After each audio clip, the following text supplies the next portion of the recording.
Oops. Hello. Good morning, Veggie Bear. Oh man, I'm impressed. You're awake in a timely manner. No shade, no shade. I'm a bit rushed today because my car only finished servicing really late yesterday, and so I had to rush this morning to go pick it up. And then I had to rush to come back and get ready for stream. So a little bit messy. Yeah, so I'm still trying to get ready for stream. And I haven't had my coffee. So what I'll do is I'll narrate as I make my coffee, as I drink, and so that I can drink it as I am cooking. Because today, we're gonna try Tuscan chicken again. Yeah, I just have you on just chatting because like there's not much to see. Oh, maybe there is. Let me set up this. I'm just gonna take it casual today, chat. Just take it casual. Sure, I'll just swap it to the cooking camera. But there won't be anything to see. How is the lighting? The lighting looks okay. Oh, you can't see any of my things that I set up for Japan. Maybe I'll reveal it in a bit. Let me turn on my coffee and prepare some water. Hello, chat. How are you? How you going, Bertie Bear? Anyway, yeah, it's been a very hectic morning. I feel like I'm still waking up. I'm in the process of waking up. It is a frosty morning day here in Australia as we're sliding into winter, getting to the tail end of autumn, the autumnal season. Oh, while I wait for the coffee machine to heat up, I'll sharpen my knife. I haven't sharpened in a while. I have this doodad that just helps sharpen it to get everything ready. And I give it a rinse. These knives, I think the next trip to Japan, maybe I should look at getting like very nice Japanese knives. But these are Thai knives. They're very cheap. Very, very cheap. But they do not hold, and they can get sharp. They just don't hold a sharp edge for long. So you do have to sort of sharpen them. Oh no. Chat. The coffee machine has run out of coffee beans. Hang on. Man. One of those mornings, huh?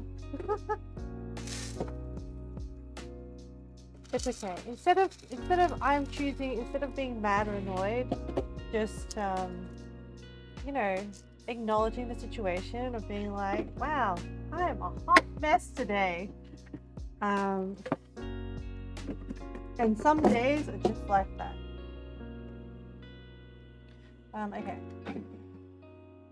Alright, good. Tamping. Oh, not enough coffee. Alright. I tamped my coffee in my filter. I'm going to show you the process. I have my, what is the thing called? A filter? 1 cup filter? Like, this is a filter basket. I don't know what the whole thing is called. Anyway, I lock into the machine. Oh, I have I need to weigh how many mils of coffee comes out of this pour. This pool. It's called a coffee pool. Okay, I'll start it. I just need to watch it. I need, for this coffee, 18 mils to be dialed out.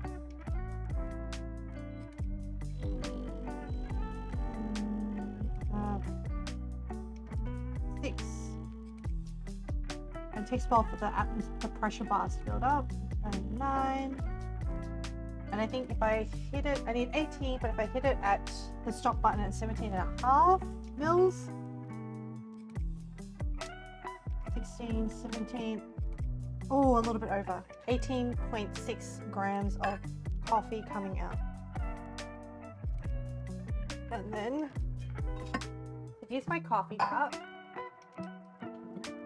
And then I'm gonna, the problem is that my coffee machine's on one end of the kitchen and my composting bin is on the other end.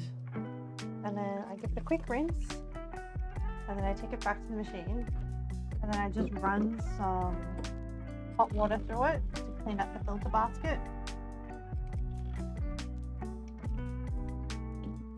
Tip it out and then just give it a bit of wipe.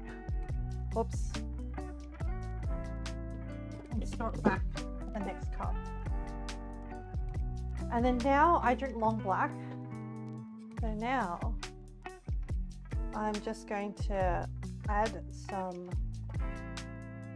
hot water. Oh, and in order to eke out every ounce of fiber I can into my diet, I then add a tablespoon of fiber to my coffee. I should probably add it before I add the hot water.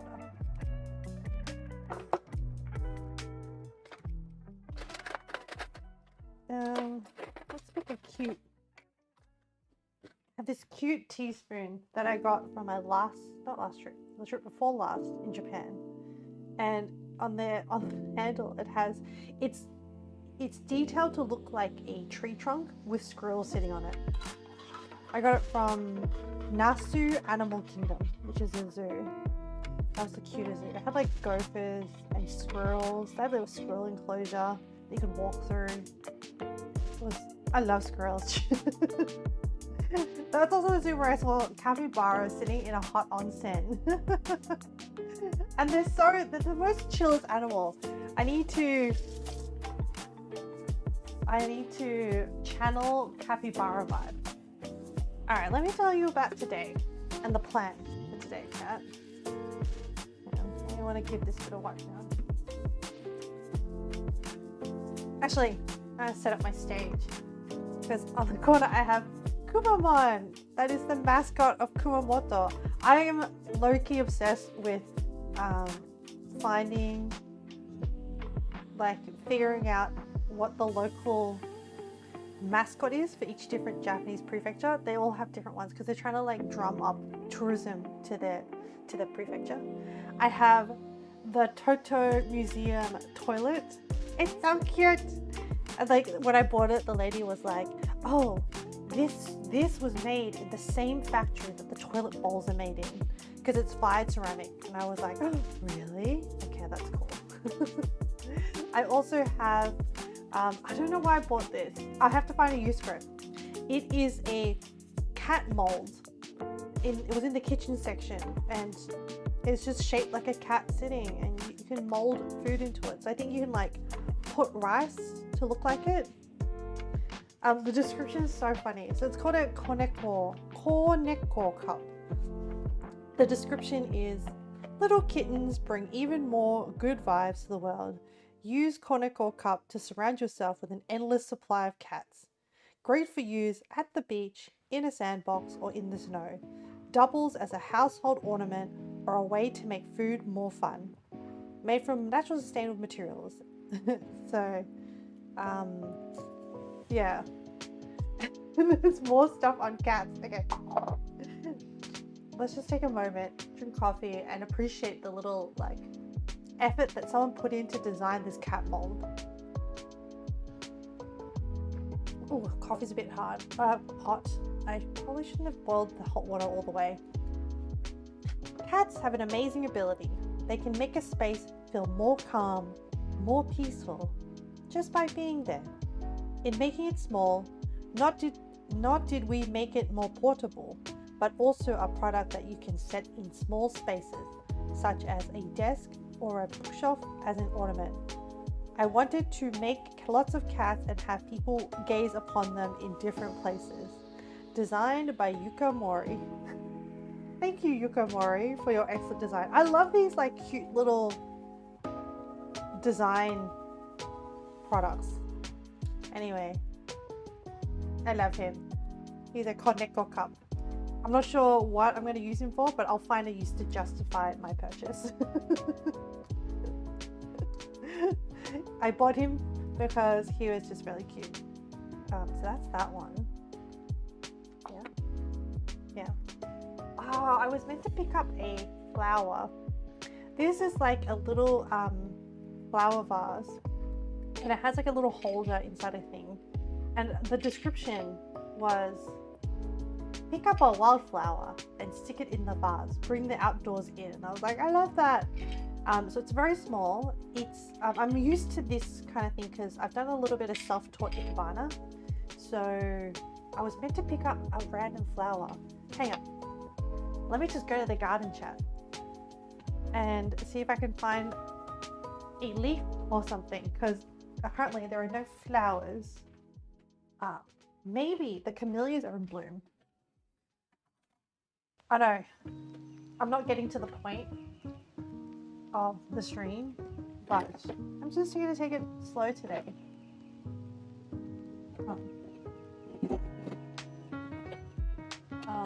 Just trying to. I keep my garden clippers in my kitchen drawer, and then I'm just going to go out the back door, inspect the garden, make sure I don't lock myself out, try and find something.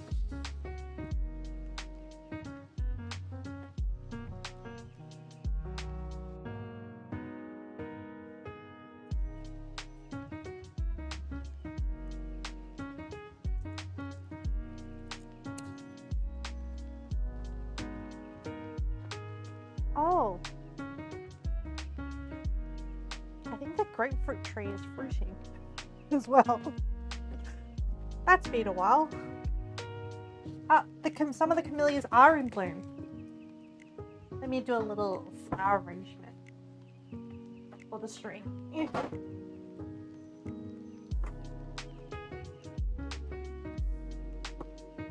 Ta-da! Is that a kumamon? It is a kumamon. Is that a toilet? Yes, it is a toilet. This is the, I just picked some flowers from my garden. I'm giving it a wash. I'm doing a little flower arrangement. Let's see how this is the first time I'm using this little vase. So essentially how this works is the stem of the flower gets stabbed into the holder. Actually, this is a little bit stiff, so I need to split this to make it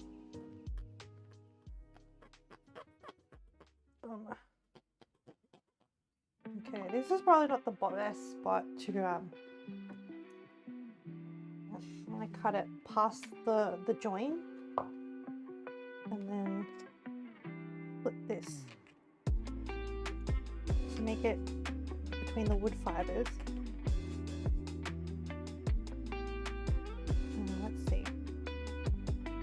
Oh, can it hold it? Oh, it is very heavy.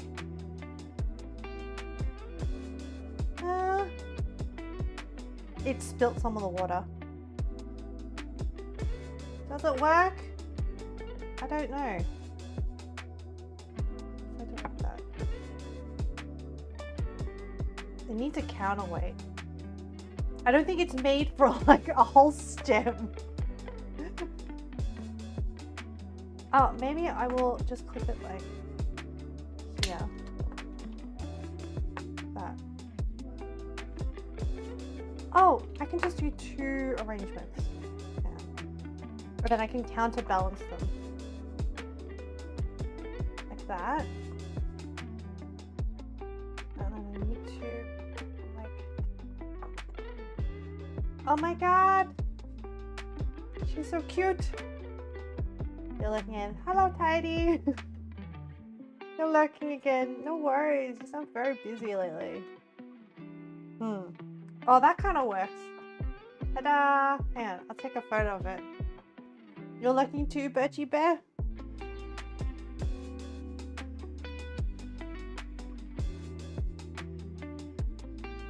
I can't see it. Let's take a photo of it. And I'll post it in. Where did my phone go?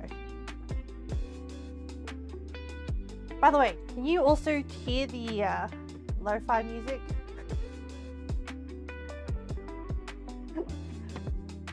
I'm now paranoid that like I'm chilling out to lo-fi. You can, yay! All right, hang on. Let me do a cute little.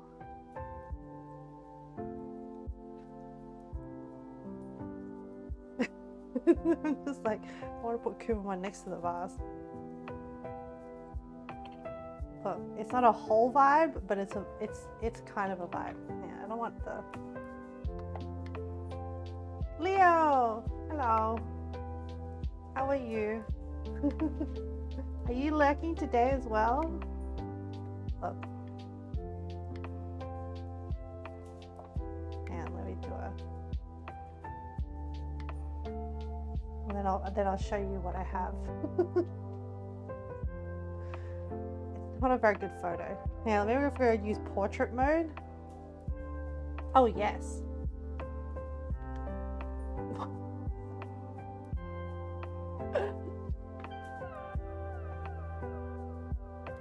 It makes the quality a little bit better. Yes. You had a stressful start? Me too, Leo, me too. Tell me about your stressful start. Why was it stressful? Did you have an interview? Is that why it was stressful? No, I don't know what else. They ran out of your favorite Calabrese soup. That would be stressful too. Okay, so we have it to round up. I was describing we had Kumamon, Korneko cup, the Toto toilet, and my newly put together flower arrangement. Remember that exam I had last Monday? I got email you passed. What? That's awesome. That's really great news. Email also said, please send 2 documents by 10 a.m. Oh. Did you have the documents? Is that okay? Has it been sent off? Is everything good? Oh, there's a space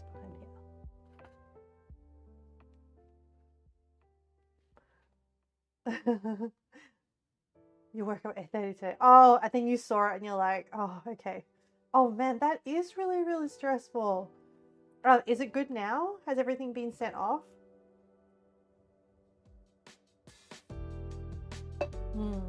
Coffee. Good. It's good now, but I bet you that woke you up really quick. Thank goodness you checked your email when you woke up. Sometimes, no, to be honest, I don't check my emails as soon as I wake up. So, like, email check. Also, it kind of, I don't know, when did they send it? I mean, to me, it's like, oh, that's kind of rude. Did they like at least say like, they required I use Adobe Acrobat and have it on the browser online? Oh, wow. I don't know. So, as I was filling up the form, internet act up again. Oh, that is, oh my goodness, that makes it even more stressful.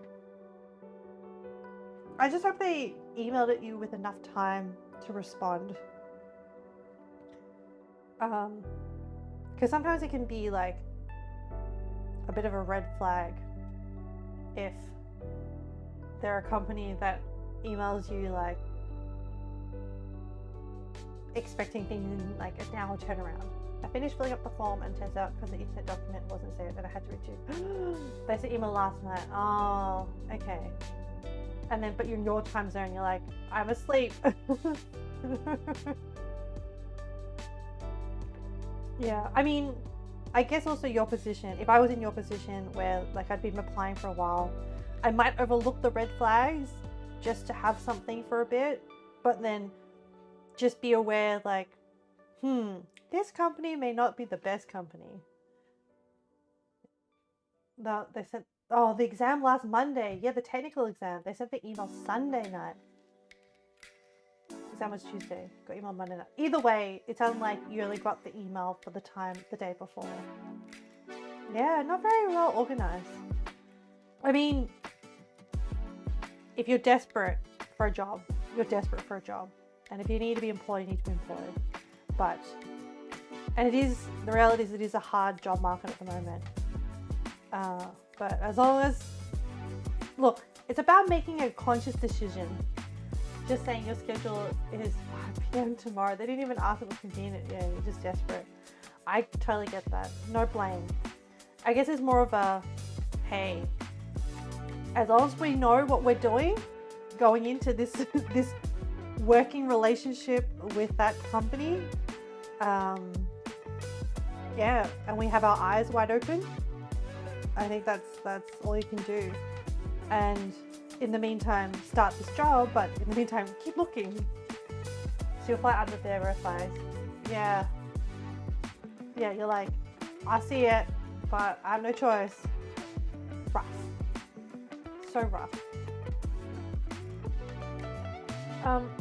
So today, chat, I did actually end up going to the grocery store after I dropped off the car yesterday, but I had to walk there. All up, it took me about an hour to walk there, do the grocery shop, and walk back home. And because I was walking and I had to carry it, I could only buy what would fit in my backpack. So I decided, and because I made a last minute decision to walk there, I decided, look, you know what? We're gonna try Tuscan chicken again, because we've already done that before. I kind of know what to do, kind of. That's your start. Yeah, this sounds stressful. How am I? I'm good. I'm also had a stressful morning start. So they didn't finish servicing my car in a timely enough manner yesterday for me to pick it up before they closed. They were like, they called me, I don't know, maybe like half an hour before they closed, saying, hey, we're done. Can you come get it? And I was like, you said it would be at 4:30 and it's now 5, but you didn't call me any earlier. I called you and I asked for a report so I could know, because I told you I have to walk. It takes me 30 minutes to walk to the car service place. Anyway, they called me pretty late. And so I was like, look, I can't get there in time to pick up the car. So I'll just have to pick it up tomorrow morning, which is today. And so I had to rush to get it. I accidentally slept in a little bit. That was my fault. But it's picked up. I made it back. And then I had to check all my technical stuff for the stream. And some of the cameras weren't working. So that was a little bit stressful. But they're kind of working now. So thank goodness. So I'm only having my coffee now. Luckily, last night I did do some prep. I should have checked my cameras last night, but I did set up my stream title and category, so at least that's not an absolute mess. Yeah, and I did write out some directions for myself. So we're gonna do handmade pasta again today, which will be fun. I'm going to reset this. So, and then we're just gonna take it easy. Now I thought maybe I would make crepes for dessert, because normally I like to do a savory and a sweet. Except that when I double checked the recipe last night, I realized that I don't know if I have enough milk to make crepes.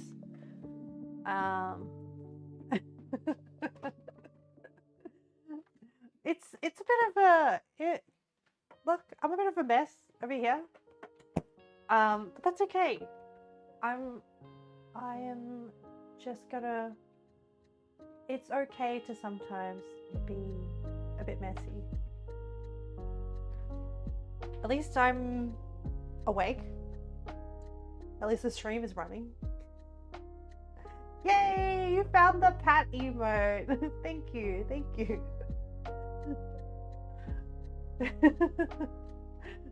But drawing that hand for the pat emote, when you look at it full size, I'm like, that was really weird.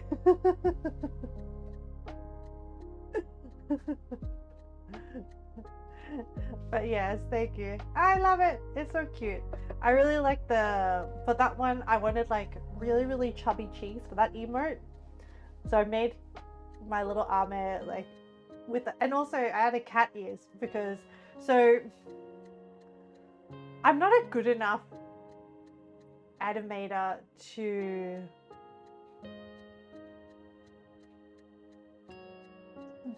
draw that emote. I drew the cat icon in all its entirety with the 2 ears, and then I drew the hand on top of it, and then I sort of like changed the movement and drew each one. And also the animated emote took me a long time because I'm not a very experienced artist, and so I think other artists would like copy and then tweak it, whereas like I hand drew each one, each frame. Like I sketched each frame and then hand drew it. It was quite a bit of work, and that one actually had quite a lot of layers. There was like ear, and then I probably put in like too much detail that you can't even tell when it's the size of an emote in chat. But there's like little like where the ear joins the head. There's like a little bit of like fluff going on. There is an ear there. You can't really see that well. You're watching at 160p. Might also disconnect here and there because internet dummy. Wow, your internet is struggles town. That's okay. I appreciate you being in chat. Right, we're making pasta, everyone. I'm trying to like get on with it. Otherwise, like, it's already been 28 minutes, and I have made a flower arrangement, explained my toys, and have not started cooking.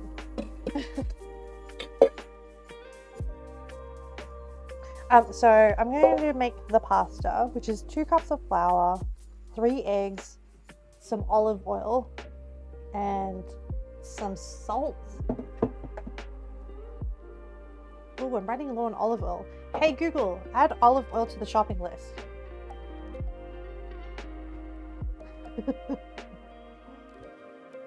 Cool.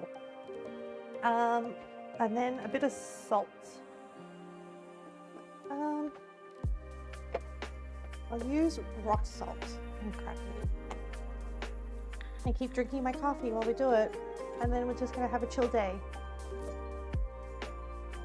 And then the goal at the end of this is that I'll have some delicious pasta and to eat. Oh, flour.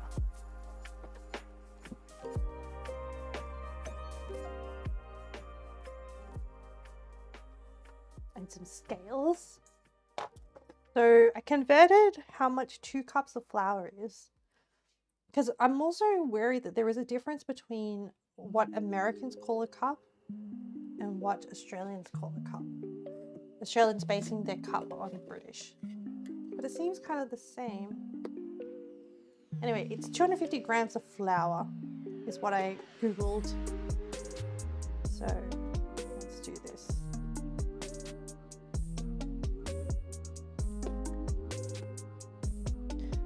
And every time I make pasta, it's like 10 minutes of kneading, chat. So I've really recently gone back to Pilates and I can feel it in my upper body. I'm like, okay, well, this will just be an extension of my workout.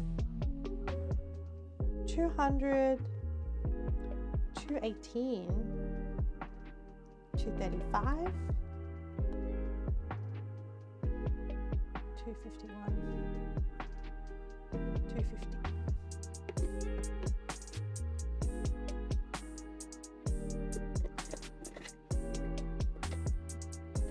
Alright, and then I'll make a little hole. Use a spatula maybe?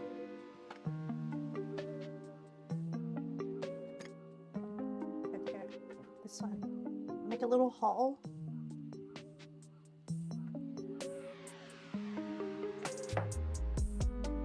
Remove the scales. Don't need that. Oh, I need a fork. I need to break up the egg and sort of have it incorporate.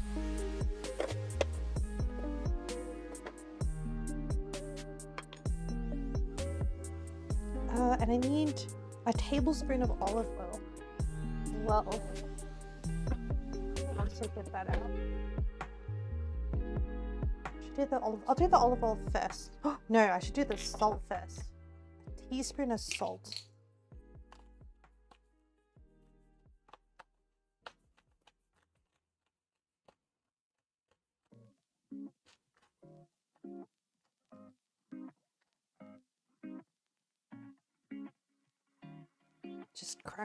Just grinding some salt over here.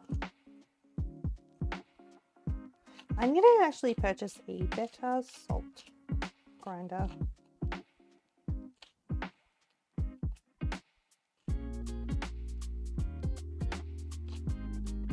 Okay, I have a good amount of salt. I'm gonna add some olive oil.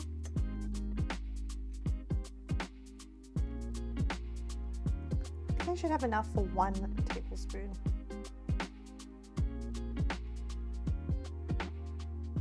I'm hoping I do.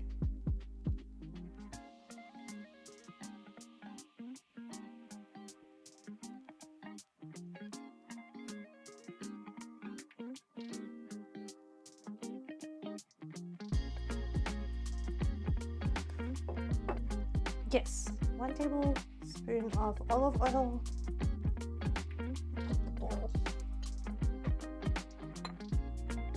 And crack. Oh.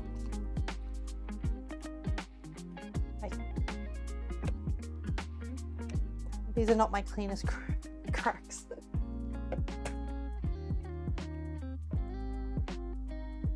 Okay, 3 eggs. Awesome. So far, nothing's gone wrong. And then we we whisk the eggs together with the fork, incorporate the flour until this becomes a shaggy ball, and then I will flip it out and knead it for 10 minutes until it becomes smooth, and then when I press it, it becomes springy. And I'm also going to take the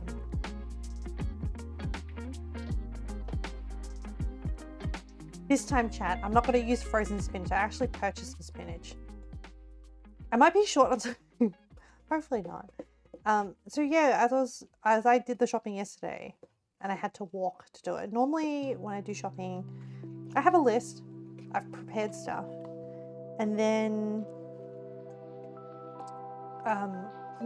and then I also sometimes like buy extra supplies and things. But because I was purely walking yesterday, and I just had to, I had to carry everything on my back or in my shoulder bag. I was only buying things for the cooking stream. And I haven't done a big shop since I've come back from holidays. So the amount of ingredients in the house is a little bit lacking. That's why, and so I don't have any milk or any, apart from what open bottles of milk I already have.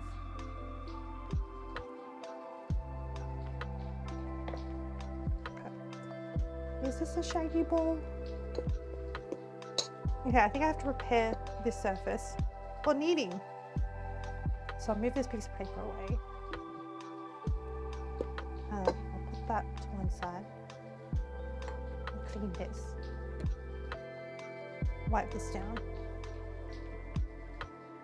So we're doing the pasta first because once we knead it, we have to rest it for I think 30 minutes to let it rest.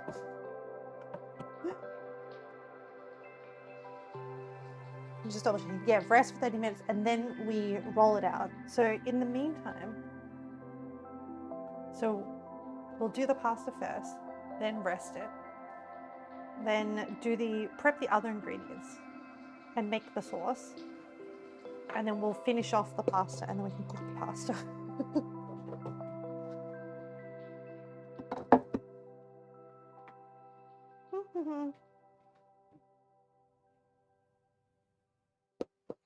I'm actually so excited to be playing Yakuza. I love all the memes that come out of Yakuza.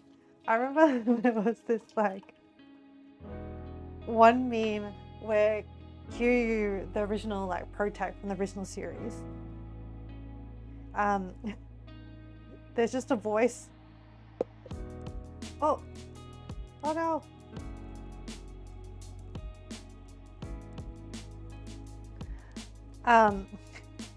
There's this video of him, like it's mostly voice, but the sound of him taking a shower. And I don't know why, but I love it, but it's just really funny. Thanks, Bertie Bear, I'm on it. I banned that one. Okay. We need to flour the surface. I'm gonna have to put the flour arrangement like somewhere else so it doesn't get in the way. Maybe like that. I'm gonna knead it like this way. All these things may end up getting the flour, potentially. Let me get a tea towel to completely dry the surface. You know what? I feel like using a Christmas one. Just very attracted to the color right now.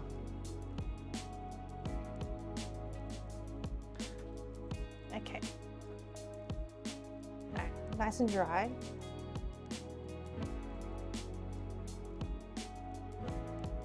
I don't want, when I put flour to the surface, if there's any moisture, it's just going to become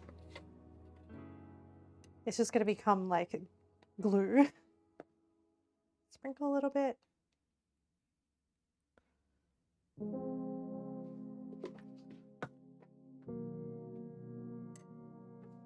Have a bit of coffee. Oh, your little bongo, so cute. Oh. Okay. I always know that I get tired from eating this, and I always need a step ladder, or no, step stool. Prepare my step stool. I'm going to dump out my flour, and then we're just gonna. It's easier when you're taller than the bench. I am taller than the bench, but it's when you're much taller than the bench.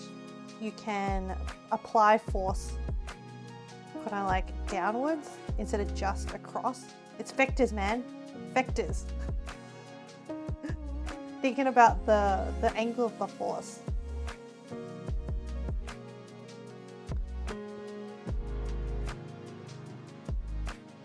I actually really liked the topic of vector mathematics. I don't know if anyone else did. I liked breaking it down. Like there was that method of doing it where you like had to draw all the different vectors that are involved with an application of force. I don't know what the real world life like application is. That was like high school physics was that subject. I don't think it was I don't think we didn't. You almost failed that one. I think it became more difficult when they added in speed. So there was the vector of forces, different forces. I remember that. And then that concept of like breaking down direction and things like that could be added to find like distance and like time. I don't know. It's been a long time. But I just remember vector forces being like, oh, you had to account for like, if it's like they always draw like a ball. It's too early to hit me with these component vectors. Yeah. But then you also had to factor in the friction force as well, from what I remember. And then it got trickier when they applied an opposing force. Oh. Whoa, this is really wet. This is just eggs and... Oh, not my hands. My hands are getting stuck.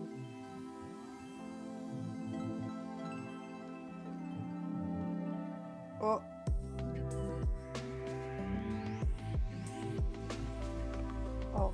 Oh gosh. Stay together. Maybe I should have removed my watch. You used it a lot in engineering. So is this mechanical engineering or which discipline of engineering? Or like, so wait, when you learn engineering, when you do a bachelor of engineering, do you have to learn all engineering? Like, are all topics included? Do you know I almost quit pharmacy to go back to engineering, but I was already like halfway through the degree and I didn't know what I wanted to do in engineering, mostly mechanical, but useful in electric engineering as well. But then I was advised by people to be like, nah, just finish the pharmacy degree.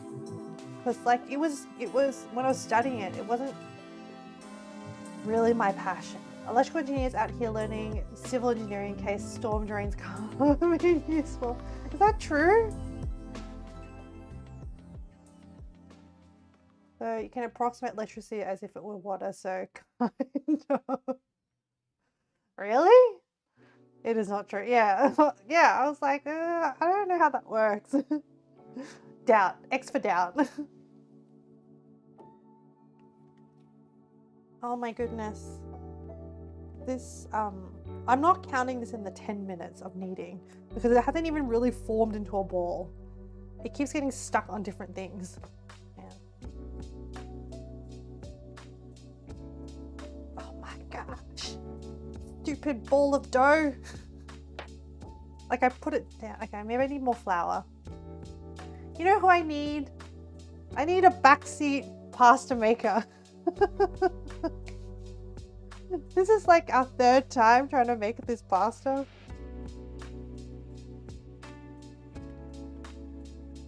Do you know, sometimes I think about, I major in electronics engineering. I'm aware electrical and electronics is just electrical engineering in other countries, but we haven't split. Electrical engineering and electronics, based in other majors as well. How did your degree define the difference between electronic engineering and electrical engineering? What differentiates them? Add more flour. Oh.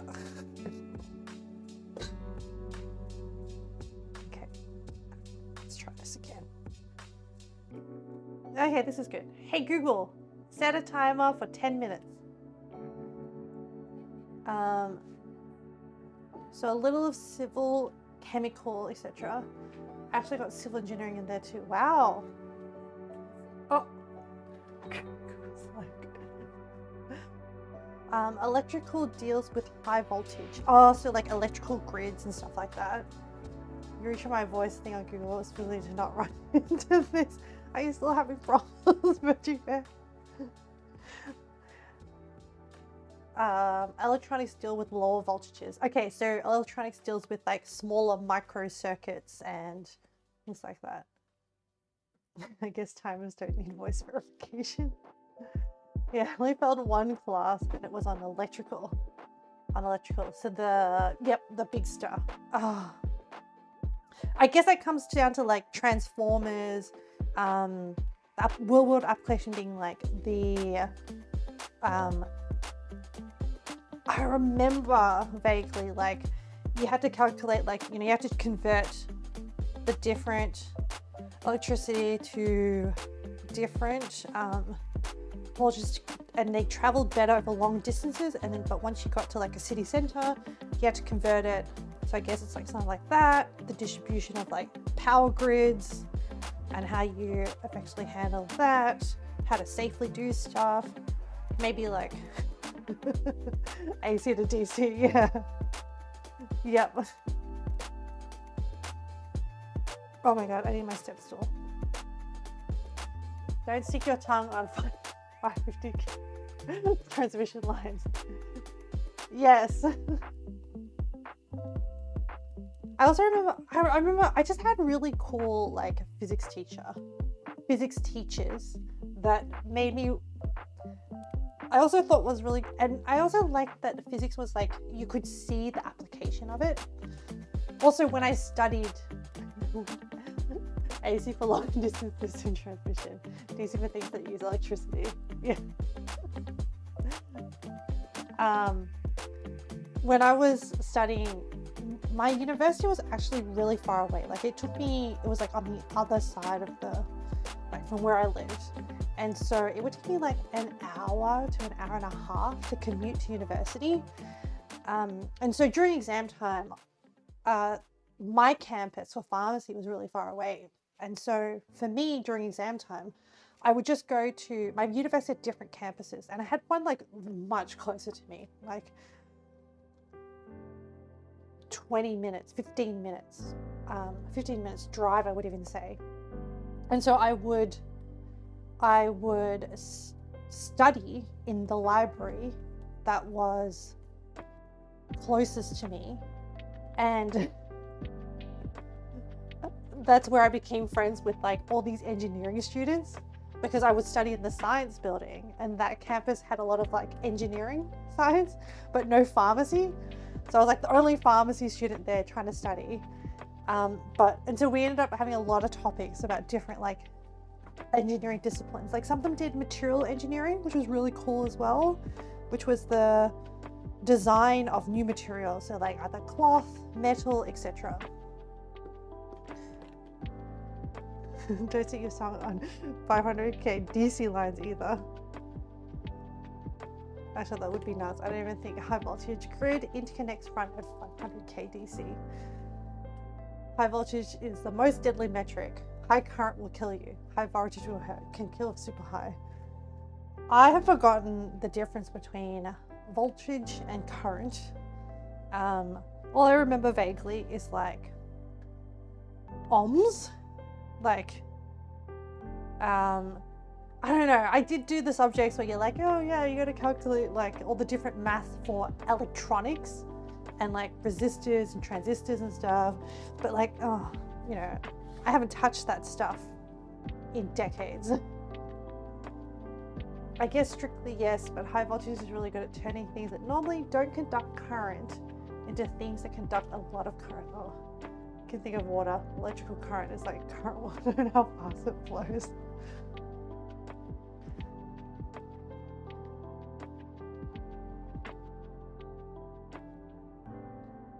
That's why I would love to like do like hobby projects to get back into it, just to, I don't know, just for fun, just to make stuff.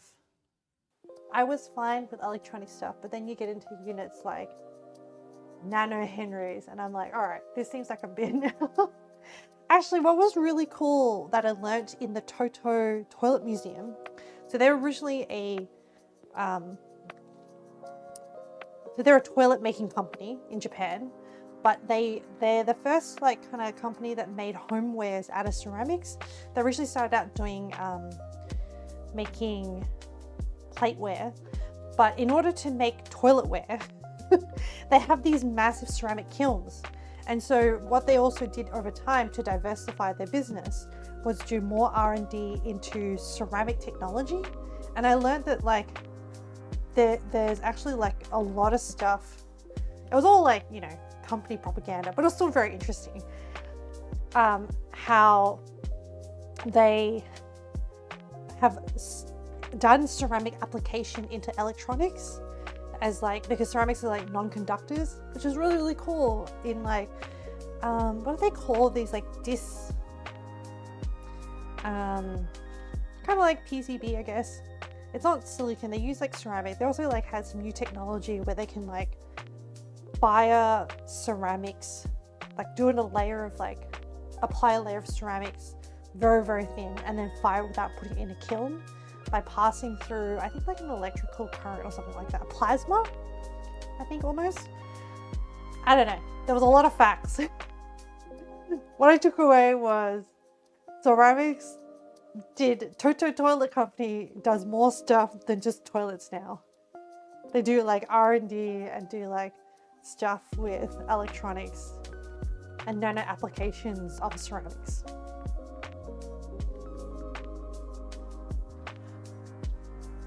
Oh, so tough.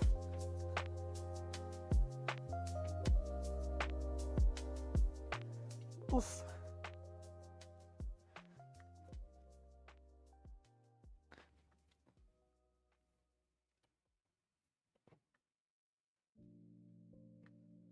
Okay. 2.5 minutes left. Get there.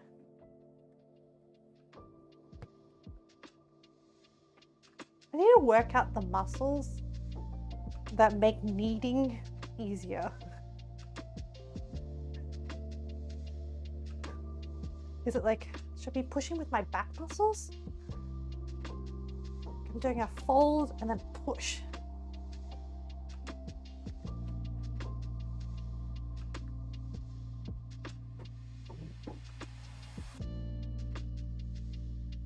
So much easier when I stand on my little step stool.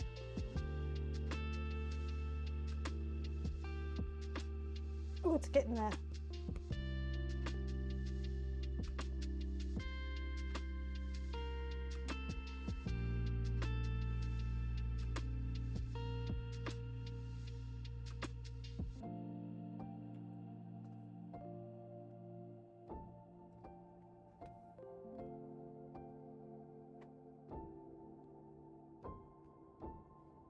Oh. Fold and push. 1.5 minutes to go.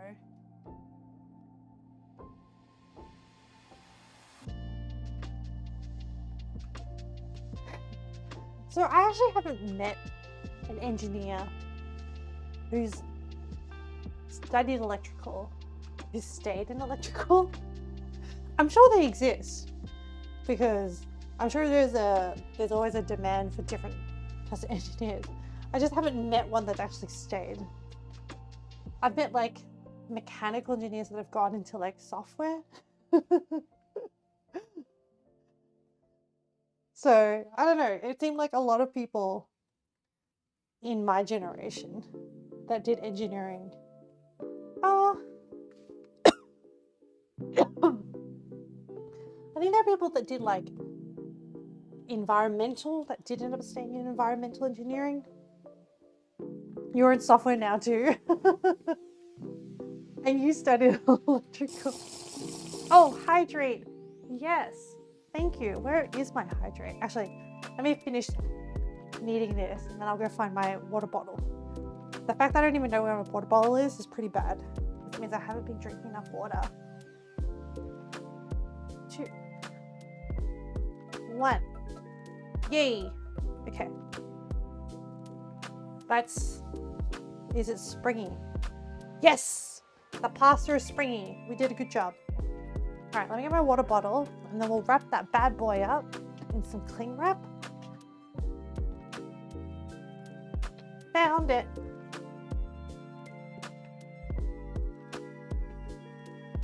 Tastes good.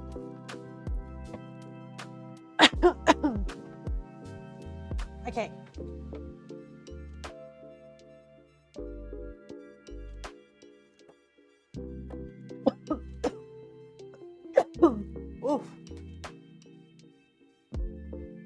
Let's go. All right, wrap this bad boy up. Let him rest. Choking. For 30 minutes. Does it say in like... I'll just do room temperature. I'll put it in the pantry. 30 minutes. Hey Google, set a time for 30 minutes. Don't die. This is the opposite of what hydro is supposed to be. I know. I reckon one day, like I always sometimes choke on my own, this is too much information, but like sometimes I even just choke on my own spit. I think one day I'll probably end up dying from aspiration pneumonia. It's when you get a piece of food down your airway, or like you get some kind of bacteria and you aspirate, you have like aspiration pneumonia, and it's like different bacteria than just your standard bacteria that causes pneumonia, and it's generally pretty nastier to fight. It's pretty morbid, but I'm like, I reckon that's the way I'm gonna end up going. And I once asked like a speech pathologist at work, I was like, so sometimes I just like struggle to like drink water properly and I just end up choking on the water or choking my own spit. Do you reckon like there's anything I can do? She's like, she deals with people who have had like strokes and stuff that are struggling to speak or eat and stuff like that. And I'm, you know, not any of those type of patients. I'm just a weirdo. And she's like, no, I don't know how I can help you. I'm like, damn it. I was trying to be preventative. I was trying to like prevent myself from dying. But I guess I just have to wait until I actually aspirate and then get some access to a speed path. Right, what's next on the list? Oh, we gotta prep the garlic, onions, so that we can cook them. Yeah. So, as the application of garlic, we're gonna do, so it says 4 cloves. Actually, I forgot to pick up more garlic, but I'm gonna do, oh yeah, I'll do half a head. I think that's a good amount. And I'm going to, yeah, I lost a little bit of my garlic. I should just get a bowl so I can peel all the rubbish into. And I need 1 onion.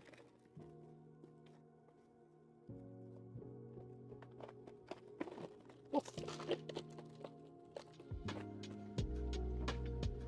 Now these onions are a little bit old, so I need to kind of cut some of the, turns out chat, if you store onions for a very long time, well, onions are meant to be stored for a long time. They're meant to last through winters. But some of my onions have like a, the outside layer is like a little bit like mushy. I don't know how to describe it. I think I stored them for too long. Maybe not in the right conditions. Let's get a bowl for some garlic and some onion.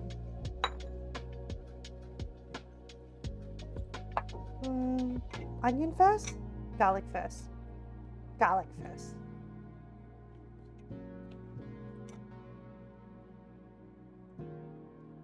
Now that like, okay, so I really enjoy cooking on stream because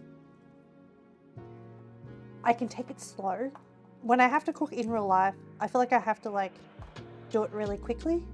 Because when I'm doing it on stream, I'm like, oh yes, it's like, you know, entertainment purposes. So I don't need to rush it. So I can just enjoy the pleasure of like, there's just some fun in like peeling garlic and like crushing it with like the knife. It's really satisfying because it goes like crunch with the back of the knife. And then I crush a little bit to like more easily peel it. When I'm cooking to eat outside of stream, I'm like, oh, it's taking too long. I have other things I want to do. But because the point, I guess it all comes down to perspective, right? Like my perspective right now is like the cooking is the task or the activity that I'm doing. And I don't need to be doing anything else. Apart from, you know, talking to stream, etc. Monitoring technical things that are going on, etc. Oh, drinking coffee. Yes, I need to drink my coffee.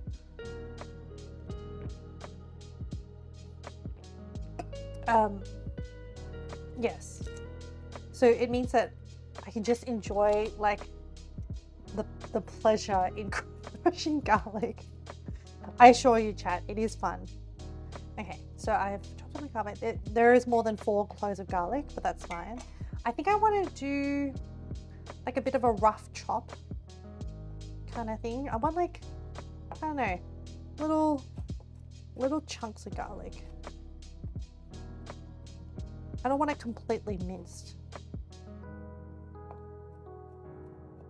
Oh, the satisfaction of like a freshly sharpened knife for cooking. Oh, so good. It just kind of like slices through so satisfyingly.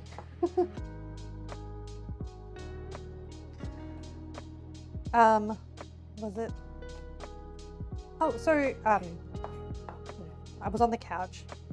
I've been trying to catch up with like I picked up some work for my friend's business. I'm just picking up little projects here and there that people come to me with, and I'm like, yeah, I have time. I can do that. Anyway, so some of the work I'm doing it on the couch. It's not like super taxing, I guess. It's still like quite a bit of like processing and stuff. Anyway, so I'm trying to catch up with that.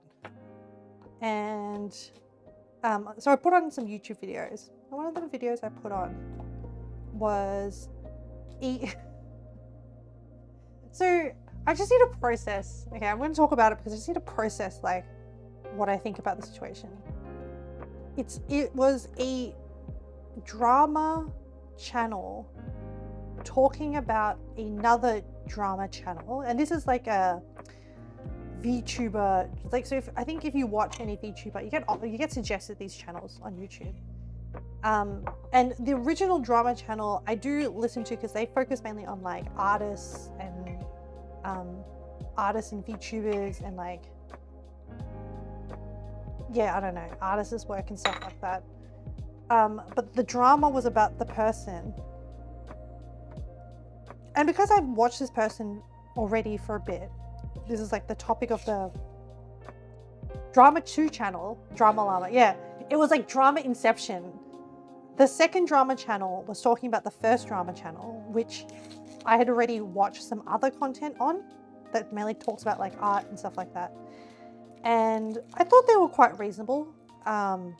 You know, as in when you watch someone online, you're like, yeah, all the stuff they say seems quite reasonable. And it's just interesting to hear some of the artist drama that goes on about people trying to scam VTubers or, you know, fake artists or people using AI art and stuff like that. So Drama Channel 2 was talking about how Drama Channel 1 was misrepresenting a situation that was going on between a very major VTuber and their artist and kind of thing, and presenting a one-sided story. But then the way that Drama Channel 2 was talking about it, I watched them because they did collect a bunch of facts, but their representation of it was not very neutral. It was still very emotionally loaded. So I couldn't really trust the presenter. But the facts that they were showing me was also interesting as well. And I don't know, people were really mad about stuff. And I guess I don't really know enough about all the different players involved. Even though it's like a really long, like, hour video or something like that. And then they also brought up like old stuff, like the drama then ended up touching on like how Drama Channel 1 once did a video talking about a VTuber and posted it about like monetizing of someone's cancer, and then realized they messed up and then took the video down, and I don't know, more stuff about that. I guess I watch it because I'm like, how can I avoid this drama? I don't want to be part of this drama.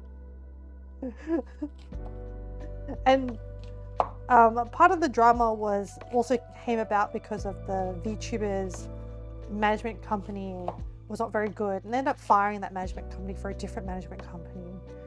Can you imagine getting to the point where you have a management company? And how can you ensure that your management team that you hire on are good people or are not going to screw you over? And I guess you don't really know. Like, all you can do is really interview them. And if you mess up, like I think you end up essentially becoming the CEO of your team and your company. Anyway, sorry for the vague storytelling, because I'm just like, there's a lot of stuff that happened and I don't know if I necessarily need to retain all this. Also, like, I don't really want to, the point of the story is not to rehash the drama, but just to talk about my perspective on it, which is, it was very exhausting. I think most reasonable people's attitudes about drama is that drama is very exhausting. And I think also because, like, how does drama happen? I guess because people miscommunicate about things, misunderstand about things, emotions get involved, or people perceive certain things as being said when they're not necessarily. A lot of conversations take place over text, clashing ideals. Yeah, it's probably true as well. Like, different expectations, people not delivering what one party was expecting.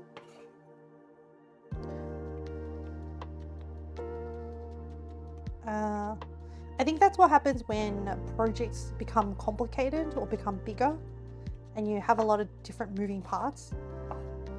When you have different people involved with things, when people are not trustworthy, when people try and take advantage of other people.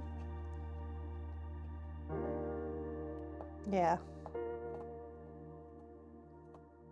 I think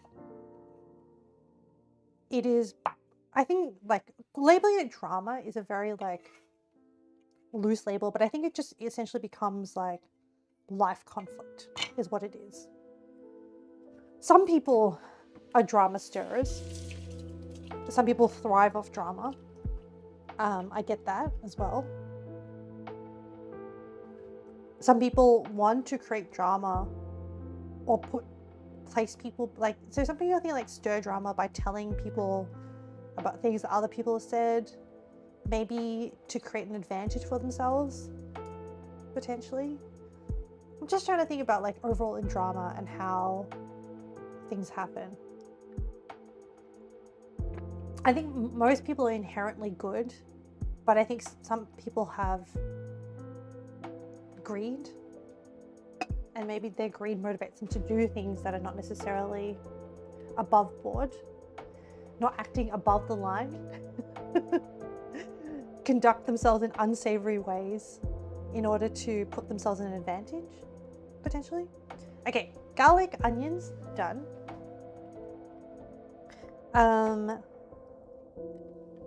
Timer, yes, we set the time for the pasta. We need to season the chicken with salt, pepper, Italian season. I think we can probably progress with making the sauce. I think today is going to be a very efficient stream. So I have the sun-dried tomato strips. I have Italian seasoning. mixed herbs. We have a different open packet because I shopped yesterday without doing a inventory of my kitchen. I could only go off. Oh, I have a open packet of mixed herbs. I could only go off my vague memory of what I had, which is not ideal. What is this? Why do I have so many different packets of different things? Italian herb mix. Oh my goodness, chat. Do I have 6 packages of hoisin sauce? No, I have 3 packets of Italian herbs or mixed herbs. Almost, not quite. Let me rummage through this spice. I was pretty sure I had, oh no, what is this? Oh, that's rosemary. What's this? Oh my god, Chad! I have 2 packets of rosemary. 3 packets of rosemary. I have oregano, marjoram. Oh no. See, I need a better organization system. This is what I don't know. I mean, is it normal for people to remember what's in their pantry? It's not, right? Cumin seeds, cumin powder.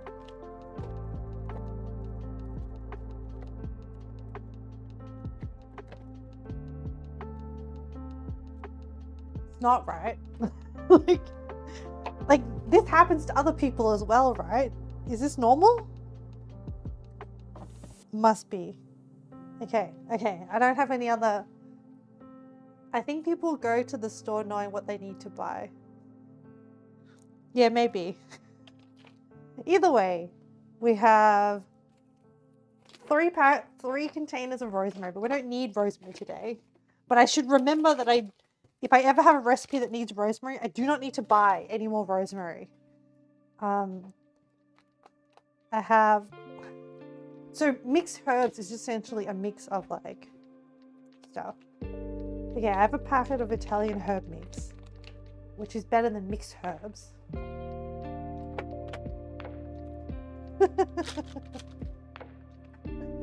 Yay! Impulse buying season, like I impulse buy chips. Yes, that does appear to be the case. But also, I made the last minute decision while I was in the shops to make this Tuscan chicken recipe. Can I put other stuff on Tuscan chicken or just Italian? No. Am I doing that thing where I like better to be prepared? Probably. Yeah, I also bought an extra bag of flour because I wasn't sure how much flour I had left, and it would be terrible to run out of flour while trying to make pasta, right? And good thing I did, because my container of flour only has a little bit left. So that was, see, it's those buys where I'm like, yeah, I think I don't have enough, where that justifies my brain to being like, yeah, if I'm not sure, I'll just get it. And then sometimes you end up with 3 packets of rosemary. And sometimes you did do the right thing and buy enough flour for the stream.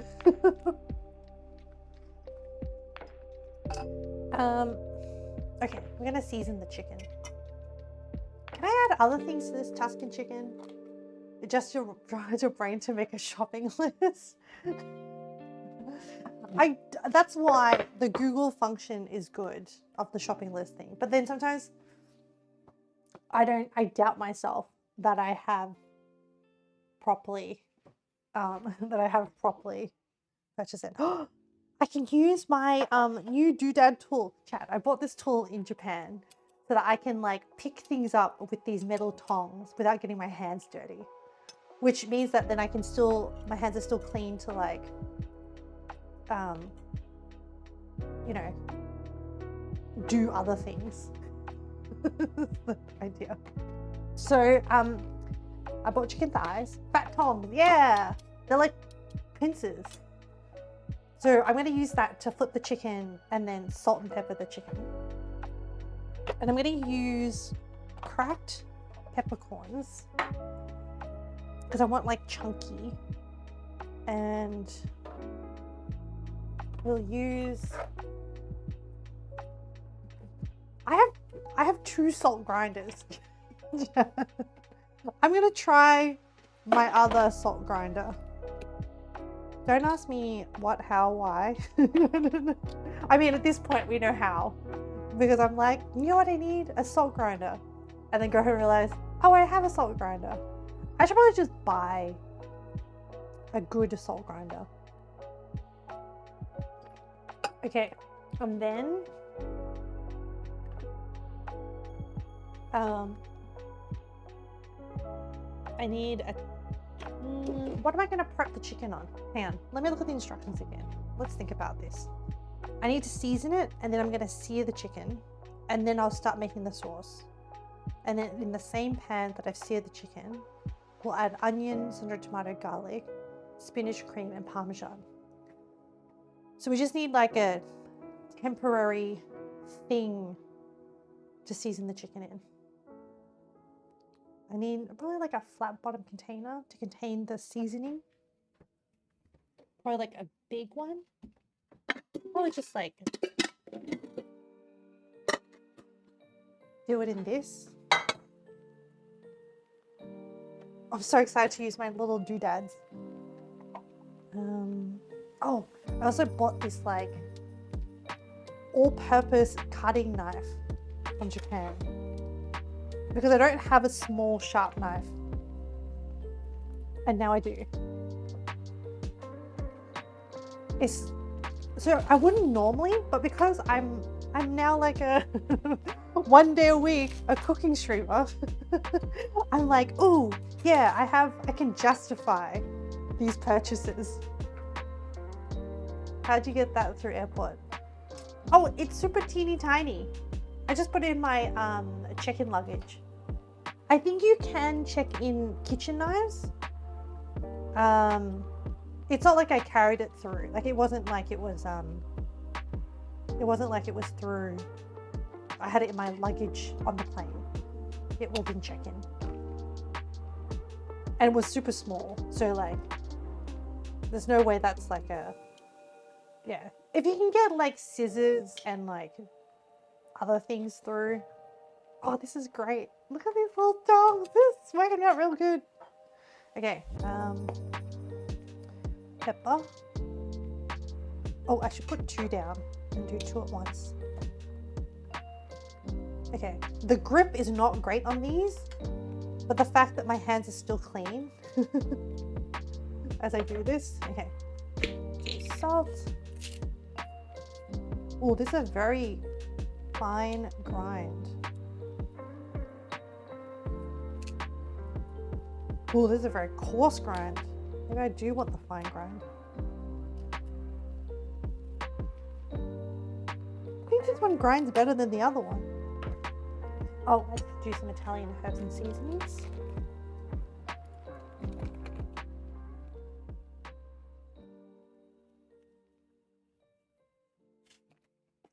And then flip this bad boy over.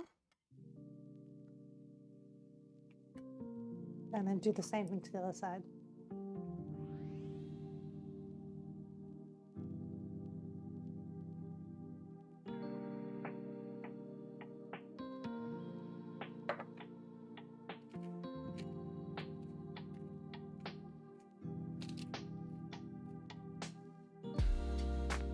And Italian herbs and seasonings.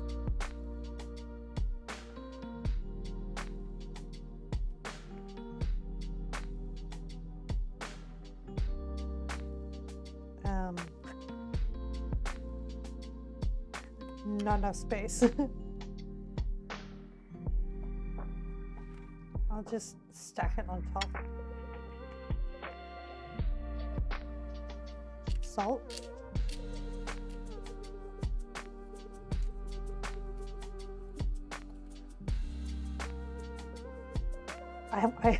As I was doing the salt. Oh no, I don't need to flip it.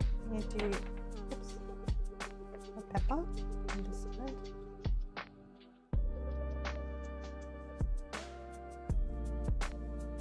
Italian herbs.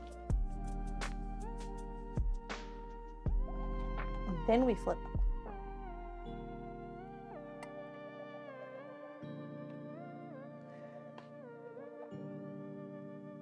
As I'm doing the salt, so I went to this, I had a dinner, a Japanese sushi dinner.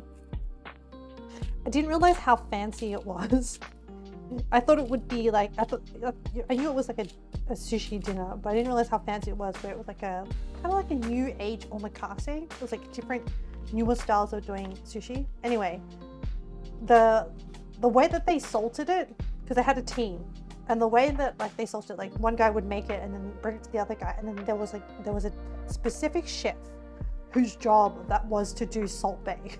I'm not even kidding. And I was like, oh, is that like, I was trying to figure out their different ranks. Like, would you put like a higher rank chef as Salt Bae chef or a lower rank chef as Salt Bae chef? Like an apprentice. Like what? I was trying to figure out like, what is the hierarchy in this situation? It was also really funny. There was like a moment in the kitchen where they had to do the tamagoyaki, which is like a egg thing, and the apprentice did it first, but it was like everyone was watching him, like all the patrons, like the customers, as well as like the master sushi maker. Like obviously the most senior is the oldest person. And he just had like a lot of pressure doing it, like doing each one, pushing it to the side, applying the next one. And once he did it, once he finished it, everyone clapped. It was very, very cute. It was like watching a performance, but yeah.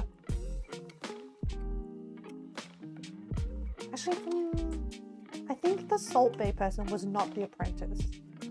I think it was pretty obvious from that tamagoyaki demonstration who the apprentice was. But it was that sushi place was so cool. They also, instead of using a blowtorch to like do the seared sushi, they used charcoal off a burner to like press it down onto the sushi to get the searing done. Okay, last bit of chicken.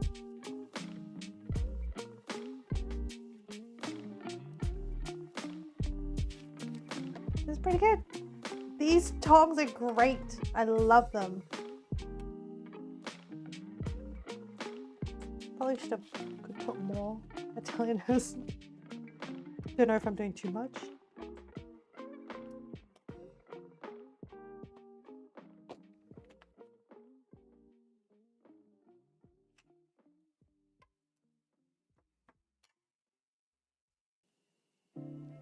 Let's make sure all these bottom ones are well covered.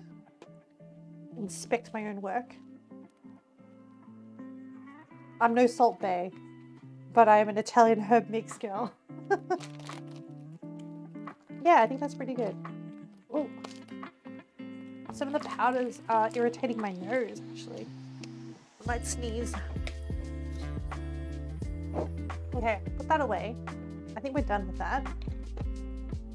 Salt and pepper to one side. Throw out this container.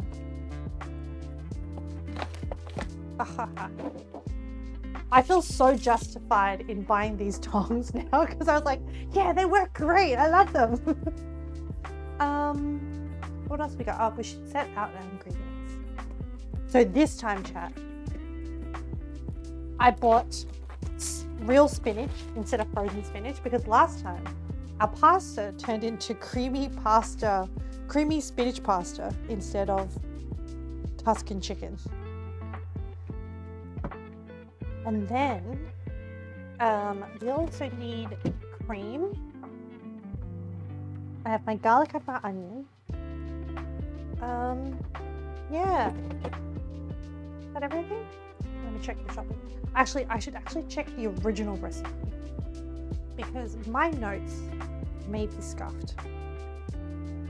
So let me have a look.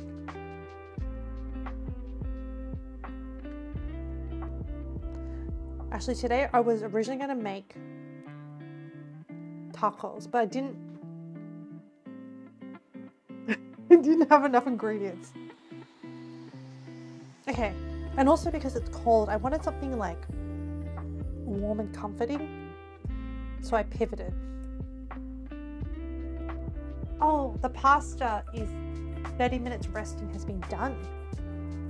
So once we're done with this, then we can do the rest of the pasta.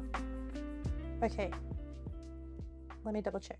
Season both sides of each chicken breast in Italian seasoning, salt and pepper. Done. Sear the chicken.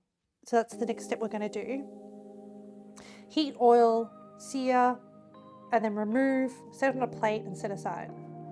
Then we cook the onions in the same skillet. Add a tablespoon of oil and the onion. Saute for 2 to 3 minutes until the onion has softened. Add the sun-dried tomatoes and garlic. Saute for another minute until fragrant. Add the spinach until they're just starting to wilt. Add the heavy cream and Parmesan cheese. Ready to pick up? Yes. And bring to a simmer. Let it simmer. So, I'm hoping, last time our sauce turned out green. The picture indicates that it should turn out orange. Don't know how that happened, but I don't know. So let me weigh out the Parmesan. How much Parmesan do they want? 1/4 cup.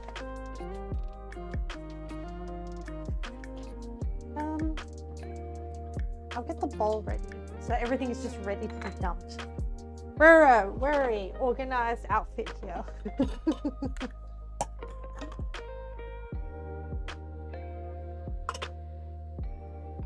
I'll open this.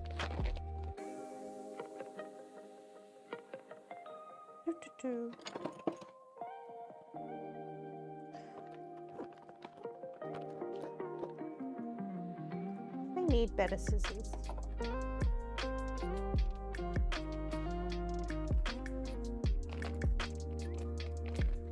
Val! Hello! Welcome. How goes the cooking? We're taking it slow today. So far, so good. The pasta is resting. We're reattempting Tuscan chicken today.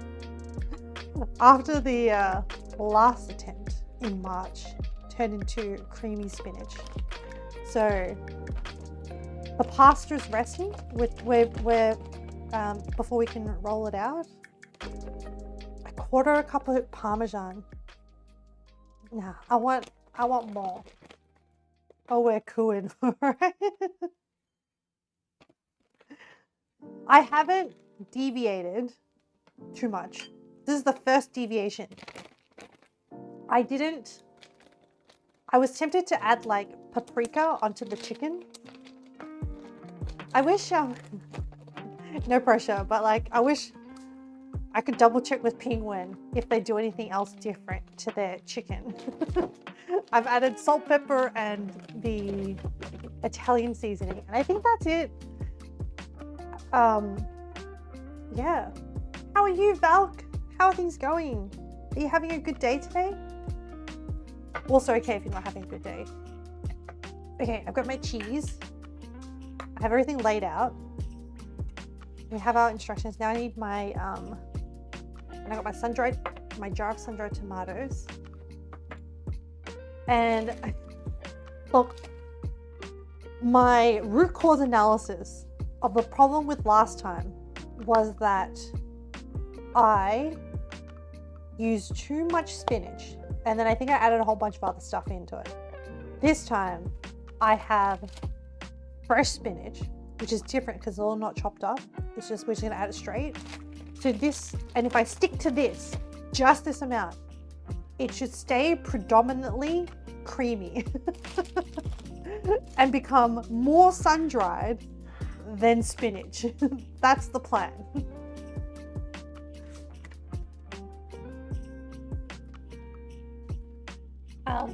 But I am gonna add a bit more Parmesan than they say, because like, look, I'm gonna eat pasta. I might as well make it tasty, you know, or really tasty. Let me get my cooktop out. Oh, I wish I'd bought the fancy cooktop, gas stove top. You're doing well. You've got a workout planned in a little bit. Then might head over to your mom's place harbor with a puzzle. Pretty chill day. That sounds so lovely. I really like puzzles as well. And that's so sweet. You're hanging out. You're gonna go hang out with your family. Sounds very relaxing. I was actually curious. Have you thought more on whether you wanted to stream or not? How is that going? What should I cook the chicken in? Maybe now. Should I use like a proper skillet? Well, yes. Yes.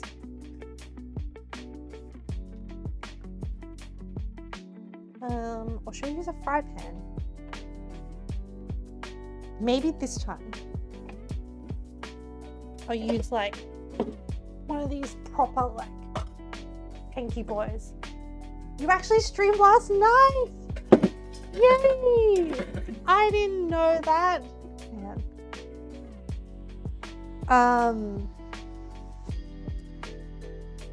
How was it? How was the experience? And when are you next planning?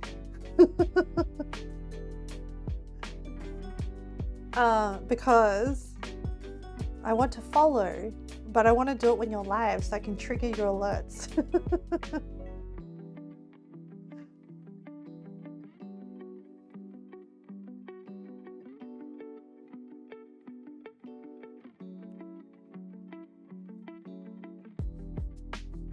Okay.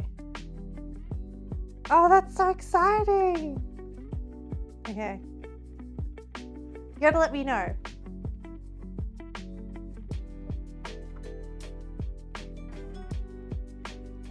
I'm very, very happy for you. Oh, well, look, you know, depends on how your experience went. Okay. Give this a quick wipe down. A little bit dusty. Where's my red tea towel? I have so many questions. Like, what did you stream? How was the experience? Did you have, did you have fun? Was it stressful? It was fun. It was pretty chill. Yeah? Okay. Do you think you'll keep going? And do you think are you going to do it on a regular basis? Like, how are you feeling about it? Okay. Heating the chicken up. I think I should add a lot more oil. I think I'm being too conservative with the oil.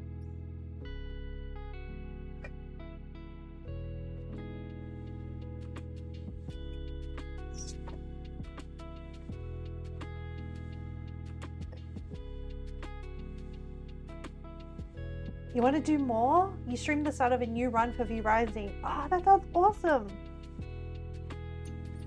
Can I ask, like, what would you like to do with it? Do you just want to do it as like a hobby, or do you want to like make it like a full-time thing? Like, what are you thinking? You want to do more? You just want to get more comfortable with it. Okay, yeah.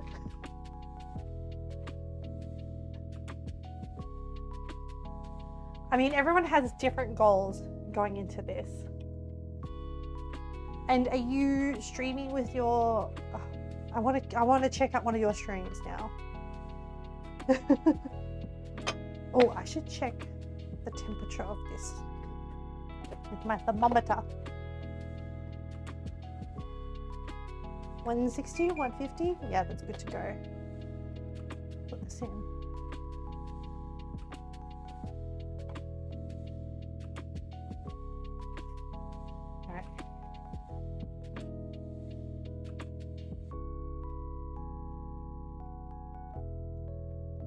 Currently searing the chicken.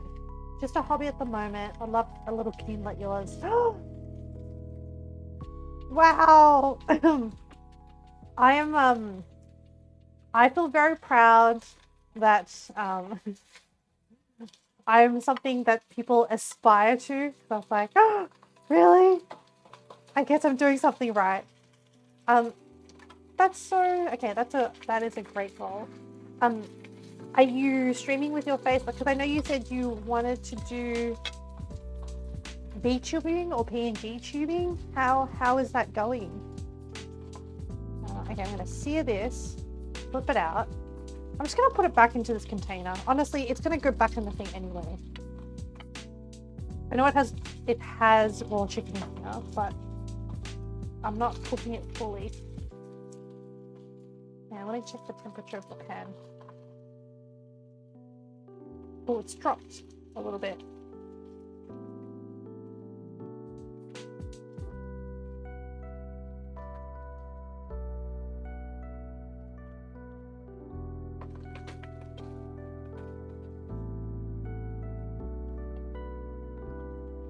I'm actually very, very chuffed at the moment. I've got a little PNG tuber set up. Just bought it off eBay. It's an adorable red panda. Oh, I want to see. I really want to catch one of your streams. Oh, that's so cute. Okay. Yeah. I can't think of any more questions. I think my curiosity has been satiated for a while. And if you don't mind, I'd like to check in every now and then to see how you're going.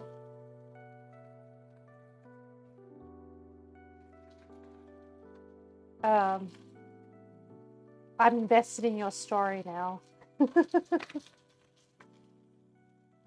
Oh my gosh. Maybe. Oh no, it depends on who.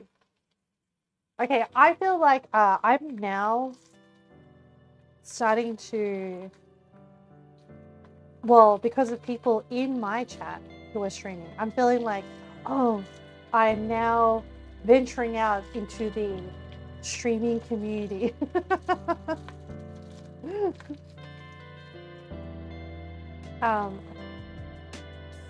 And like, I don't know, it's kind of fun. Like I never thought I would, because I'm like, I'm too scared. I'm just like a little baby streamer. I'm too scared. But now I'm like, oh, like now we're all in the same boat, and I feel like this is fun. I like it. Hopefully I'm not being too intrusive. You let me know if I am.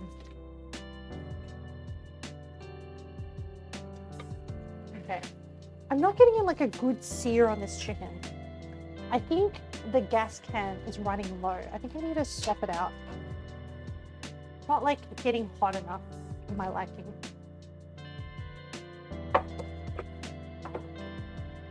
This one's a little bit fuller.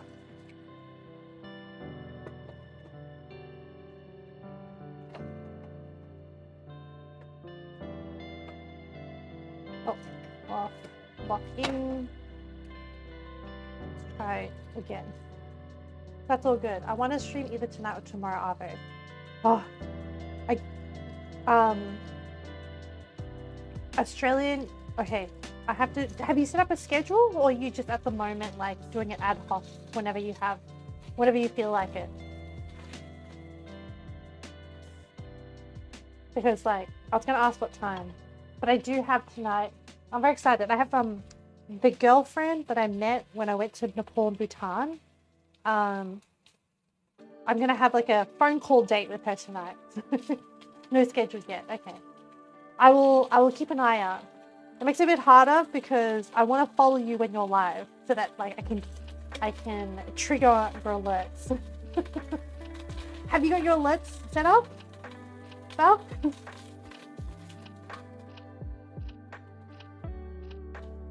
because like I'm gonna trigger it.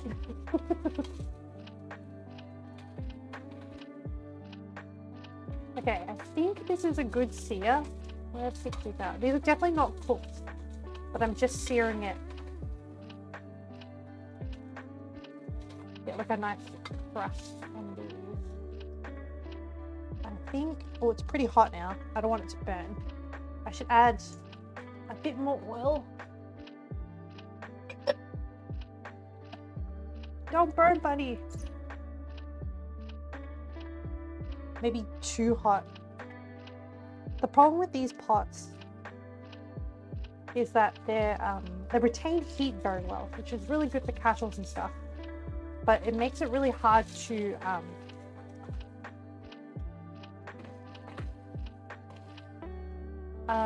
you do, it's really cute. Oh, good. I'm excited for you. Hey, Ninja! Lurking today? Haven't seen you in a while, Ninja. I hope you've been well. Well, I see burnt bits. I hope this is okay.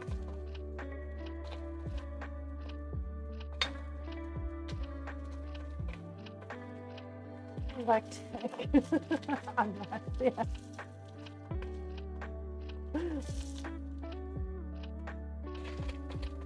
Oh, I burnt it.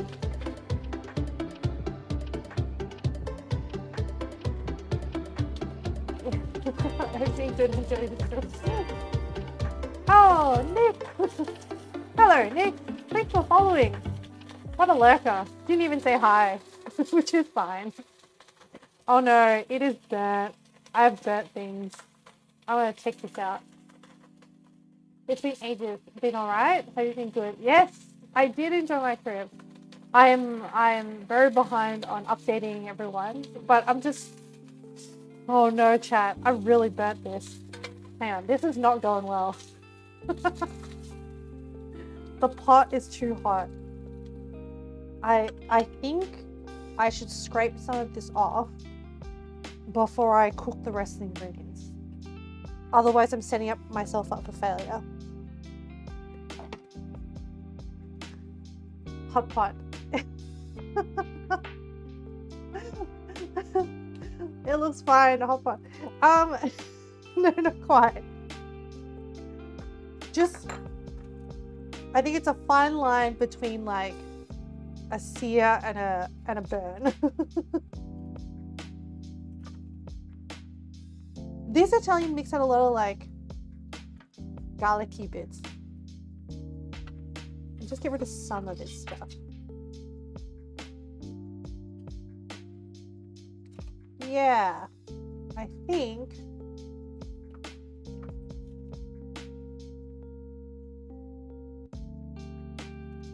I don't want the bitterness from the burn stuff. Have you been, Ninja? Have you been well? Hopefully work is going well. My cat just walked in and stared at me on the way to the laundry where her litter is. And like the most judgmental stare of like, that's burnt, lady. Like, man, cat. What that smell? Yeah, exactly. So I think that is acceptable. That level of char is acceptable. So what's the next? Sear, cook onions. Okay, I'm going to reheat it up, but I'm going to keep a close eye on this heat. 150. This is good.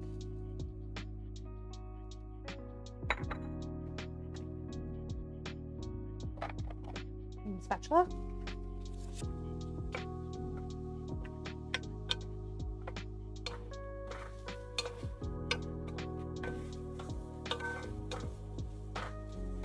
Okay, some of the crusted stuff is starting to come off with the onions, which is great.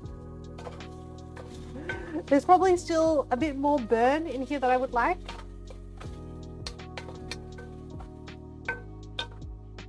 Oh, I need to open the jar of sun-dried tomatoes. Oh, that's right. I have some more new tongs. Look, chat. I think these are placing tongs, but I'm going to use these to grab out the sun-dried tomatoes. I went a little bit crazy in Japan with cooking utensils. How's the temperature? 160. Okay, right. Now, I think the onions are good. I'm gonna add in the garlic. And sun-dried tomatoes. Right, you know what? I'm gonna turn off the heat because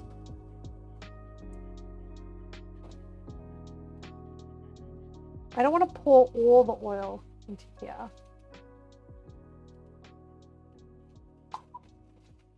This is a lot of sun-dried tomatoes, but you know what?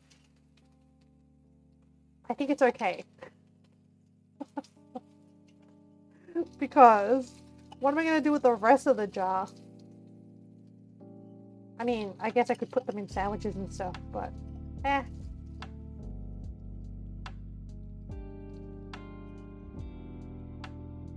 I got everything? Yeah.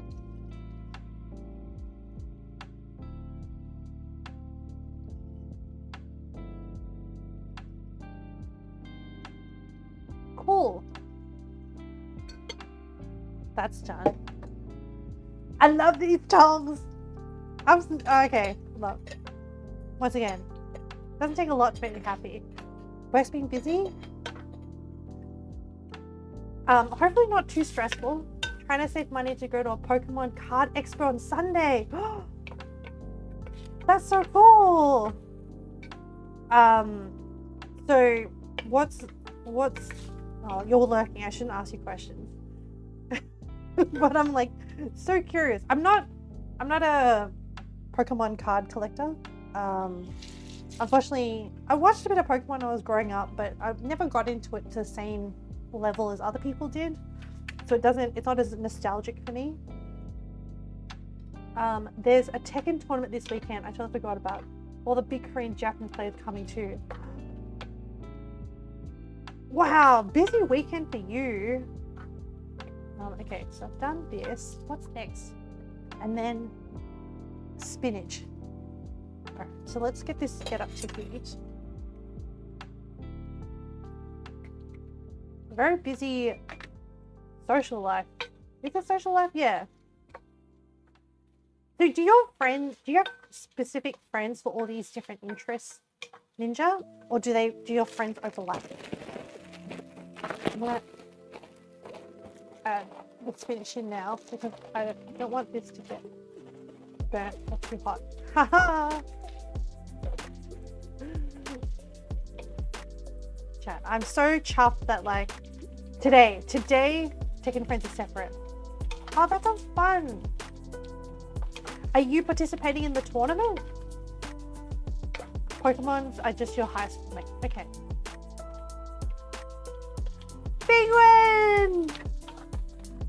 I'm glad you're here.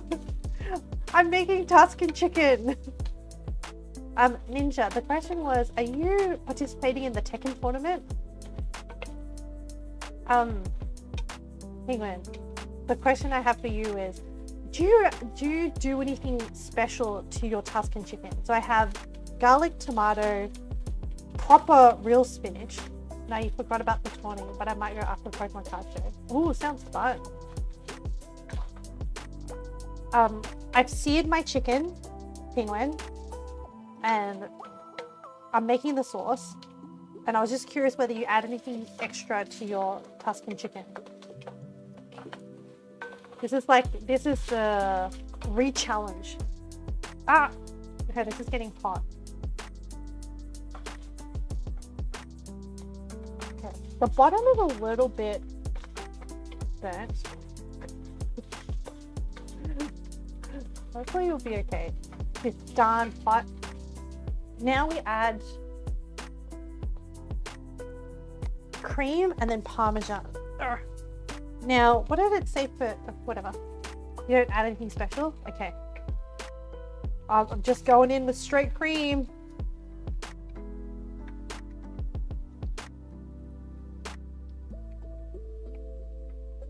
Okay. And then I'm gonna add in the Parmesan now as well. Let everything, and it's coming out kind of orange. This kind of looks like the picture.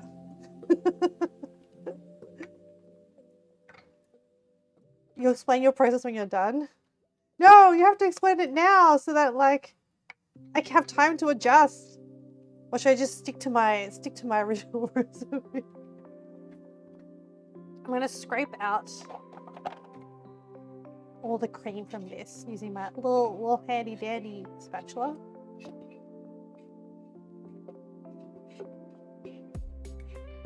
I'm gonna get the workout smasher and then head to my mum. I'll ping you on Discord if I end up streaming, okay? Yes, please. Oh my gosh, like a special DM. Thanks, Val. Have fun on your workout and have fun hanging out with your mum. I may not, depending on, I'm catching up with my girlfriend from my travel girlfriend today. So once that's done, if all the timing works out, I'll try to attend your stream. Good luck with the stream if you do end up streaming. Okay, that's done. Stir this. This looks pretty good. Oh, you know what I'll do? I'll add the chicken back in now before it gets too hot. This is just seared chicken.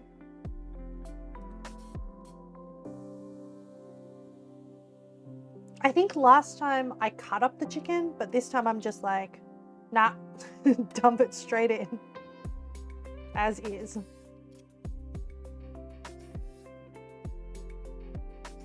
Okay. My God, look how good these tongs are. Sorry, I'm still really happy about them. The sauce is not as orange as in the picture. Maybe the more orange will come out when the sun-dried tomatoes kind of cook with everything. Does this look about right, Penguin? Is this kind of what your Tuscan chicken kind of looks like? I feel like there's a lot of oil in my Tuscan chicken. No, the sauce, is that orange? Is this kind of orange or more orange? Sometimes I wonder whether they like maybe bumped up the orange on their sauce. Their sauce is so orange. It won't go darker. It's right. Okay. Thank you. Thanks for confirming. This is like the perfect dish for, and look, it's more orange than green. So I think the next step on this, bring to a simmer. Cook about 5 minutes until cooked through. Okay, so it's doing its thing. I should stop touching it and let it just simmer. And then while I let that simmer, I'll just put some stuff away. How are you, Penguin? Did you work today? Has the flooding been resolved where you are? Let me stack my dishwasher. I'm not gonna hand wash this. Now my dishwasher's full. Oh.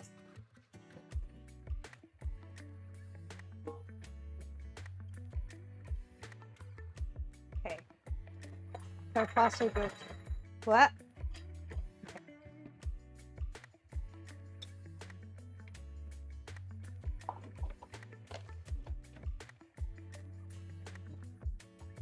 Well, you were at work. They've opened most roads. Oh, good. I'm glad. It sounds like it's settling down then. Ooh, I can use these tongs to like flip the chicken. I should just use real tongs, but I just really want to use my newly acquired. These tongs are more for I think for plating. I should just get like my proper tongs out. I'm not sure if 5 minutes will be enough to cook that all the way through. Yeah, that's what I thought. I'm just gonna keep scraping the bottom because I think it's kind of, this pot is a little bit hard to work with. Just gonna hold it steady.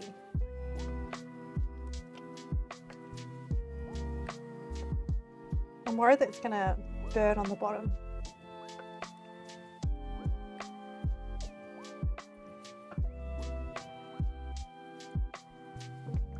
I might. Do you add extra chili? Oh, I can. You've got enough letters in there that I could read, so don't worry. Do you add any extra chili into your Tuscan chicken? Oh, you know what? I should do a bit of a taste. Hang on. I don't know if it's cooked through. Can I test this? Actually, I'll just, hey Google, set a timer for 5 minutes. I'll let it simmer for 5 minutes and then I'll do a cut through test of one of the thickest pieces to check the inside, and then we can see. I still need to make the pasta. The pasta's finished resting, but I still need to roll it out. And then maybe, I don't know, we're doing really well. God damn it, gotta move the Google Home from like right under the speaker. It's an ongoing struggle for you, isn't it? 2 hours. How long will it take us to make the pasta? Not that long. Should we sneak into dessert? Chili. So what recipe following? Oh no, I'm following a Tuscan chicken, but like, do you add extra chicken? Extra chili? Like, should I add extra chili? Does extra chili make it taste good? This is a preference question. Or is this a no, Ame, stick to the recipe and stop fiddling around with it situation? Because that is also a valid response. I'm like, no, get back in the recipe lane. This is how I ruined the last time.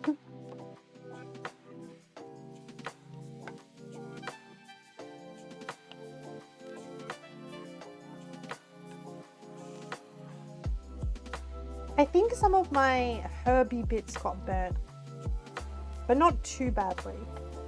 But I can see like black floaty bits in here.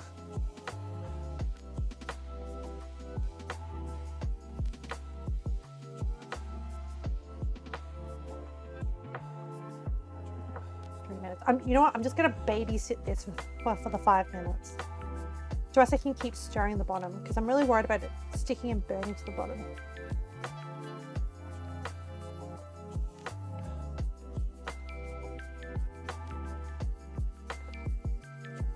Yeah, I'm following a Tuscan chicken recipe that does not include chili, but I'm just asking, can I add bonus chili?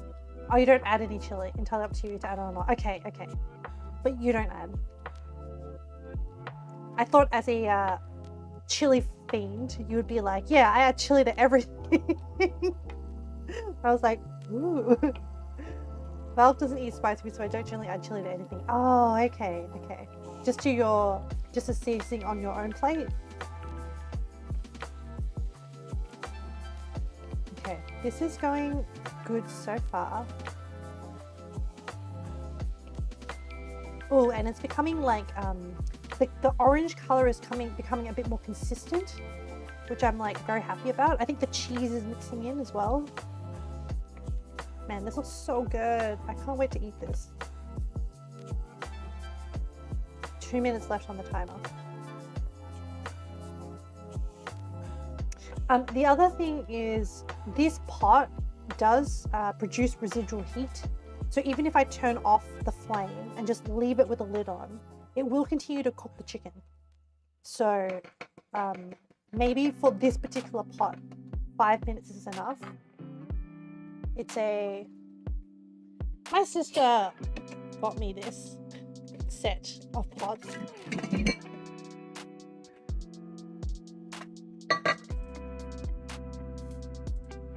If you want to add chili, I'd probably suggest cayenne or jalapenos. Maybe you wouldn't want it to be mega spicy unless that's what you want. No. I'll stick to the original recipe. If you don't add chilies, and I guess like I can always add dry chilies to my own plate of pasta later. So I'll just leave it as is. Like I'll try it as the OG Tuscan chicken and see how that goes. 48 seconds. And then I'll grab one of these and then cut into it. I'll put it into a bowl actually. This one, and then I'll cut into it. I can probably test it now. It's starting to like tighten up. Oh, use the tongs to hold it. Oh yeah. It's almost done. Actually, I think I could probably 14 seconds. 10 seconds. I can probably turn off the heat. I'm going to test the sauce. Taste the sauce. Make sure the flavoring is okay. Oh no, the timer. I'm going to taste the sauce. Make sure it tastes okay. Oh my goodness. That's so good. I think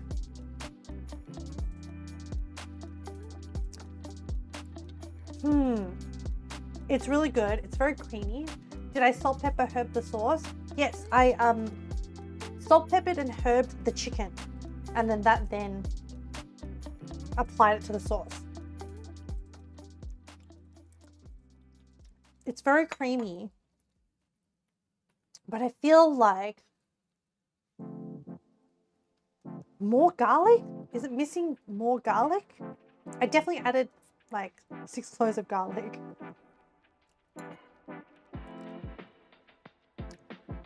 Should I add? No. I don't know. Should I add more? Maybe I'll just squeeze a bit more garlic in. I'm still sticking to the same flavor profile, just adding more garlic.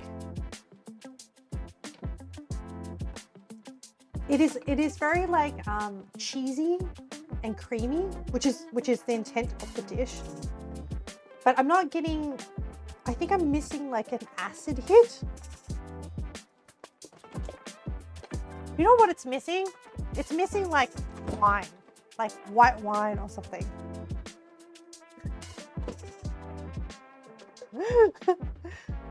Or like, I don't know, maybe it's my Southeast Asian taste buds that are like, maybe something more salty? Yeah, let me taste this again. Better. The extra garlic is good. Can I add MSG? Oh no, I'll add some savory mushroom stock powder to just like, I'll just add like a little teaspoon.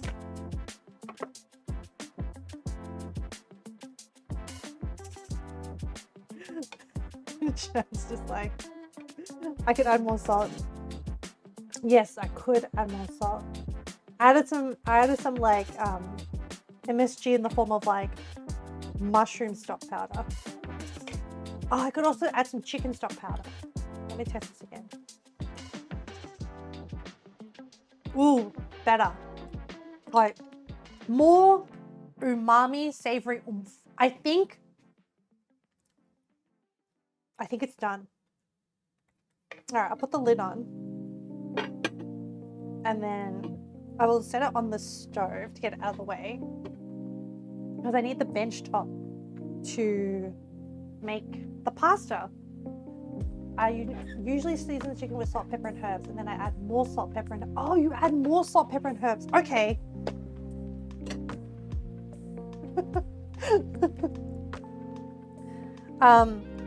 Herbs. Yeah. Yes. Okay, so you do. All right, I'm just gonna add just I did like a teaspoon.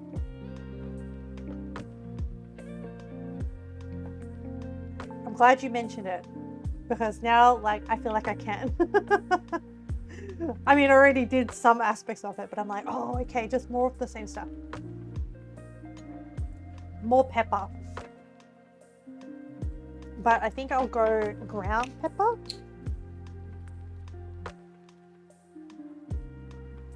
Oats mixed herbs, absolutely. That is exactly the packet I have in my hand.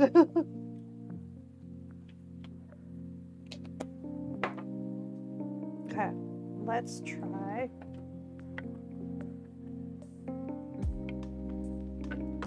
This now. Ooh, more herbs.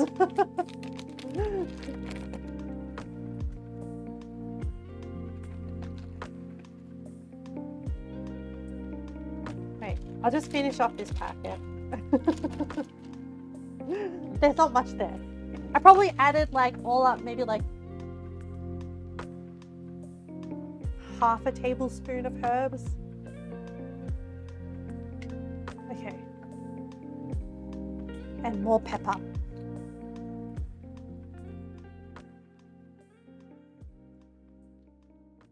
I want the herbs to punch me in the face. I want it to be like, yeah, you're eating herb chicken.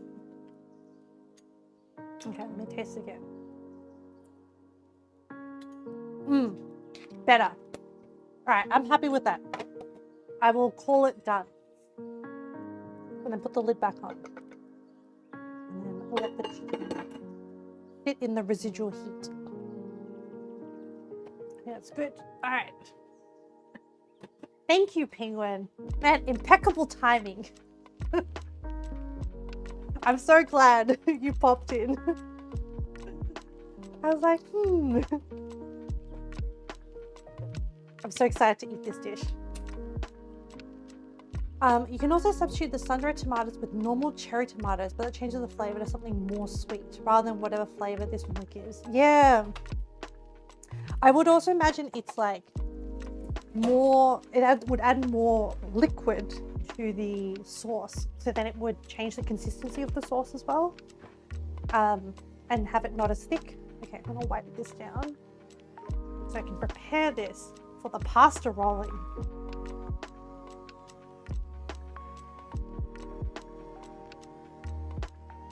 I'm gonna attempt. Oh wait, should I make a dessert? How are we going for time? We have 2 hours. As in, we've done 2 hours. We have another 2 hours.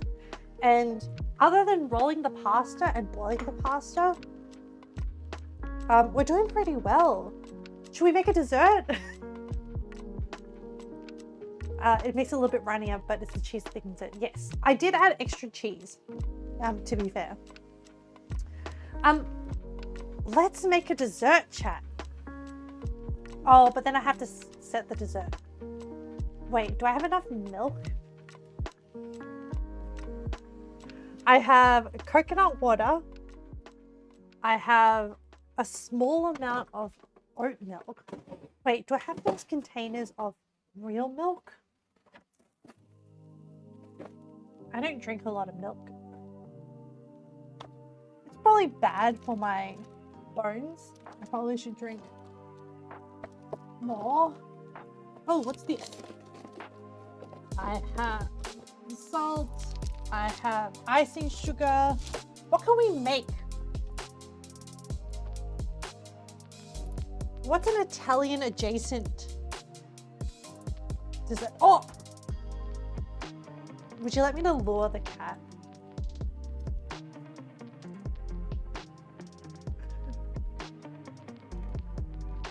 Kitty.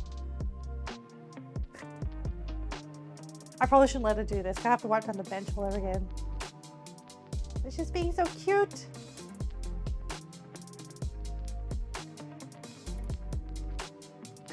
No, you can't lick any of that. It's gonna make you sick.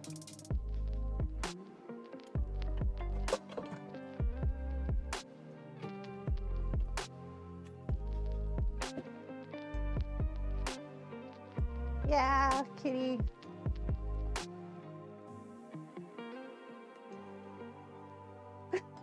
It's just like, I live here now. I'm like, no, you don't. You can't stay here. I'm just indulging you.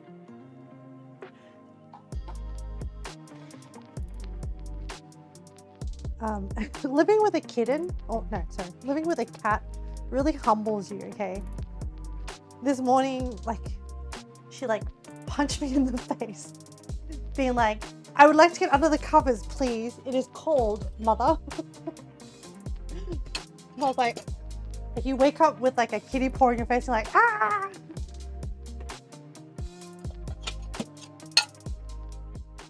I already fed you. I already fed you. So I do feed her properly. She's she's just being her usual self. I got her this like toy from Japan. It's so cute. Hey, look. It's got like these like firefly things and like a little feather.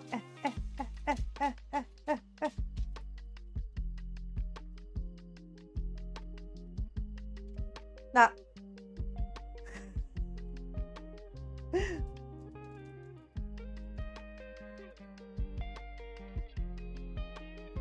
No? Nope. I'll have to wipe down this whole bench. Hey, hey, hey.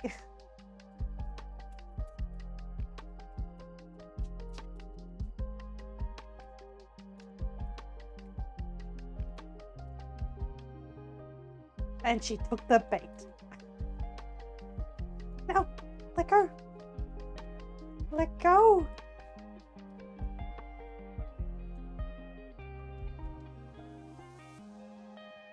Oh my goodness. Now she just has a claw stuck in it and staring off into the distance. Hey, hey. Oh, you're the one that got your claw. No? No longer interested? No? Alright, she's done. She is... she is done with the... Thank you for your presence today, kitty. Thank you for gracing us with your presence.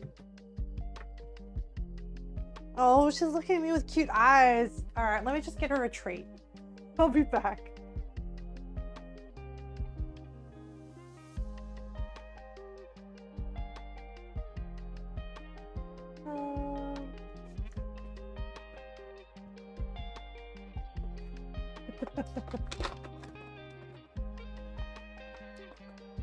Yeah. You need to have a treat. It's in your bowl. Alright. Now I need to wipe it from the bench again.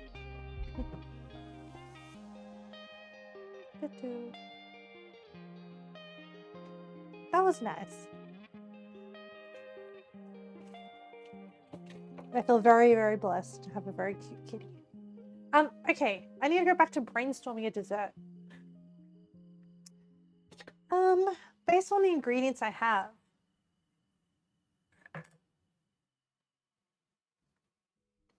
Or should I make a cookie? What's really quick and easy to whip up? Maybe a cookie? Let's Google this. Easy cookie. I feel like I want a vanilla cookie. Actually, Italian cookies.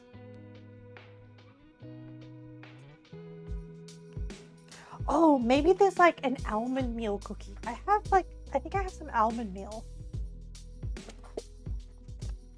I do have almond meal. I also have soybean flour.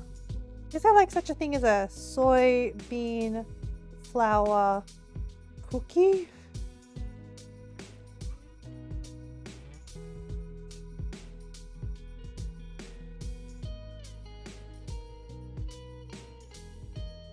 Ooh, brown butter, Kinako sesame cookies.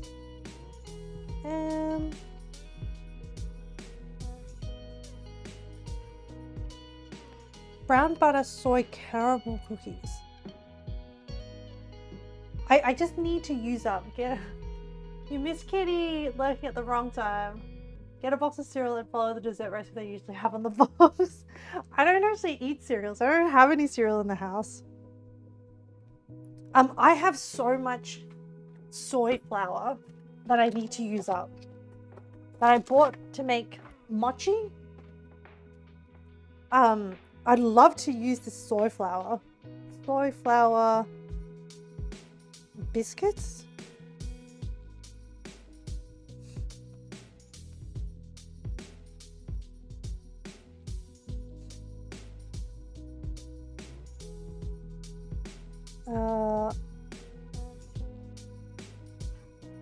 Can you just substitute in soy flour?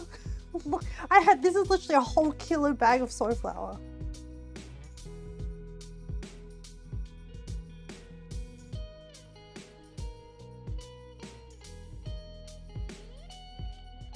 Hang on, let me Google this. Can you substitute soy flour into recipes? I think soy flour has a higher protein content. It is used as a partial replacement for wheat flour. How to use partial. We'll be experimental with some. You know what? Let's assume yes and see what happens. Yeah, you're right, Penguin. For science, we should. I have so much. I should. Now, let's see. I want like a vanilla. So the soybean, let me think this through. Okay, so practical application. It's going to have like a nutty sort of flavor. So I'm going to do it like, let's start with like a vanilla biscuit, like a simple one, but maybe it would pair really well. Do I have any nuts? What do I have? Oh, I have some walnuts. Walnuts, soy flour, vanilla, I reckon. Maybe a little bit of like, it'll definitely need butter.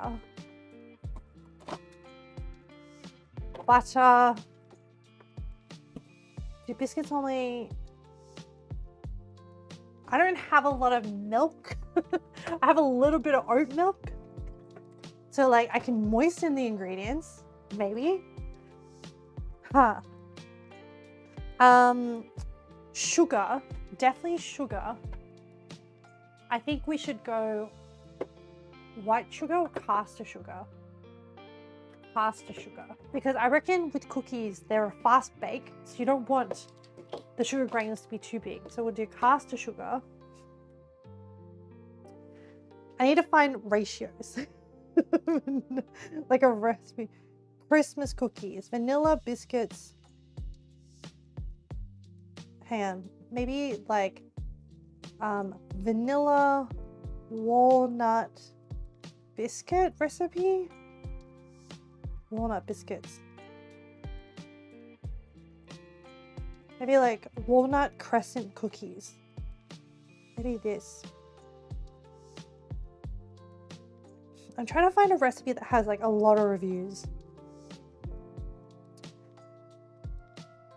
These look doable. 4 reviews.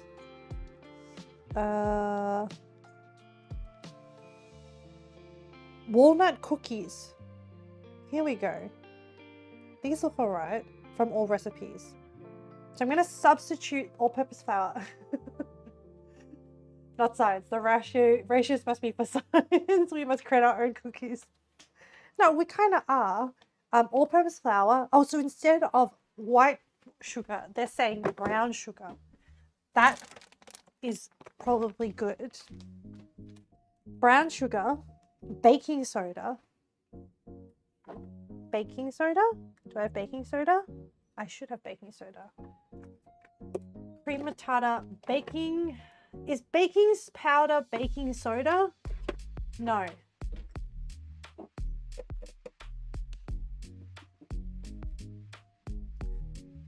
Surely I have, is that bicarbonate of soda? Surely I have some. Oh, but hang on. What is baking soda? What is baking soda? It's most common as bicarbonate of soda or bicarb soda. Okay. All right. Bicarb soda. Bicarb soda, powder, something else. Okay. Thank you. Butter, walnuts, vanilla extract. Where is my vanilla? Okay.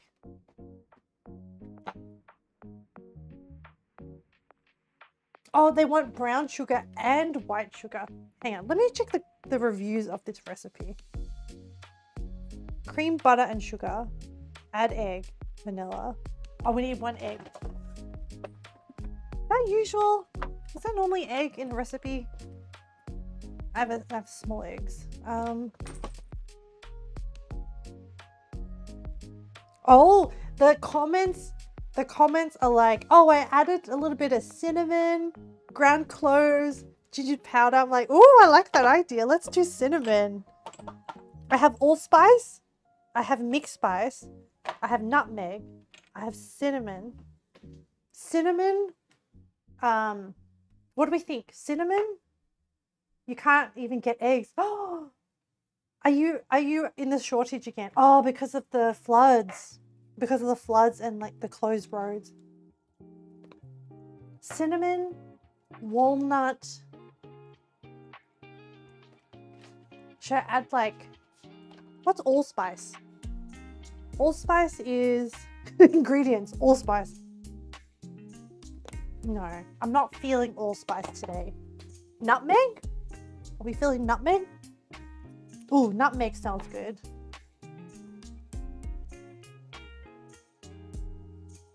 What else I got? Mixed spice. What's in mixed spice? Cinnamon, nutmeg, and allspice. It's been happening before that. There's never any eggs in the shops near me anymore. Oh no. I've been having different fluctuations. For a while I was like, could not get eggs. So then I would hoard eggs. Have like 3 dozen. And then suddenly the eggs would come back in. I don't know, I haven't checked since I've been back what the situation is. There's been a shortage for like 3 years. They just change excuses every now and then. Yeah. I thought they were using like bird flu as an excuse for a while. I haven't kept up with it. Okay. I think we are kind of ready to try out this experiment and swapping it in for soybean flour. And then I think I've cooked the milk as like, if it looks too dry, which I suspect it might be, because it has a high protein content in what I read. Okay, let's try this. So I need butter.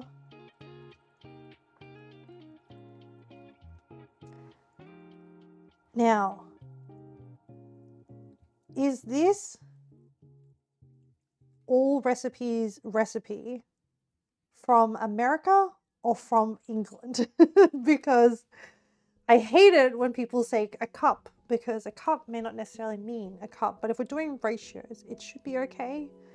So I think the directions are preheat oven to 190 degrees Celsius, but I'm going to use my small oven. I'm going to prep that.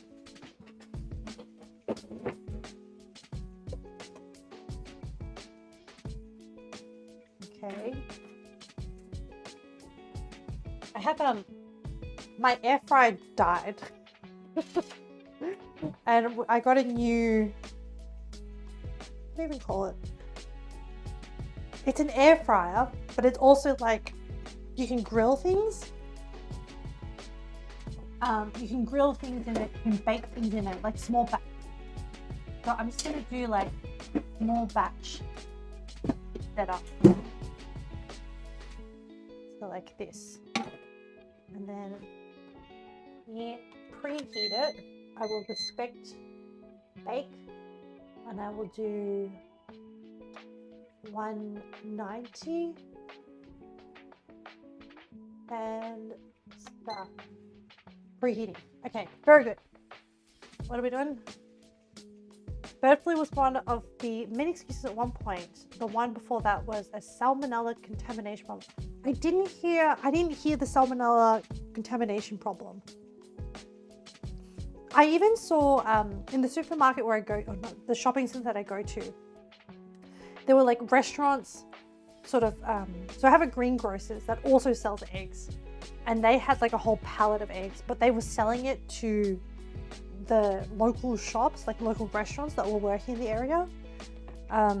So it seemed like it was an everyone problem, not just a direct to consumer problem, but also a people in the restaurant business problem as well, which makes me think it was like a really far-flung problem. Okay, scales.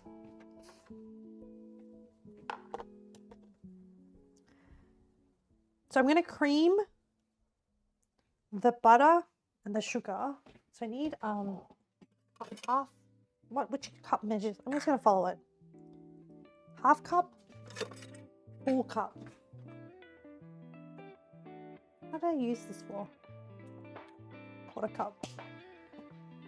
Half cup, quarter cup, teaspoon. A quarter of a teaspoon. Quarter of a teaspoon. What is a half a cup of butter? I'm sorry. What is, how, what? I don't know. Hey Google, what is a half cup of butter in grams? 115 grams.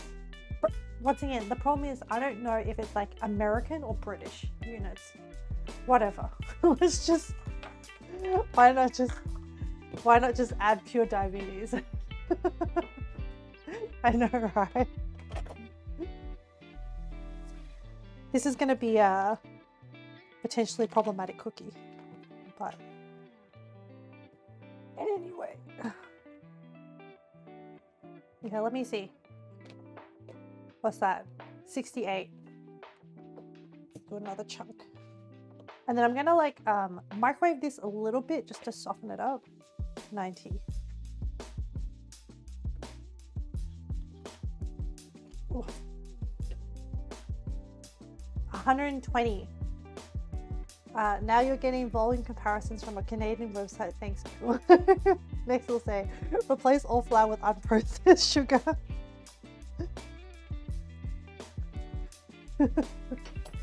It's a lot of sugar. Half a cup of sugar. Oh no, it's a full cup of sugar. It's a lot. But I've learned that sometimes the sugar actually really impacts the cookie recipe. So I'm going to melt this for 20 seconds, just see how that goes. Do a little bit of a burst of heat. And then I'm going to cream the sugar. Oh, where's my white sugar?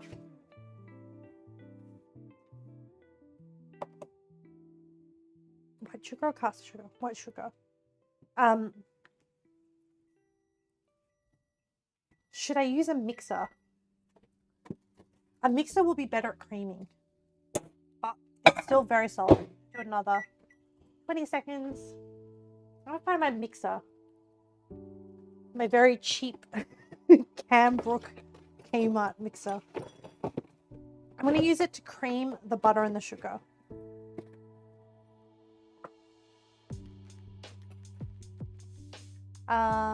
When I made my sweet chili sauce, the amount of sugar I had to put in that, oh, I can imagine. Actually, how did you make it without burning it? I imagine you had to cook it. Did you just like have a giant spatula and just kept stirring the whole time? Okay, I've I was gonna say moistened, softened the butter a little bit. Let me connect the extension cord. There. Okay. Oh,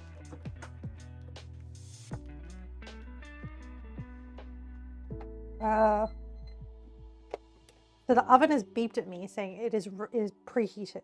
Oh, let me measure out the sugar. Half a cup of brown and half a cup of white. One, and this is a half cup measure.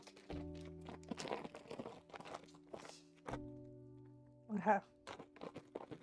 Let me see. Oh my gosh, there's a lot of sugar. Yeah, I had to keep stirring, but because I used bird eye chilies, that's the chili sauce, it still turned to be spicier than your standard sweet chili sauce. Add a little lime juice to somewhat negate some of the spice more. Yes, I've heard the opposite of spice is sour. And potentially more sugar. Yeah. There's so much sugar. Oh, when I made, I found this recipe. I once made marmalade, but I was too lazy to get rid of all the pith. So I found a recipe that uses all the whole orange. And the amount of sugar that I had to put in for that marmalade recipe, it didn't turn out to be marmalade. It turned out to be, you know, like quince paste, that thickness. It turned out to be like an orange paste, which was still delicious. I just ate it with cheese then at that point. But I was very shocked at the amount of sugar. Oh, okay. So I'm gonna...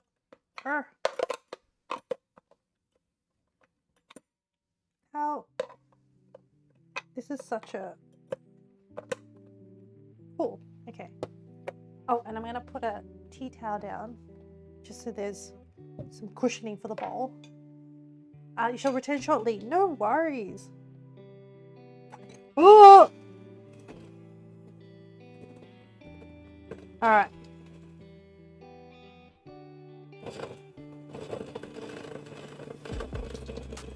I should have used a bigger bowl. This bowl... Oh. Okay. Yeah, it's like flying sugar everywhere.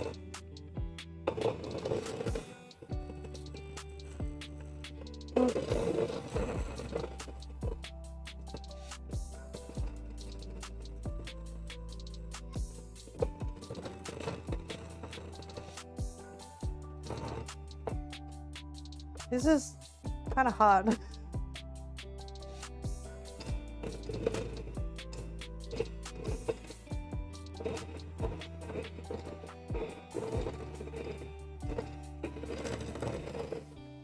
I reckon I could soften the butter up for another like 10 more seconds. It's kind of not creamy very well. Hold on. But I don't want to like completely melt the butter, if that makes sense. I don't want liquid butter. I just want it to be a bit easier to work with. It's a little bit cold today. Yeah, just adding a little heat.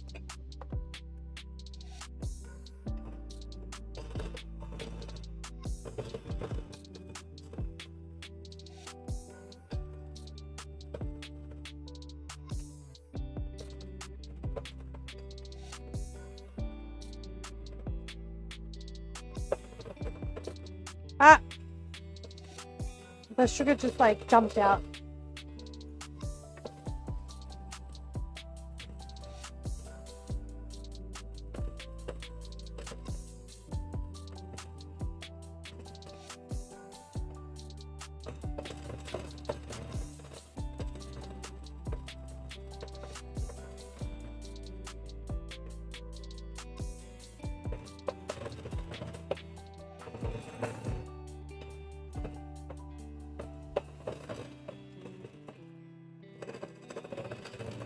Okay. Okay. Nope.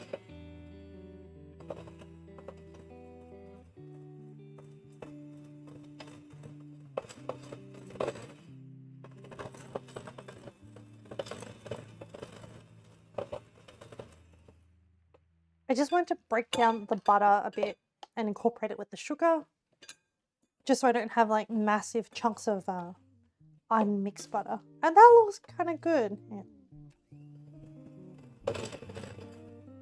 All right. I think that will do. And then I'm going to make it wet. Yes, this is already has chunks of unmixed butter, just little moments of delicious at the end. I'm glad you think so, Bertie Bear. I mean, you can't go too wrong with butter, sugar, and yeah, butter and sugar pretty much. Okay, added some moisture with the egg. So far so good.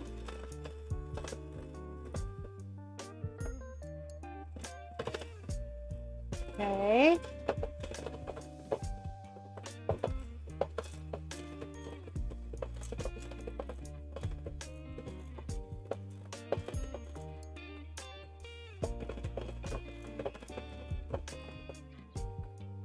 Okay. That looks good. Okay, so I can put the sugar away. I'm gonna add the bicarb soda. How much did the recipe say? 1/4 teaspoon. Really? Nah. Add more. Like when they give you really cold butter on the plate from your bread. Why you spread when you can simply take chunks of butter and jump out with some bread? I get really annoyed by that. I always end up tearing my bread.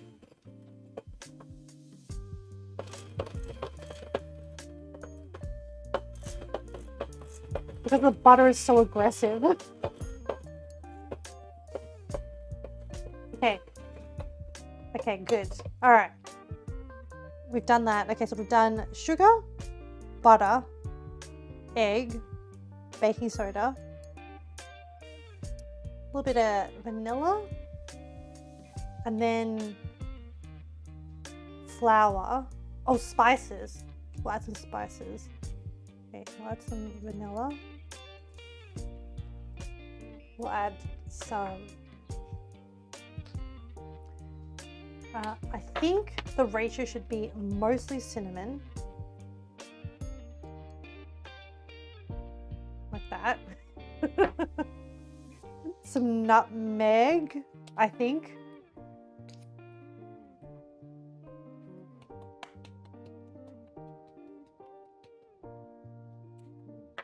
And some mixed spice.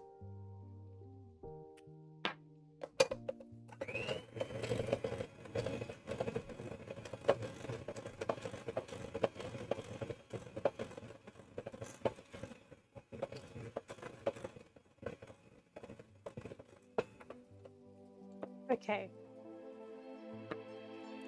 I feel like I shouldn't do complete soybean. I feel like I should add in some almond. An almond meal. Because I think the soybean flour is very, very fine. Ah! Drop my scissors. I'm gonna add in all almond meal.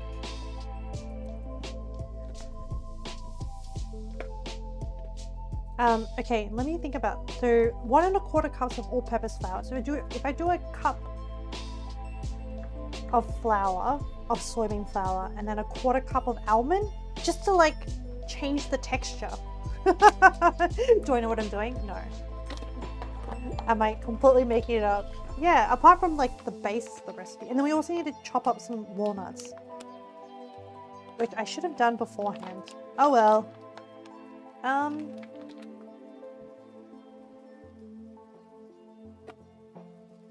gonna use this bowl so I can pour the soybean flour into a cup.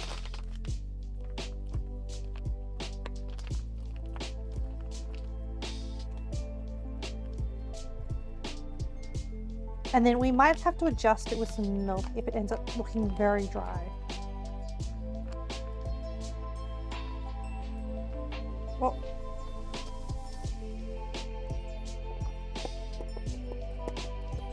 okay, okay.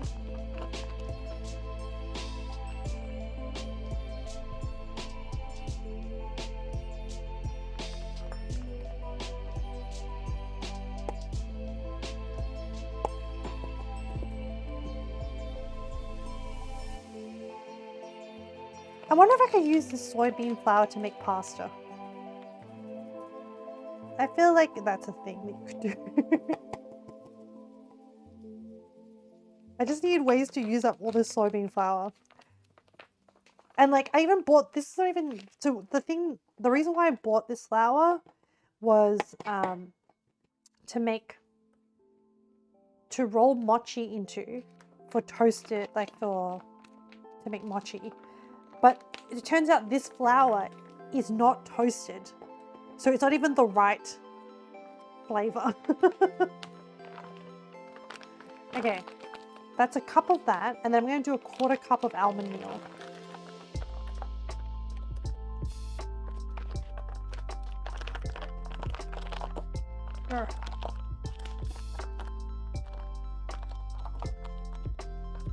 Okay, let's see how we go.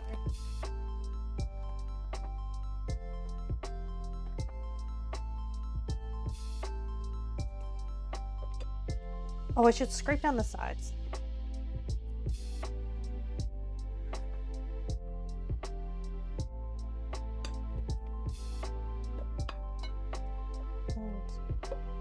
Get rid of some of that off the mixer. Okay. A cup of soy flour going in.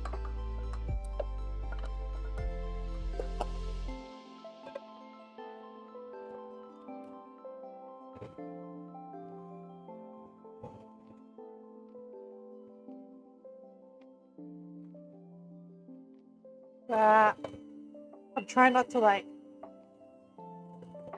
Is this why like fancy kitchen aids have like mixing bowl guards?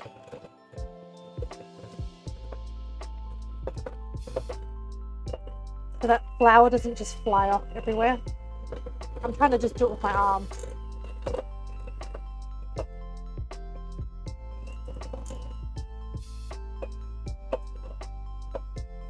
Okay. I'm gonna taste it a little bit. It's all sugar.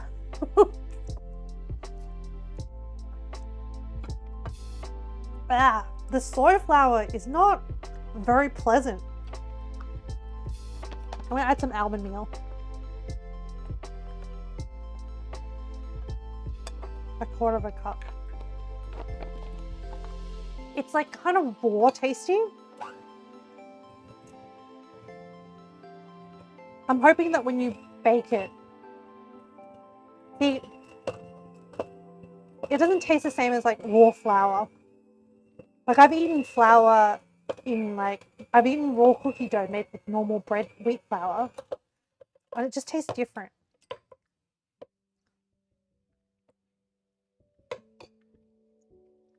Huh.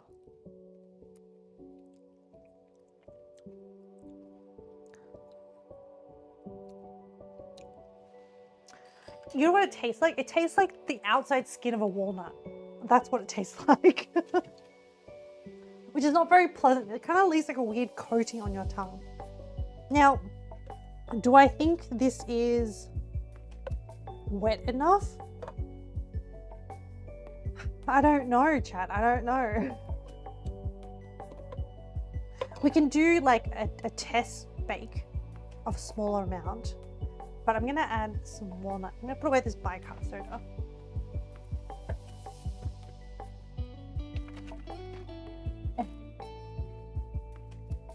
And I'm just gonna I'm gonna get rid of some of these spices because I'm done with them.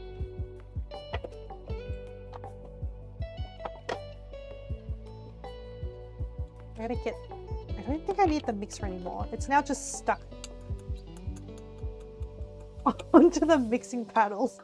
Oh no.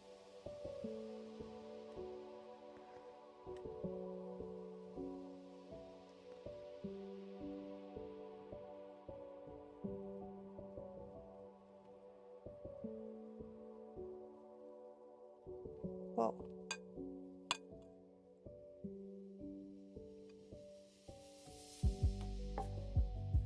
Normally I'm a bit of a raw cookie dough eating fiend, but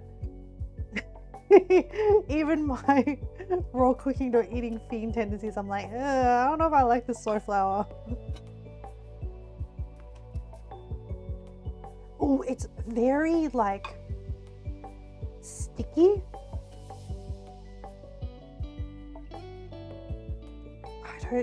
I don't know. I'm having doubts, chat. I'm having doubts.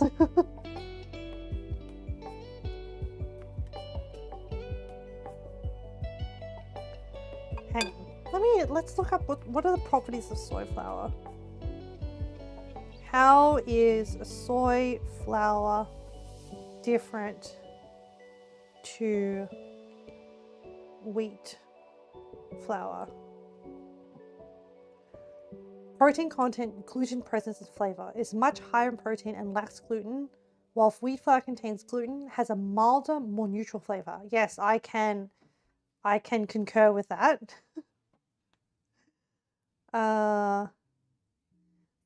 Soy flour adds a different texture to baked goods, often enhancing moisture and shelf life. Wheat flour provides the characteristic chewiness and structure of bread and other baked items. I mean, you know what? Soy flour is much higher in fiber and protein content, so like maybe it will help me poop better. I don't know. Whoa, it is like really sticky now, the dough.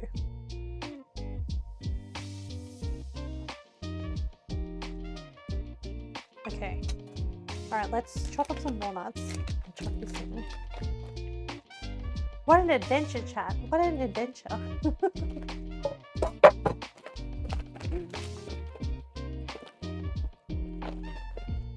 How much do you reckon? Like a handful? Like this amount. And then I'll just roughly. I should give this knife a rinse. This is the onion knife. It'll be fine. Might get some onion sticks in there. I gave it a rinse.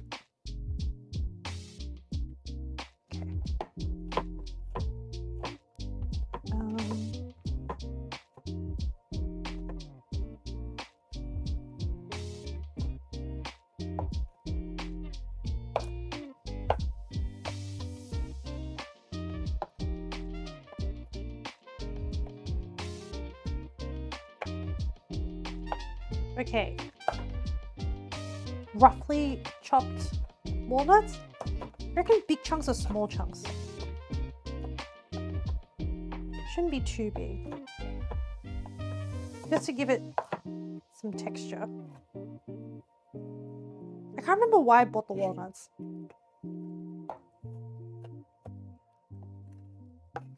Okay. All right, let's just dump them in. Hope for the best.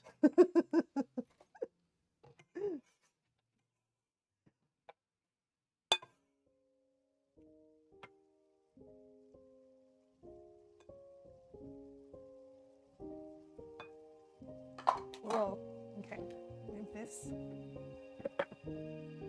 So I have my bowl back. Oh, it's really hard to work with now. Whoa, it's fighting back, this dough.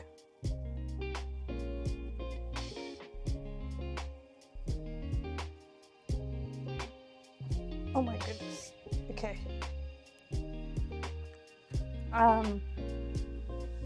Let's baking paper.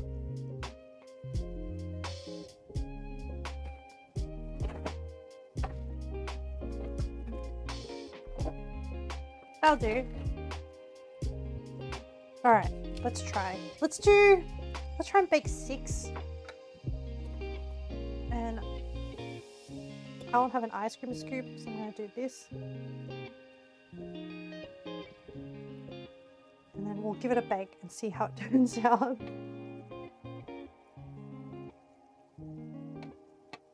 Now, I don't know how it's gonna spread.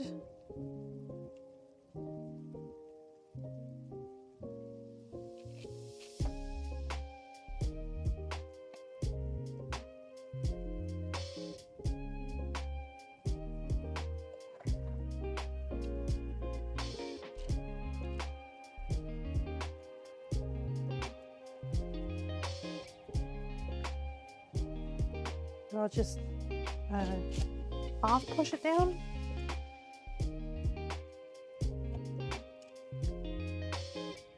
Let's see how that goes. So that's what we got. I think the recipe says, how long do I have to bake this for?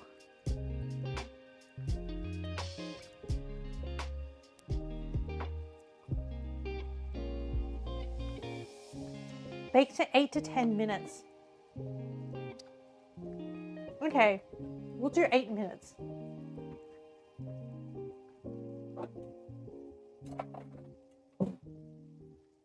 Well, I'm doing 9 minutes.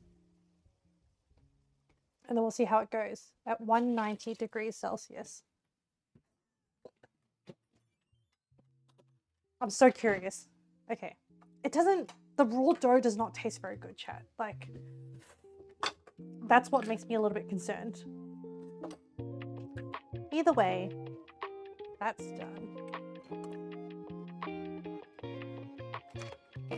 Pull the walnuts away, put the almond meal away.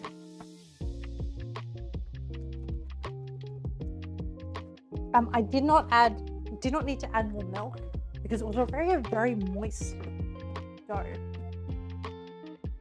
Unplug this, and then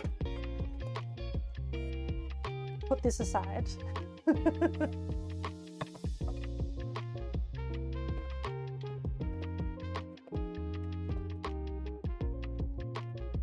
And then work on our pasta dough, which is already going to take us a while. And then I'll soak these.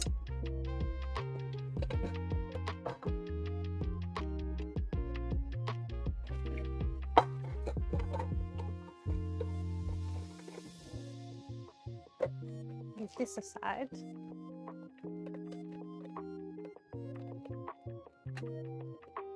I'm a little bit excited that it has how the soy, walnut, cinnamon, vanilla cookies are going to turn out. Scales on the sides.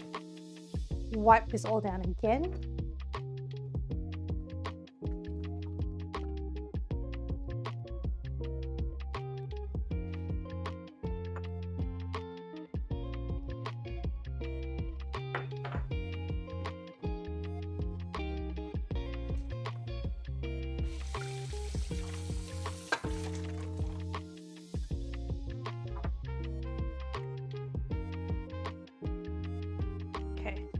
And then, once again, dry all of this down so that I don't end up with like a flour glue on the bench top.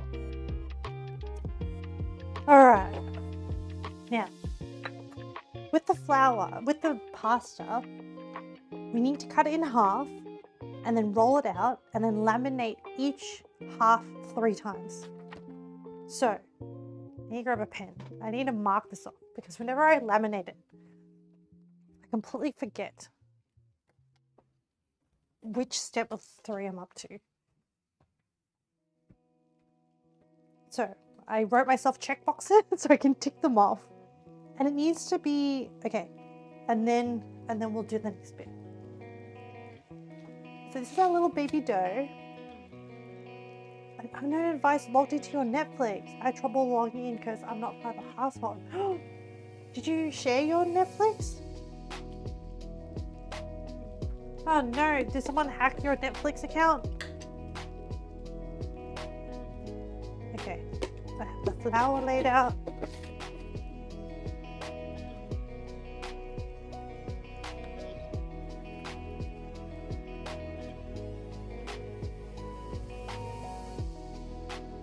Cut this off.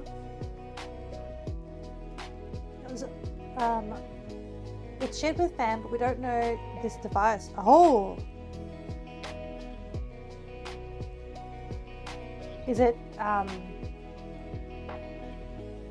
were you able to get back into your account? Hopefully they didn't change the password or anything. Oh, it feels good.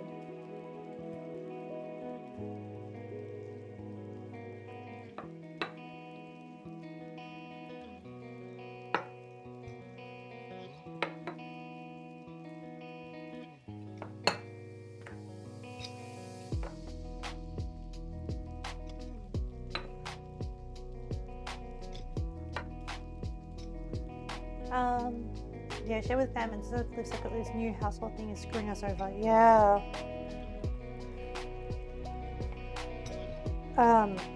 It is very annoying.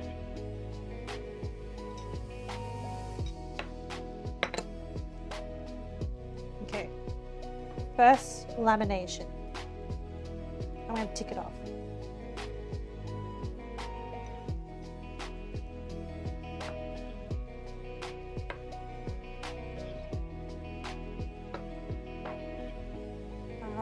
It's resolved now, but I think I'm unsubscribed because of this household thing. Do your family still use it? I think there's also combat VPN thing people do have. Oh yes, I guess that's true. In order to, I mean, I guess you can still do the VPN thing. Oh, you're right. Your mum uses it the most. Okay. Second lamination.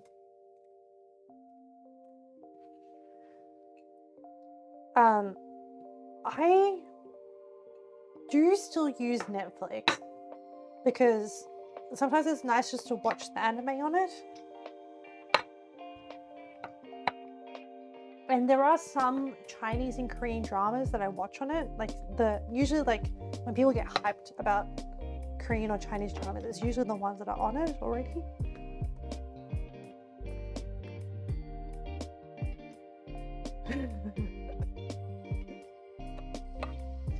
And I need to keep watching the Formula One TV show as well. I did start it, but I didn't continue it the most.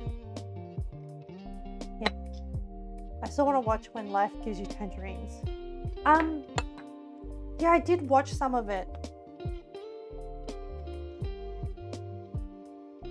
But I'm getting, I don't know why I dropped off. This is the third lamination. Okay, last one. Then we can roll it out straight and then cut it out. You're back! Welcome back, Penguin. Oh, crap. Did I set a timer for the cookies? No, you came back and I remembered. Oh, there's a timer on the mini oven. We've moved on to pasta, Penguin. But the cookies, a batch of the 6 cookies are baking. So we'll find out for science.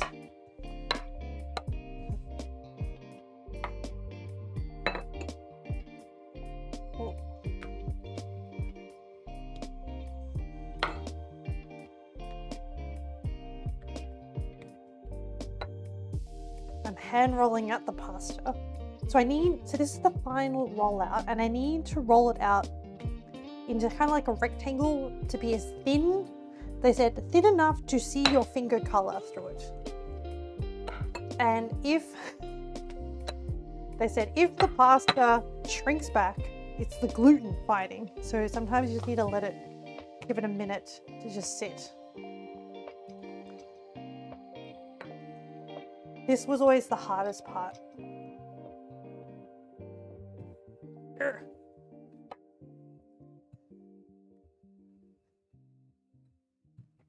My gosh.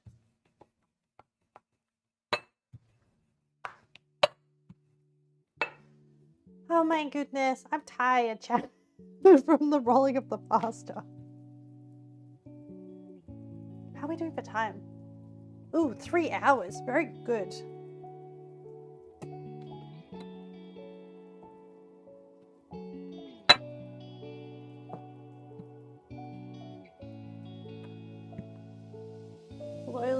Slowly.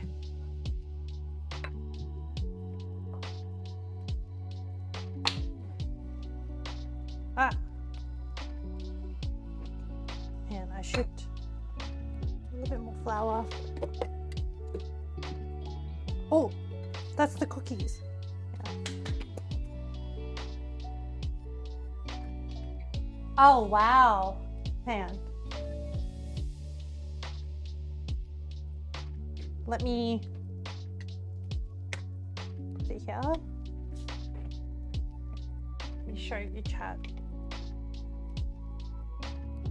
So I did a 9-minute bake. They did kind of double in size. So, oh, they're very soft. Oh, what do you reckon?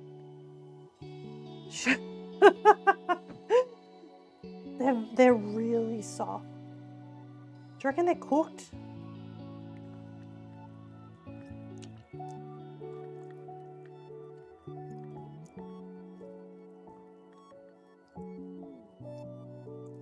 Should I try and bake them at a lower temperature for a bit longer?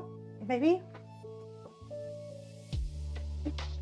I'll put them back in, but I'll reduce to like 170 and then maybe bake them for another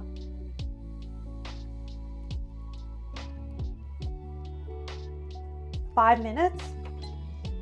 Yeah, I'm gonna try that. It's the flavor is. Do you have like something to poke them with? Oh, I just used my fingers anyway. It was just like, so instead of adding 1¼ cups of just pure soy flour, I did 1 cup of soy flour and then I did 1/4 cup of almond meal. Don't know why. I just had like vibes that the almond meal might add like a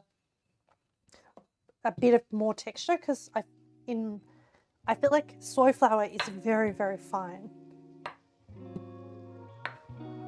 And because they're both kind of like nut flours, I figured the flavors would be okay.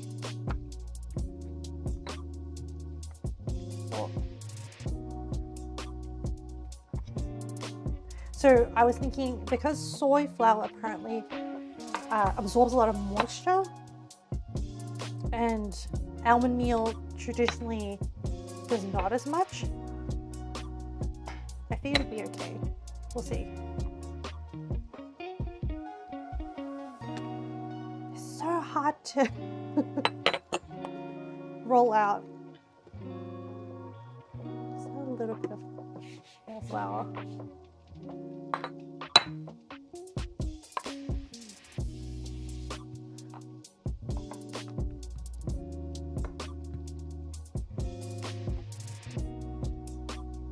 This flour definitely fights you.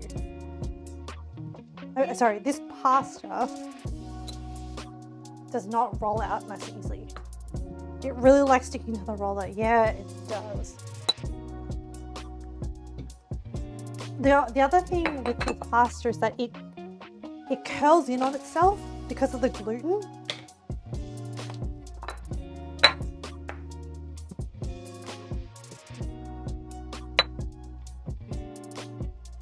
And I need a longer bench.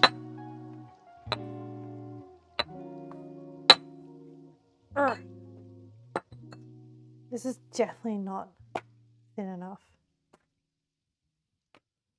Yeah, I'll do like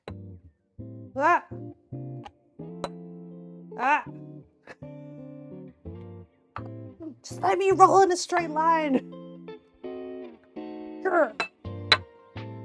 Oh no, there's a crinkle.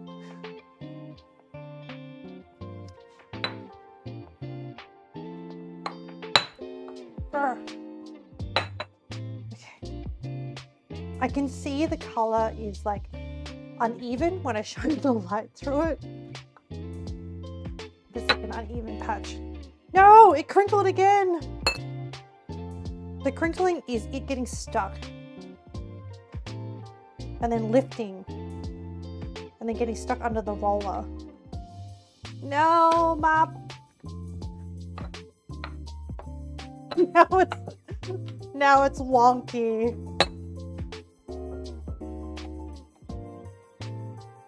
Maybe I should just invest in a pasta machine. No. If the nonnas can do it, I can do it. I tore my pasta.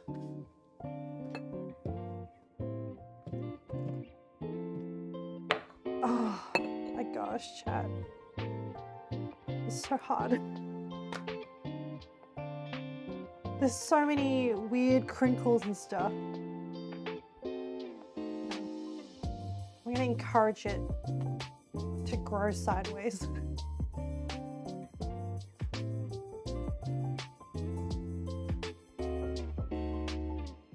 stretch out some of the, look, you can do this with pizza. I'm sure you can do this with partner. Get the iron, we'll iron it out. And then cook the pasta while we do it. Some of the edges. Oh no, I tore it again. Oh my god.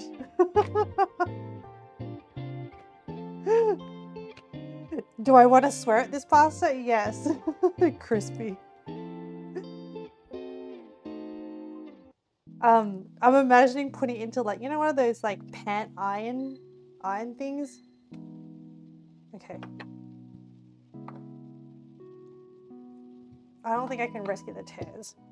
This is going to be a very, what's the word?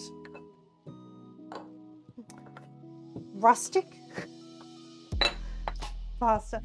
I don't know if anyone's seen, there's an episode of Doctor Who where people are spread out as skins with faces onto these frames. This is what it reminds me of. Okay, the cookies have said they're done. I'm just gonna let the pasta sit there and think of what it's done. Okay, so I think this looks a lot better. The color looks a lot better now. I think I just need to let it cool. Oh, and I can, some of it is like, can be lifted. Okay, I'm just gonna leave it. So that's what we have with the soy cookies. I still have more dough. I think maybe I can put it onto a cooling rack and then bake the second half.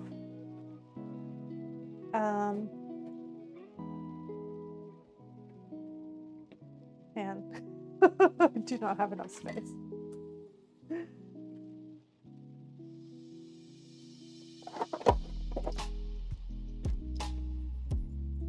I'll just borrow this corner for a second. Oven mitt. And then, oh yeah, it's much more like easier to like scoop now. Whereas before it felt so fragile that I thought it would break pretty quickly. Okay. All right, that's good. I'm gonna do a second batch. Let me check the color.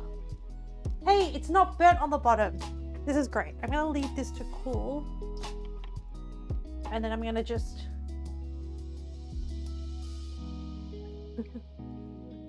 pasta, you sit there and you think what you've done.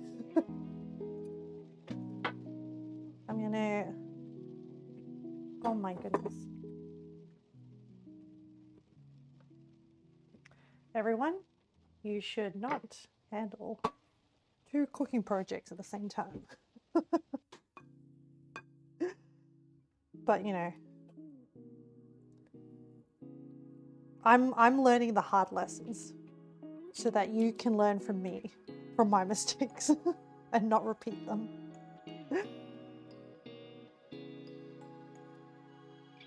Yeah, it's like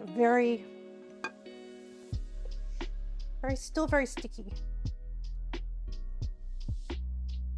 Just doing like about a tablespoon ball. Luckily, cookies are quite forgiving. Yes. Oh. Well, I'm going to use the rest of this.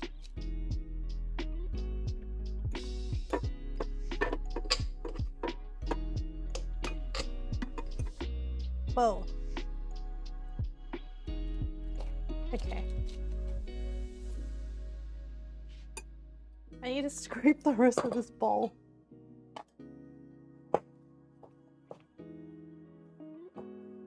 So far my observations are the raw soy flour dough tastes bad. But I'm hoping that because if it's in the oven will roast the soy flour or bake it essentially, and it'll make it more nutty, I'm hoping. It's very sticky. Supposedly it has a higher fiber and higher protein content, which is good. We like more fiber. We stand fiber. Apparently it also has more moisture. And I think what that means is that the granules absorb more moisture. All right, I think that's the best I can do. And then I'm just gonna give them a bit of a smush down.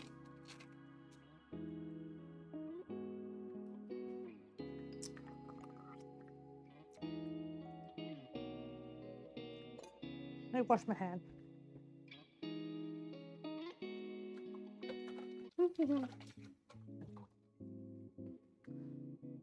All right, and then preheat the oven again to, I'll do the same, 190.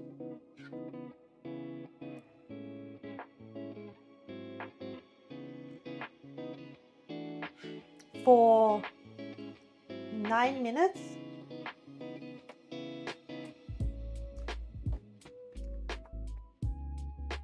And then 6 minutes at 170. Oh, but now it needs to, wait, it's preheating. I'll just let it preheat. Okay, I'll set that aside until the preheating is done and it's ready to go in. All right, pasta. You had a minute to rest. How thin it, oh no. All right, I think she's ready.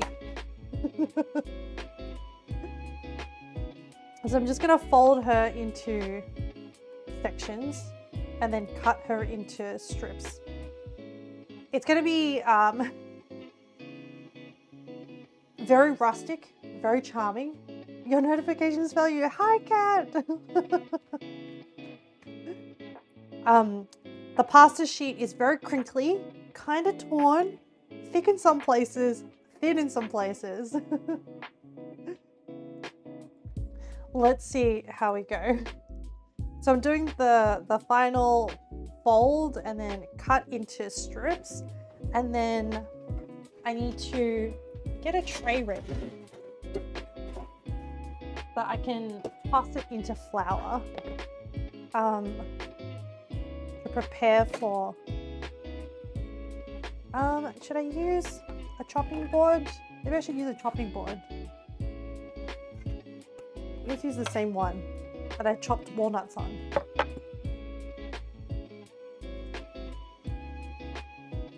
Okay, here we go.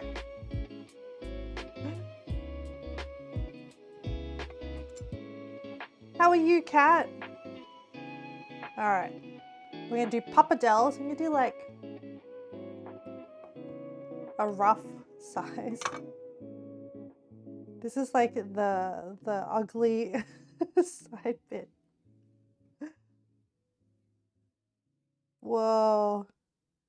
Okay, there's some like uneven bits, but it's all gonna be edible in the end. Oh, the preheating in the oven is done. So the soy walnut cookies can go in, our second batch.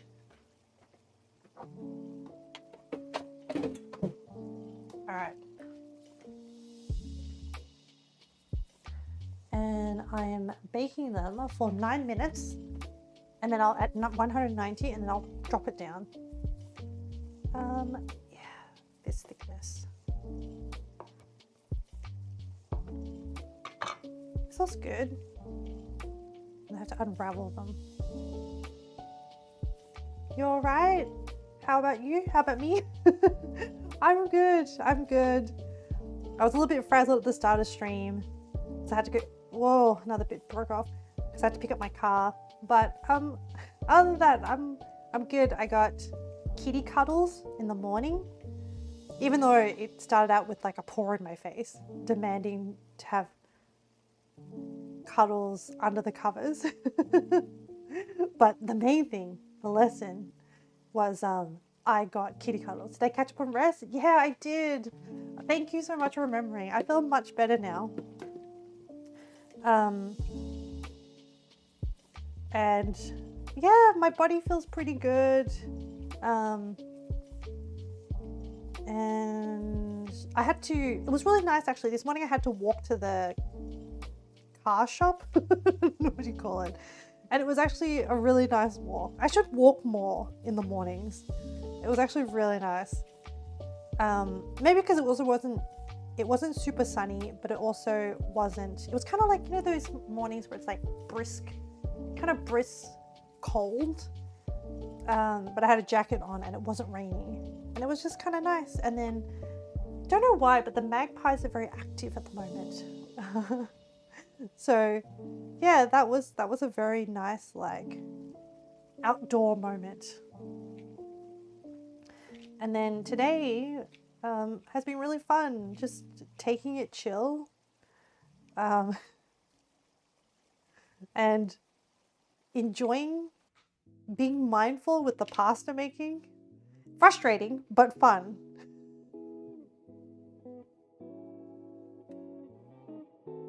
Whoa. It's unraveling. And I got to like, when I was in Japan, I bought a bunch of like, it was really fun. Well, okay, cooking streaming is really fun because I don't normally like to shop unless I have like useful things to buy, and so cooking streaming means that I do a lot of cooking now. And so going to Japan, I would check out like the cooking section or cooking accessory section of different stores, and it was fun just to be like, hey, I bought this like tong thing that will make it like really easy to handle like marinades and stuff, and I got to use some of it today. So like, I don't know, I like clever designs, and when people really put thought into design. They probably want to eat as much food before winter properly sets in. Yeah, I woke up and there was like a lot of magpie warbling going on. I hope they're okay. As in, I hope the magpies will be okay during winter. I was playing with the idea of like, oh, should I set up like a bird feeder in my garden to like provide the local wildlife birds? I need to figure out what local, I don't want to like hurt the diet of the local birds. So I need to figure out what is good for them, or what becomes part of their diet. I actually get a lot of birds in my garden because I have a pine tree, and they seem to really like the pine. Depends what birds you're wanting to feed. Good question. What is native to the east coast of Australia?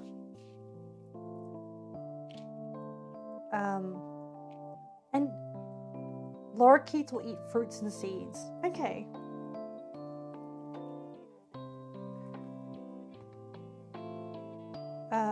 I already get quite a few cockatoo, whatchamacallit, fleets, squads. What's the group term for like birds?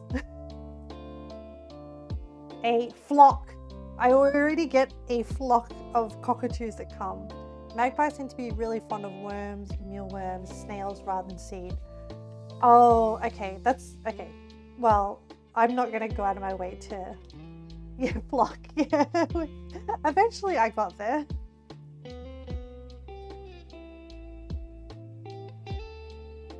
I would love to plant a butterfly garden, and I would love to plant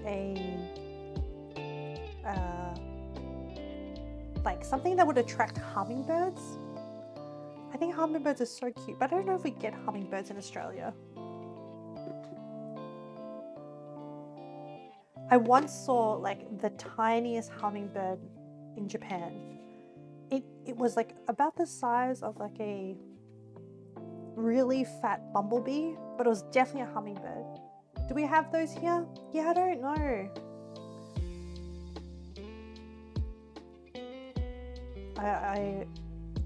I would love it if we did.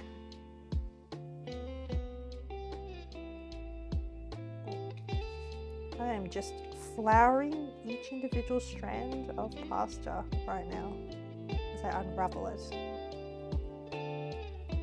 Google says no. Aww.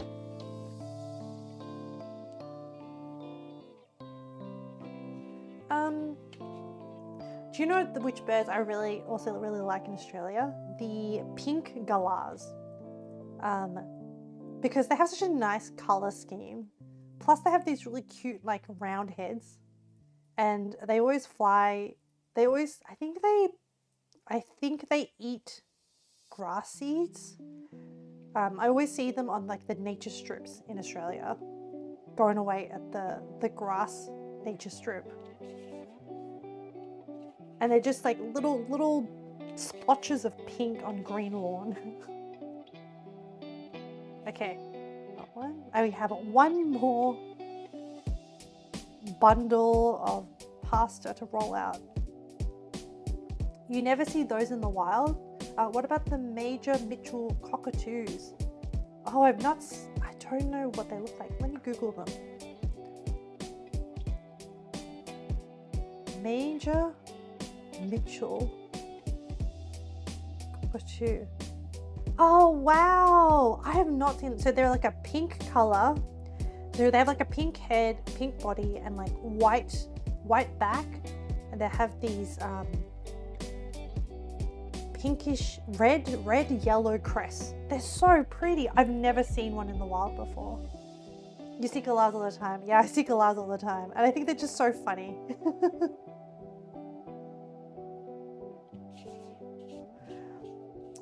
I really like Australian birds. Actually, I just like birds in general. Well, I just like seeing them in general. I don't think I would ever want to keep one as a pet. It's just really fun to spot them in the wild. Okay, one block of pasta done. We're gonna move on to our second block of pasta. There's so much stuff going on in the kitchen. I have like a tray of pasta. Oh, shall we try some of the cookies before I continue with the pasta making? Galahs are like the budget version of them. Oh, these are hardened up now.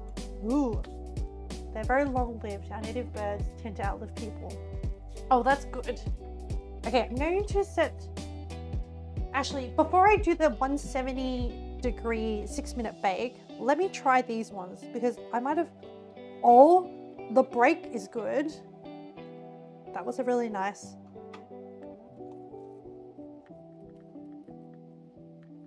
Oh, interesting. The flavor is better. It tastes very nutty, the soy flour. It's not as chewy as a wheat flour biscuit, but it's still nice. I think I will do the extra 170 temperature bake. At, what did I do it last time? 6 minutes. I will do exactly the same. These are quite pleasant. They actually don't taste that sweet.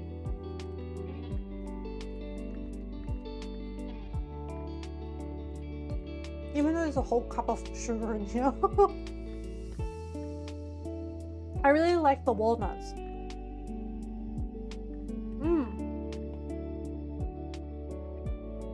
It's a very almost savory biscuit. Cookie. This is more a cookie than a biscuit. Yeah. I like them because they're cookies. They kind of taste like, it also is like reminiscent of like an oatmeal cookie.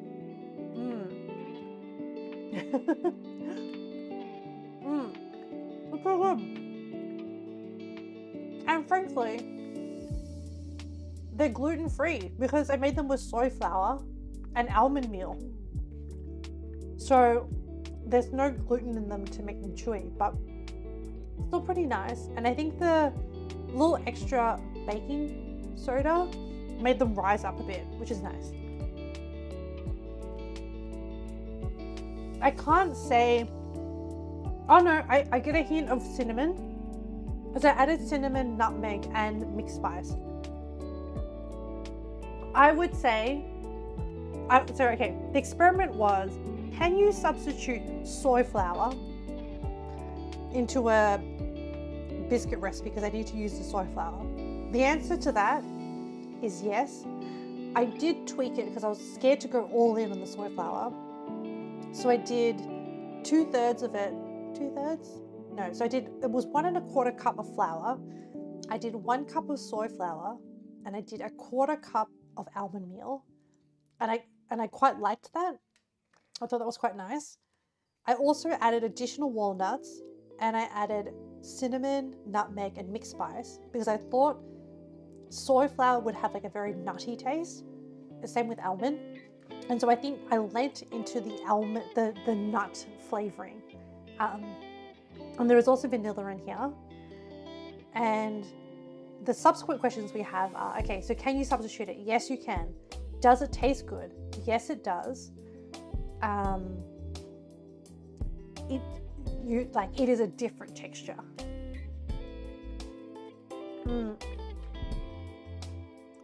I like it. I feel like it would pair, another ingredient that would go well with it is rolled oats. So maybe next time I could do, instead of almond meal, I could do rolled oats with soy flour. And the benefit, sorry chat, I'm eating well.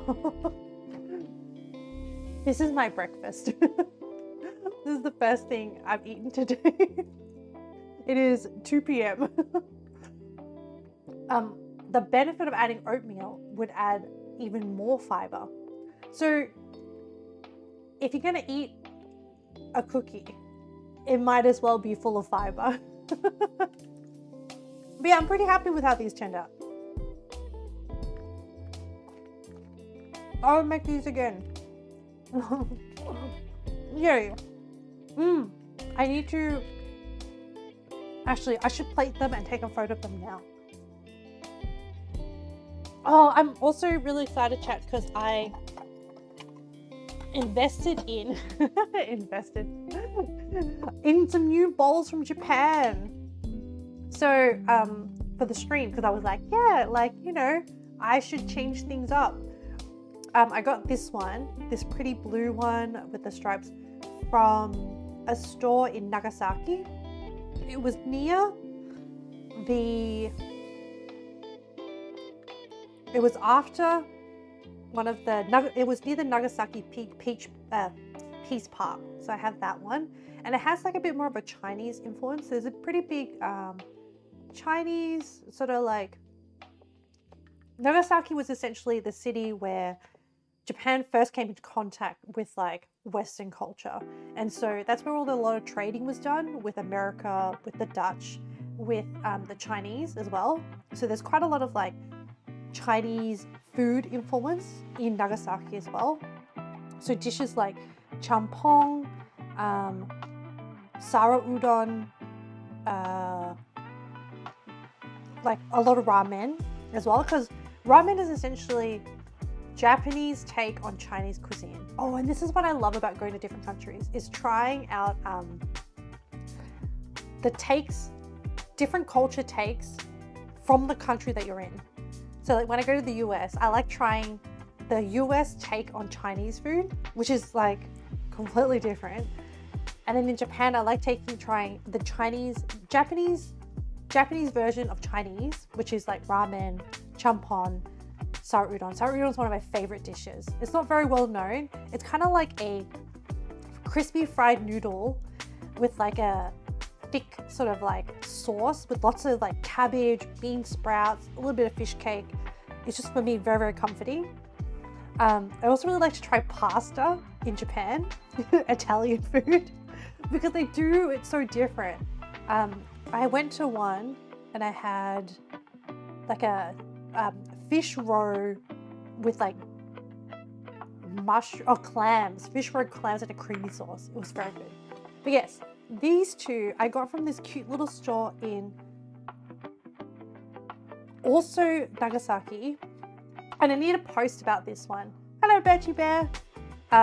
These were from the same store, and it was run by this old lady who really loved her ceramics, and she just had them all out. You could pick which one you wanted, and I don't know, the texture of these, like when you touch them, they just feel so nice. The glaze, it's very organic. It's kind of rough. This one has like a bit of like a teardrop shape, I guess is how you say it. The bottom is very rough. I don't know, I just love the color so much. Like there's a little bit of brown coming through. It's like a light sort of kind of green. It's very like earthy kind of thing. This one is also from the same shop. I think the shop's name was Sasa. I need to, once I do the videos, like I'll show. She was so cute. And because I always ask to take photos, and so I'm taking photos with my Fujifilm camera, and I think she was really happy that I was like taking photos of her shop, her design, the front of her store. I try not to take photos of people. I try, like, as in of their faces too much, unless it's like just part of the atmosphere. But this one, I really like the green glaze. It's just, the color is so nice. This is what I like about ceramics, is someone has decided this is the forever color that I want for this bowl. And some of the green, like not all of it, but like it's the light has bounced into the white bit. I don't know, it's really pretty. I think I want to use this for the pasta later, because I think the green and the orange will go really nicely together. And maybe I'll use this one for the cookies. These are going to be my new favorite bowls for a while. Story time. Yes, I went into story time accidentally. I'm just so excited about these bowls, chat. Like, I don't know. And also, like, I like buying the ceramics in Japan because, like, I found out later that there is a town in Kyushu called Arita that specializes in ceramics. So one day when I go back, I want to visit that town.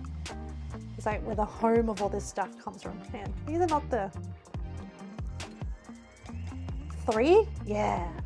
Now let me try and do like a, you know what I should do? I should use my Fujifilm camera for these photos and then upload them using the Fujifilm. Where's my camera? Because I love this camera so much. I should use it more. All right, let's try. I have a lot of problems with focusing on this camera.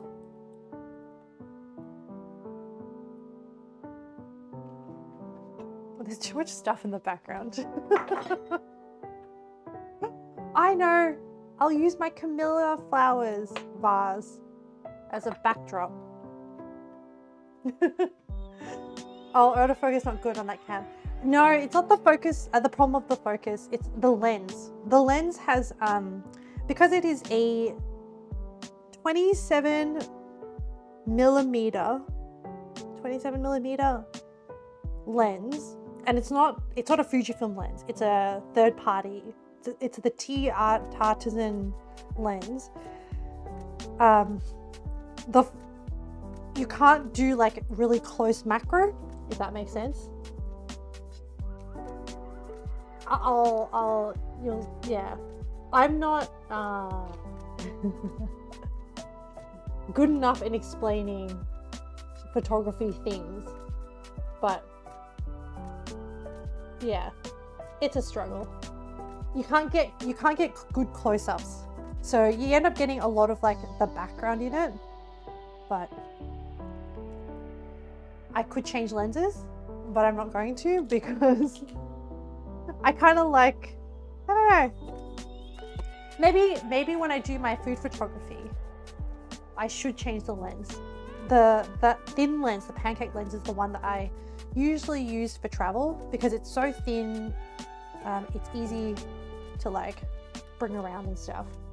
I'll do a few snaps with my phone just in case.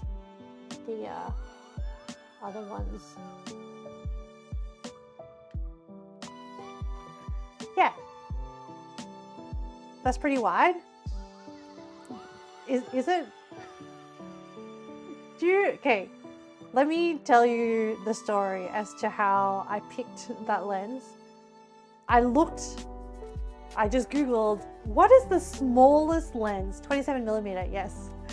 I just Googled, what is the smallest lens in size that I can get for the Fujifilm X-Cross? And it was like 27, pancake lens. And I was like, yep, I will buy that lens. And the reasoning between buying it, sorry. The rationale as to buying it was more that I wanted something that I could carry around for traveling and that I would actually use. And that's purely it. And then I saw something that was like, oh, this is good for street photography. And I was like, yeah, I like street photography. That will do. And for me, it was more important to use something a lot than, you know, there are moments, of course, where I'm like, oh, I wish I could like zoom in and stuff. So it's a fixed lens. It means it's just like stuck like that. Yeah, you'd go with that lens for street too. Oh, thank goodness. I'm glad that a more experienced photographer has validated the random comment that I saw online. Because I'm just like, I don't have a lot of experience, and I was just like, well, look, if I don't have a lens that makes it really easy to bring around, I'm not going to use the camera. I'm just going to leave it in the hotel room. And then what's the point with that? So, but because of that, I now use that camera all the time when I travel. So yeah. All right, I'm going to let this second batch to rest, cool down. And then we're going to work onto our second batch of pasta. But now I am fueled with I'm now fueled with cookies. You're not sure what sound a bear makes, so I can't return the sentiment exactly, but oh, what sound would a bear make? Like meow? No. Murr? Like I don't know. I'm trying to think like, oh, what about animations? What are some like animation bears that we know of, and what sounds do they make? And all I can think of is like Pooh Bear, but all I can think of is oh bother. So, but he's more of a what's the word to mean that when we give animals human traits? That there's a word in English that is about that, and I forgot what that word is. Okay, second dough of pasta. I wish I could be filling cookies. I wish I could send you some of these cookies. A real bear or like a bear. It's like rar or something. My name, Jeff. Oh, anthropomorphic. Yes, that is the word. Thank you, chat. See? Birchie Bear is the anthropomorphic bear. You want? Yeah, I wish I could send some to you guys, because do you know what? It's a lot of cookies for me to eat. And also, I don't know. I wish that I could like have you around a supper table and just food. I think food is my love language. So I think it comes from my heritage. Like Vietnamese parents, mothers will feed the heck out of you. So I think the root cause is my Vietnamese heritage. And so I do like to feed people. And I wish I could like have a big table where I like have, you know, cat, Leo, Val, penguin, all the animals, and then feed you all. And I'll just be like, yeah, what do you want me to make today? Wouldn't that be lovely? Okay, I have my checklist of I'm gonna laminate this dough and throw it over my pyrotillimorphic. That's a good one to have. Yeah, maybe one day. I don't know how that would work. There are like these restaurants that people run out of their homes and have like supper parties. I was like, oh, that would be the dream. Okay, this already turned out a bit wonky. Oh, so Birchie Bear, what did you decide? What sound are you gonna have? What's the equivalent of meow for you? What for a bear? Like rawr? Like R-A-W-R? Like a cute little mer? Or like a, I guess rawr, yeah.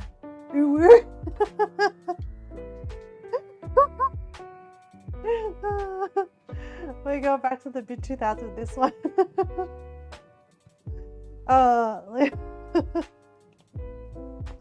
I feel like, oh, so then, okay, because we have a penguin in the chat. What sound would penguin make? Like,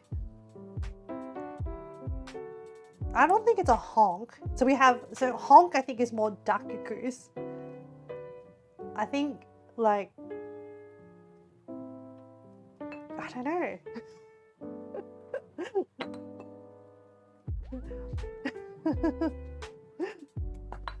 It's like a I don't know how to spell the noises. Hoya.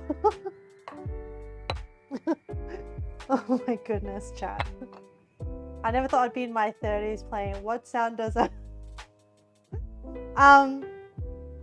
And when you put it like that, Birchie Bear, what brings to mind is like the fox. The song. Is everyone of the age where they remember the fox song? I forgot all the answers I learned when I was a kid. Well, that just means that you just need to sing. You just need to sing Old MacDonald again. Or what does the fox say? No, what does the fox sing? Oh my goodness, I've forgotten the lyrics to that song. Oh, we did one laminate already? Oh my goodness, chat. Did we do one? Okay, we did. This is the second laminate. Okay, I'm gonna tick this off. See, this is why I have the checklist. What does the fox say? Yes. And I remember the fox being like ring-a-ding-a-ding, something like, no, that's the frog song. Nowhere in the history of the animal science does a fox make any of those noises. Sorry, the way that Penguin wrote that, I just pictured Penguin in like a science coat and like being like, actually, this is not actually scientifically correct. Old MacDonald had a farm. Oh, EAU has been replaced with the cat brain rot. I actually missed, so I only caught the tail end of that meme. I actually missed like how that meme came about. And like, are those just electronic like sounds? What I did catch up on was the cat memes where they're in like hard hats, like working cats. All right, last laminate. Old MacDonald had a farm. Oh yeah. Actually, I should watch that meme again. There's just too much going on the internet to keep a track of everything.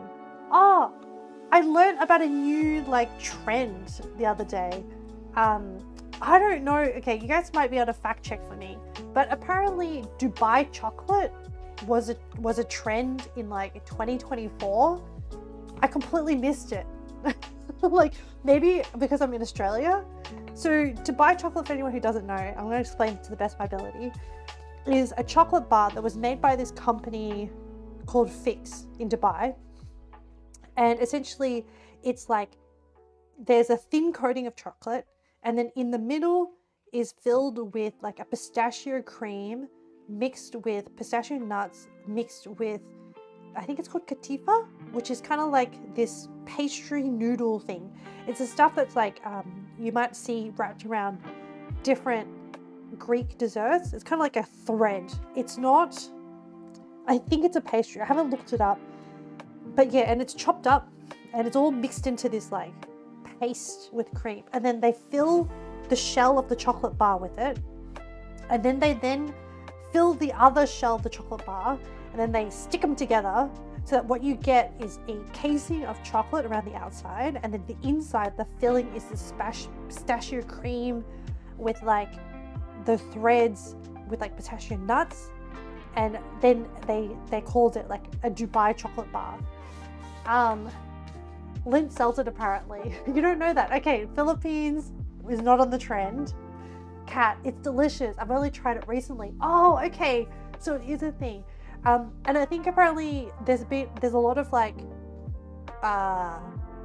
copy, like the original one came from Dubai, but now there's actually a lot of like, I think apparently Trader Joe's has started their own version. I think like Lindt, yes, has made their own. I saw like Dunkin' Donuts and like they all, Shake Shack have all come up with their own flavors. It's apparently expensive. You've never seen it. Yeah, so I was watching this documentary about why it's expensive. It's because of the ingredients. So I don't know how I feel about this, but it turns out that in the US, I didn't know this has it. Yeah, that in the US, pistachio nuts have been growing in popularity. And so I think California is like the state that grows the most pistachios. Anyway, because it's not available everywhere, it's actually quite hard to source the ingredients. So a lot of places can only make like limited runs of it. And I don't know, apparently like there's heaps of hype around it. And yeah, and so, and also like you can't, apparently it's quite hard to factorize. Like some of the places said, oh, they have to hand make it. They can't factory make it. I'm not sure how true that is because like I think Trader Joe's has a version, and I'm sure that is probably factory made instead of handmade. There's also like some famous chocolate shop in New York that also like sells out of it because it's all handmade. But yeah, so it's quite hard to like source the ingredients. They can easily run out. That's why like, is there going to be a Dubai chocolate stream? Maybe. I've never tried making chocolate before. I understand conceptually that there is like a tempering process. So I think the filling shouldn't be too hard. It's more getting the molds and getting, like, I think you have to get like actually good chocolate. I actually owe you guys quite a number of streams. I owe you a Nepal cooking stream. So, but I wanted to do that once I've published the Nepal video. So then I was like, oh yeah, I'll do a cooking stream to like celebrate Nepalese food, because I went to a momo making class in Nepal. So I was like, yes, I now know how to make momos. And it was a vegetarian one as well, so that would be quite fun for people. And then Bhutan. Oh, I was gonna learn how to make like this chili cheese dish, because it was a food that I owe you one of those. And then coming up, we have like Philippines Independence Day as well. I mean, Nepal and Bhutan will happen when I publish those travel videos. Or wait, actually, when I edit them and then I publish them. Turns out editing's quite hard, guys. Or longer form content is quite hard. Making chocolate. Where are we getting the cocoa beans from? No pressure. Penguin is like, I demand from scratch. Get out the cacao pod, ferment it, um, make the chocolate from scratch. I know what you're thinking, Penguin. Yeah, so I have quite a bit of backlog work. Do an RL stream harvesting the ingredients. Jesus. Leo's like, actually, I don't know if this is true, but Philippines has some cacao pods, so you should come to the Philippines. I actually don't know where cacao pods grow. I did see some in Indonesia, so I'm pretty sure. Let's play Farming Simulator. Hey, Penguin, we already do that in Yakuza. Where and Cooking Mama Simulator. Honestly, that game has everything.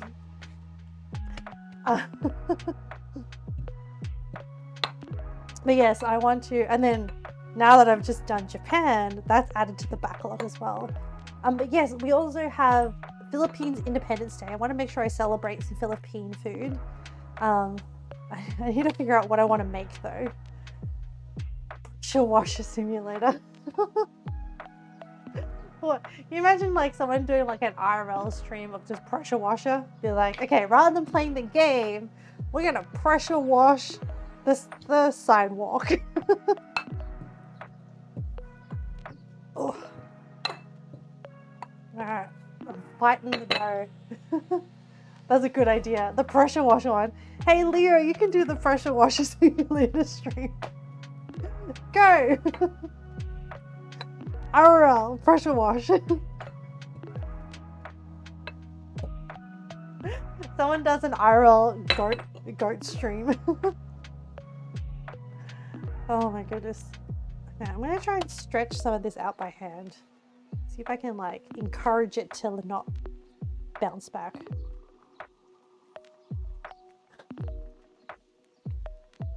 How are we going for time? Oh, initially I was like, oh, we had like at the 2-hour mark, I was like, oh, we have 2 whole hours left. We should make cookies. And then now I'm still rolling out the pasta. Oh well, at least now I know you can substitute soy flour in. Yeah, I would love to try a chocolate making stream because I actually have some of the tools. Like I have, so you have to temper chocolate, and I actually have one of the big spatulas that you use because it's the same kind of spatula that you use in pharmacy to make creams and stuff. Yeah, like I just saw them in a store one day and I was like, oh, those are the spatulas I use to make drugs. So I'm just gonna buy them. It's a cute rolling pin. Thank you. It's actually a present from a friend in Seattle. They came to visit one year and they brought this back all the way from Seattle. I think it's like, you know, one of those artisan cute things, but it's actually really good because it's on a, it actually rolls by itself. The pin itself is like ceramic and it's painted with like kind of like a Christmas sweater pattern. I love it. I got it for Christmas one year. So it's a very cozy rolling pin and always makes me think of them. They also so it's like it's actually an old housemate that I used to live with, and he went off and he and his girlfriend went to America only for a year. That was back in I would almost say like 2015.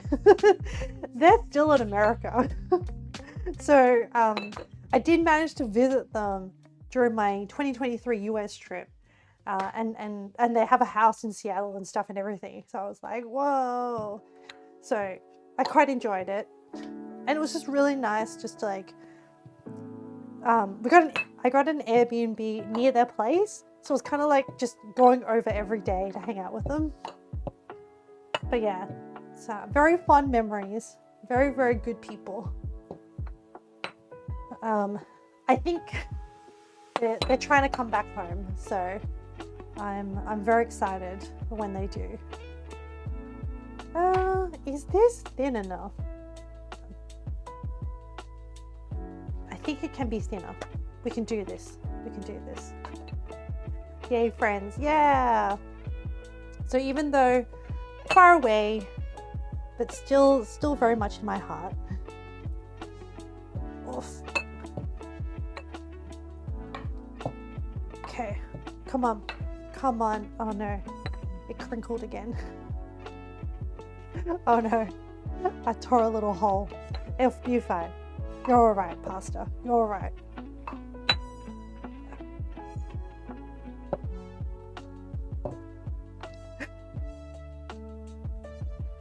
This is so much effort, but I don't know, it's kind of fun. Now they can get an Airbnb near you. No, I think they're moving back, so we'll wait for them to, I think it'll be like at the end of this year as they're planning. It takes some time. And they ended up having a child as well, so I think it takes them a while to like get everything sorted out to be able to come back. So yeah, but looking forward to it. But I mean, the thing that like, this is my social anxiety talking, is that I don't know how, you know, you get used to having a certain type of friendship, but then when they move back, like what's that gonna be like? I don't know, because then we fell into this friendship where we would like see each other either when they came here or when we went there, and so how does it become when, you know, friends up being closer? But I think it will work out. It's fine. It's just my social anxiety talking. I overthink social interactions before they actually happen. Well done. Yeah. Darn this social anxiety. Most of the time I can like, I'm gonna be Auntie Ame. Yeah, I will. Their daughter is very, very cute. A little bit sad. When she was born, she was not well, and she was on a feeding tube for a long time, but I get updates. But she's now off the feeding tube and she's having solids and stuff now. So very, very exciting. Very big news for them, because it took them a really long time. And originally at the start, she wasn't capable of having solid foods. And then she was, but then because she missed kind of like that behavioral window. So yeah, the struggles of raising a human baby, I guess. Okay. I think this is thin enough. I think we're good to go. So I'm gonna fold this up. Once again, lots of holes. Very kind of rustic. Fold it like that, and then I'll get the chopping board back. And we'll do this.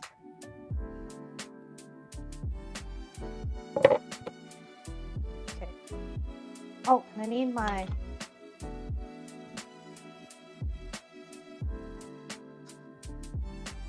hopefully these haven't stuck together. Yeah, they're okay. They're still kind of okay. I should probably have used more flour, honestly. Just to make sure they don't stick. Progress, yeah. Hey, that's all you can do in life, man. Just try to, just forward progression. Oh, I was watching this like, video on what lessons do centenarians, so like people who are 100 years plus, have. And I think one of the things that I took away, which I also believe in, is having something to look forward to is what keeps you going, and not being curious about things, keeping busy. Also about like kindness, gratitude, like, you know, giving is always more fun, is always good, keeps you keeps your soul young. So I was like, yes, it is nice to have your life philosophy validated by other people. I'm like, yes, I agree. So I'm like, yes, I'm living my life in a wholesome way. Okay, more flour, and then we'll do this. And I think, like, yeah, having something to look forward to, I think, is very, very important. And, like, you know, these people still had loved ones that passed away. I think that's what they said. One of the hardest things is, like, I wouldn't want to live to 100. I would want to go peacefully when my closest loved ones go, or like if we could just time it so that's around the same time that we all live like fulfilling lives, and then have nature just kind of like be like, yep, okay, this batch can go together. That would be great, universe, please. Not in a traumatic way, just in a nice, gentle way. But yeah, I think like having things to look forward to make life worthwhile or interesting.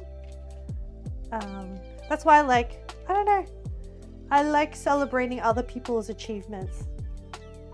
And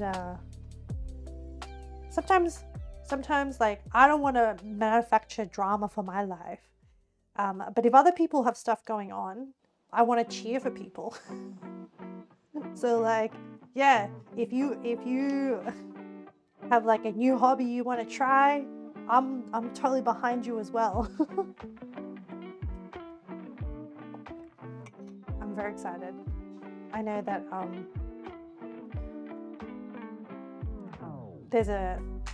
I found a wholesome almond. Yeah, but I also have a naughty sense of humor. I laugh at fart jokes and poop jokes. I think they're funny. It's a bit crude.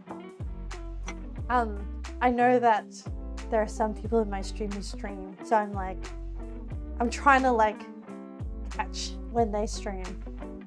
Yeah. But yeah, I think like, I don't know, I think once my fundamental needs are met, I'm ready to support the people around me. Whether it be creating cool, vibey, cool is the word that I use, but calming, relaxing, fun, happy spaces on the internet to like hang out in. Yeah. Just have something lo-fi. Yeah, lo-fi. Chill. So yeah, that's my next stream, guys, is like I want to share my love of I want to recreate like a cool online jazz bar. Gonna study to it. What do you study, Bertie Bear? Oh, I need to practice my singing. I need to learn more jazz songs so I can create like a. I was actually really sad to find out that like jazz. Okay, I think I knew this, but jazz is not very popular. I'll find something to study. I think that's the only thing I know. The other thing I know lo-fi is good for, apparently. No, lo-fi is good for like vibey, chill, excellent background music for cooking streams. You can cook to lo-fi. Oh, just study, relax. I think they say yes. Yeah. I wish when I was studying that lo-fi was a thing. Like when I studied, I would listen to pop music of languages I couldn't understand. I couldn't really listen to classical. It would like itch my brain and make it restless. So other people would listen to classical while they study. I was like, no, I need a little bit more engagement. I mean, struggling was very hard for me. Sorry, study was very hard for me. Struggles is very hard too. I've never seen the 10-hour YouTube video of Lo-Fi Beats to absolutely pump to Lo-Fi Beats to Netflix chill to.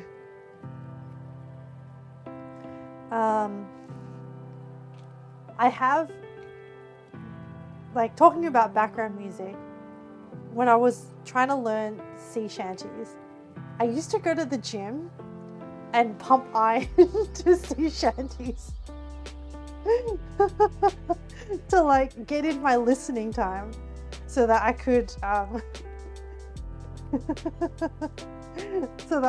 like learn the lyrics to sea shanties. It works really well. It does work well.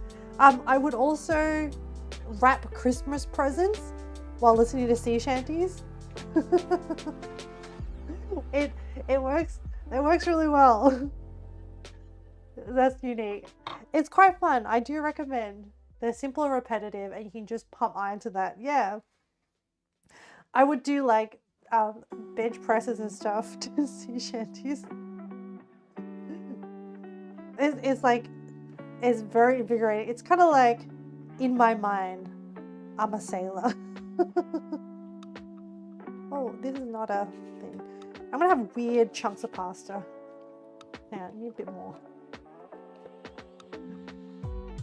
Yeah. There's actually, so I own a sea shanty book, and actually there's a lot of verses in sea shanties. I can't memorize them all. I'm probably not very good at like memorizing music. I think it's just a lot of repetition. But it turns out, fun fact, there's a lot of verses and I don't remember them all. Even with the Wellerman, which is a really common one. Okay, almost done with the pasta. And then we can boil it and plate up because the sauce is done.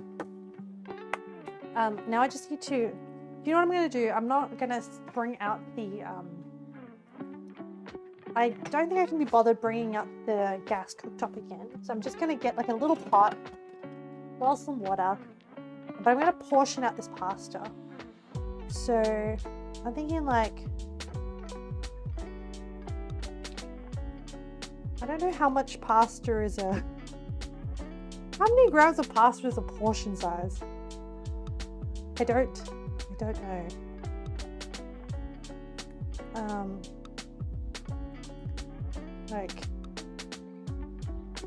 So it's a papardelle pasta. So those of you fun. Yeah, I am. I roll cooking mama. Do you have to start a fire like Pirate Yakuza? No, I do not. But I did have to like bite the dough. That when rolling it out, that felt like a mini game. Apparently 8 to 10 according to Google. Dry anyhow, not sure fresh. 7 to 120 according to Italian guidelines. Okay, hang on, let me use the pot to weigh this out. 70 to 110, 20. So that, I'm eyeballing it. That looks, no. The problem is that the strands are really big. So when I take one and move it to a pile, okay, let me weigh this out. Oh, about 100. This is about 100 grams. That one. This one, close to 100, a little bit less. This one, 118. These are still, these are all good portion sizes. 100. Yep. Okay. Good. I think some of this can go across to here.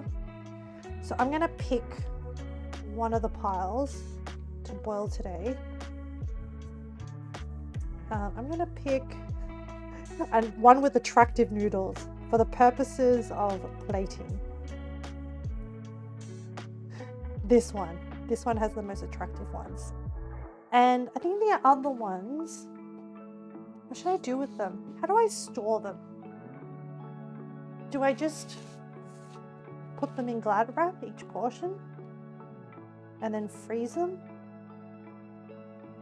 Not sure what the deal is. Usually people like hang them up to air dry and stuff. I'm not sure.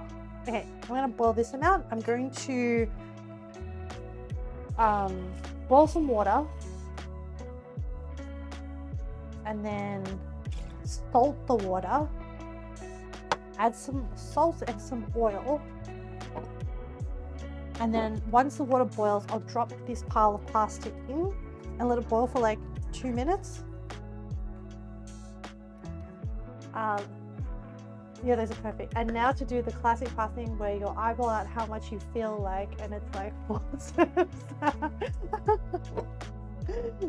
That would mean eating 4 of those piles of pasta, which is probably a bit too much. Okay. And I'm going to add a little bit of oil so that when you add the pasta in, the noodles don't stick to each other. And kumamon, I'm going to sit there. And koneko.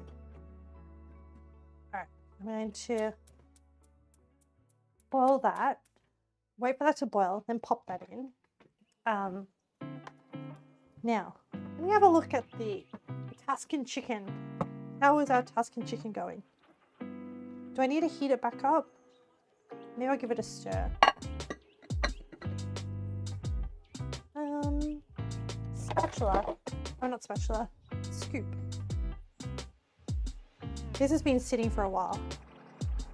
So, oh, this is pretty good. I reckon this sauce would go really good if you were to make this vegetarian. Swap it out for pumpkin. I reckon pumpkin and sun-dried tomatoes would go so well together. It would make it very sweet though. Maybe like pumpkin and zucchini? Either way, this looks really good. My spinach is not as green anymore. I'm sure it's fine. I think the way I want to plate this is once the pasta's boiled. You want to try it. Watching someone cook for 4 hours is making me super hungry.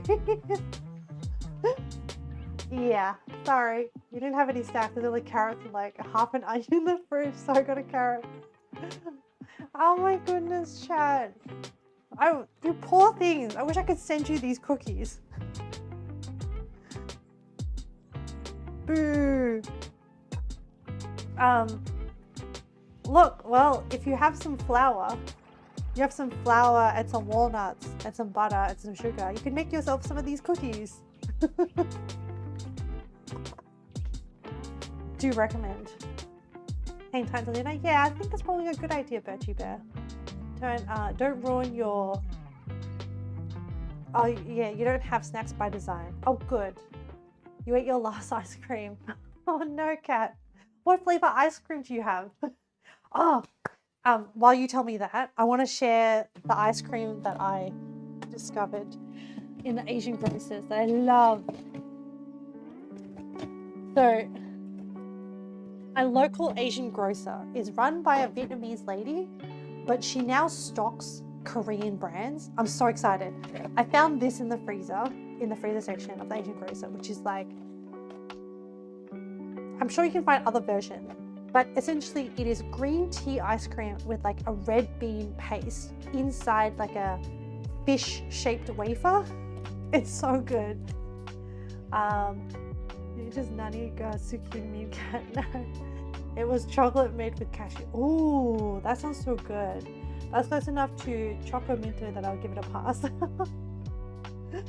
I'll see if I can get some walnuts cheap. I'm not paying $18 for like 100 grams of nuts. Wow. Is that what the price is? The supermarket prices are so expensive now. I find that everything is much more affordable in my greengrocer. Or how much there, yeah. That's a lot of nuts, but also a lot of dollaroos. Yeah. Also, the other thing is that like I struggle with buying, like when they sell them to you in those size bags. Like how big is that bag that I bought? 400 grams. I don't need 400 grams of walnuts. Like I only need a cup of walnuts. So yeah, nuts at Coles are horrible. Even peanuts are expensive, horribly priced. I was like, oh, do they taste bad? I haven't, the thing that I love is that my greengrocer now has these like nut bins. So you can just buy whatever portion you want. So that's very exciting because then I don't have to buy too many. I got something similar recently, but it was cream filled with sweet red bean paste. Pang. I don't know what this is called. This brand is called Samangko. And the brand is so the sandwich is called Samangko. The brand is called Bingray. I feel like I'm just saying it in like a racist Korean accent. I don't mean to. It's like Bingray. But yeah, yes. But it comes in a pack of 4, and it is my post dinner. I sit down with a cup of tea, and I nibble on my ice cream sandwich. Oh no. I only know like a very, very, very few Korean words, like enough to be like 감사합니다 and like what's that? Oh, there's a word like yo, which is like hello or hey. Because I learned that because when I was ordering in Korea, I'd be like yo ajuma, like excuse me ajuma, and can I order? And then I would proceed to order to like pointing at the menu. All right, still waiting for that to boil. So I think I will do like the plating into this bowl here. I'll put this into the thing, and then I want to cut up the chicken before I put it on the pasta. So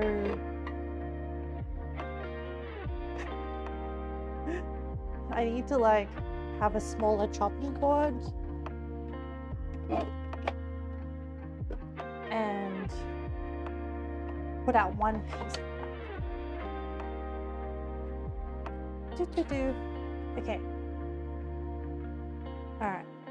It is boiling enough. I'm gonna put these in one by one so they don't get stuck together. Just so I can have maximum water contact.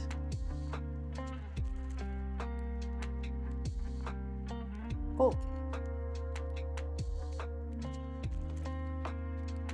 Very rustic pasta. And I'm just giving it a bit of a stretch out because it kind of bounced back together. Yeah. Straighten out my pasta. Or as a penguin would demand that I iron my pasta. Okay. And then, oh, I should, hey Google, set a timer for 2 minutes. Oh, I should use where are my Japanese tongs? I know, they're covered in,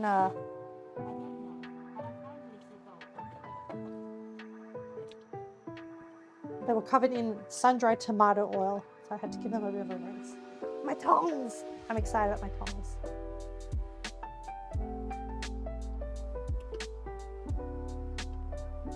Oh, I thought I rolled them out really thin, but they still ended up being kind of thick. I think it's just the nature of hand-rolled pasta. Okay, and while that's happening, I'm gonna put this aside to, I will refrigerate them somehow later. And then I'm gonna pick out a piece of chicken. What is considered an attractive piece of chicken? Oh, this piece looks quite nice. Here we go. And then I'm gonna present it. Oh yeah, the chicken is definitely cooked.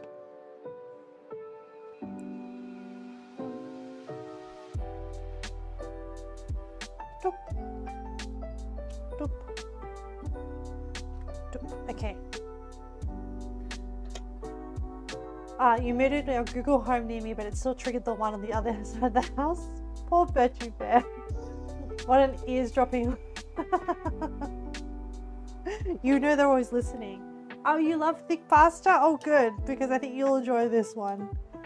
They turned up being kind of thick. Thick noodles. Oh, that is 2 minutes for the pasta.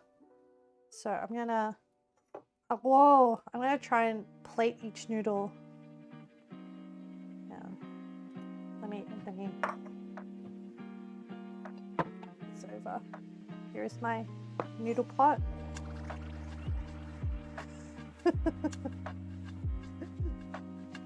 Oh, it's so unnecessary, but I just want to use these tongs, okay, chat? These are the ones that I bought from Japan. Oh. You know, I'm just taking care of the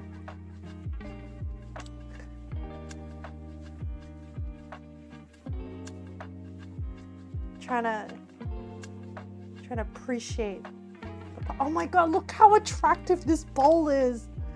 Does it not look so nice? This is the Nagasaki shop that I bought from the old lady. She was so cute. She was just so excited that I was like excited. And like I touched a lot of bowls. I'll cook you some of both. Yeah, I want to try Penguin's Tuscan Chicken. This is my attempt at Penguin's Tuscan Chicken. Okay, so I'm gonna layer the chunky sauce on it and try not to, oof, man, that is gorgeous.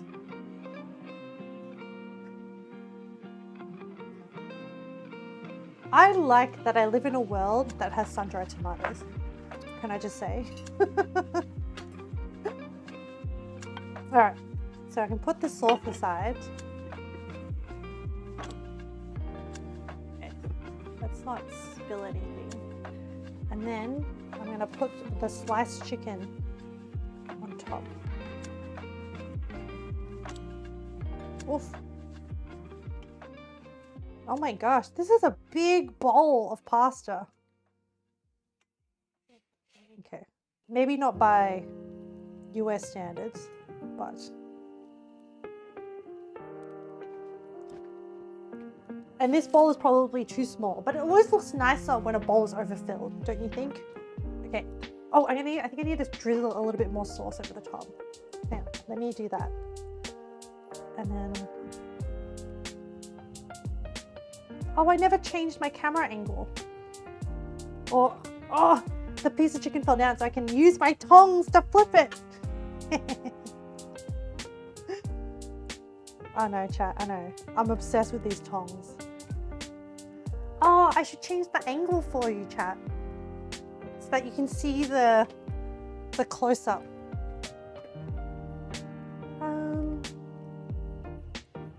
What a mess.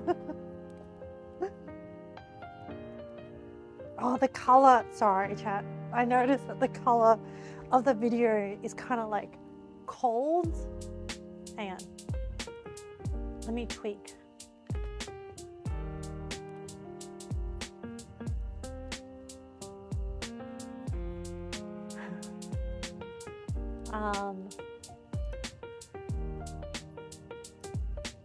Oh yes.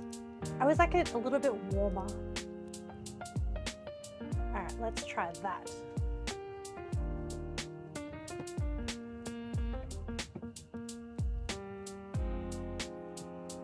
Yeah. Try and like move this around for each hat. Oh, let me put this hot lid away. Ta-da! Welcome to the kitchen. Doesn't it look so nice? Oh man, oh this is a good angle. So you can see the pasta clearly. Whereas this one is like a bit overloaded on that side. Oh, I'm gonna do some photos now, chat. Actually, I should move Kumamon Bear out of the way. Okay, I'm taking more care with this kind of stuff because I really fell in love when I was in Japan with how much care they put into presentation. And it wasn't just about the food, it was also like the care in like plating, the care in the, I'm gonna leave the rolling pin because the rolling pin is kind of cute. I'm just doing some shots with my camera. I think I came back with the feeling of like I want to be more intentional with like the way I do things, I guess. Not get so caught up in like having to do things fast, but just, I don't know, doing it at my own pace, whatever that is.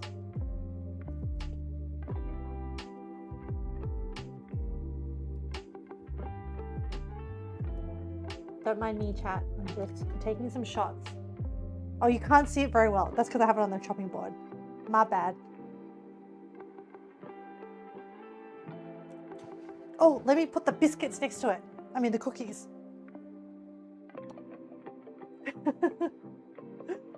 Oh, what a chat. You're getting hyped. Let me catch up. Oh, penguin sending cat cookies. No, pasta. Imagine the sun-dried tomatoes were actually just dried at some giant oven, some company warehouse. Oh, no, I want to picture them like on a nonna's porch. I was like, girl, I could eat 2 portions, but I'm a big bag. Well, I don't know. I feel like it's very, very heaped. Good starter portion for you. I can't bet you, but everyone has good appetites. Excellent. You can't portion anything. I always put people end up with 4 to 5 portions if there's 4 people. So for some reason I cook for 6 to 8 people.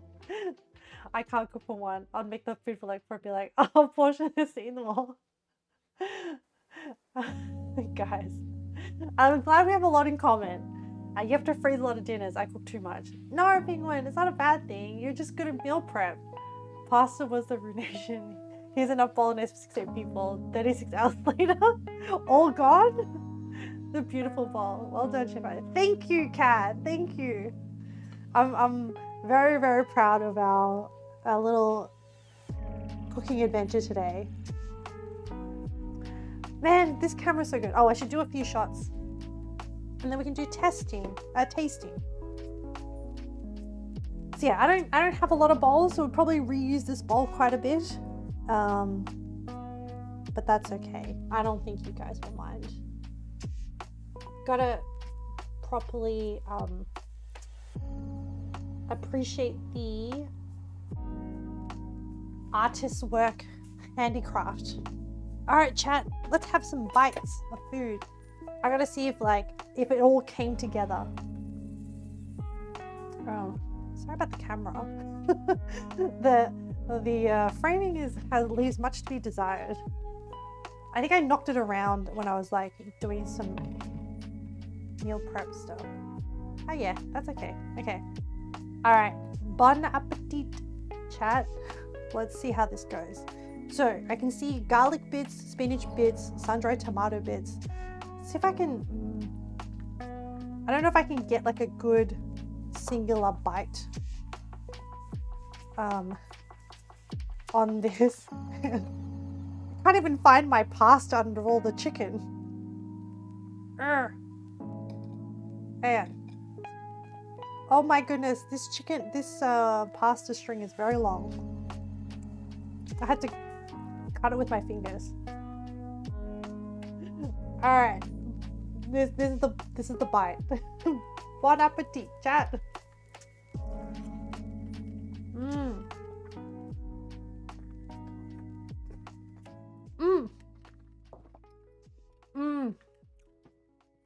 Penguin, so glad. It was really good. Okay. I don't quite get. I didn't have a bite of sun-dried tomato. So I didn't have a piece of it. But when you get a piece of it, the flavor really hits you. The sauce is very creamy because it has cream and it has Parmesan. But what I do get is the pepper, the garlic, and the mixed herbs. I'm so glad, Penguin, that you suggested to add more mixed herbs in at the end, because that was really good. It's very like savory, it's very comforting, it's very, so for some reason my cream sauce is not as thick. It's not super thick, not like a carbonara thick, but it's still very tasty. And papardelle, which is this thick pasta noodle that I have, very good bite.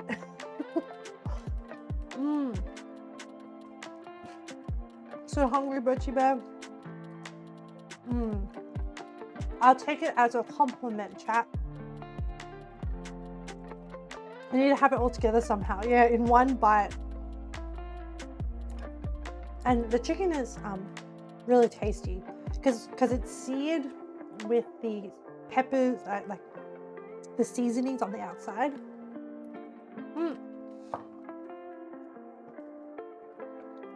So good. This is my breakfast / lunch. And then just to remind you, this is the cookie. Pretty good pull, or pretty good bake. Do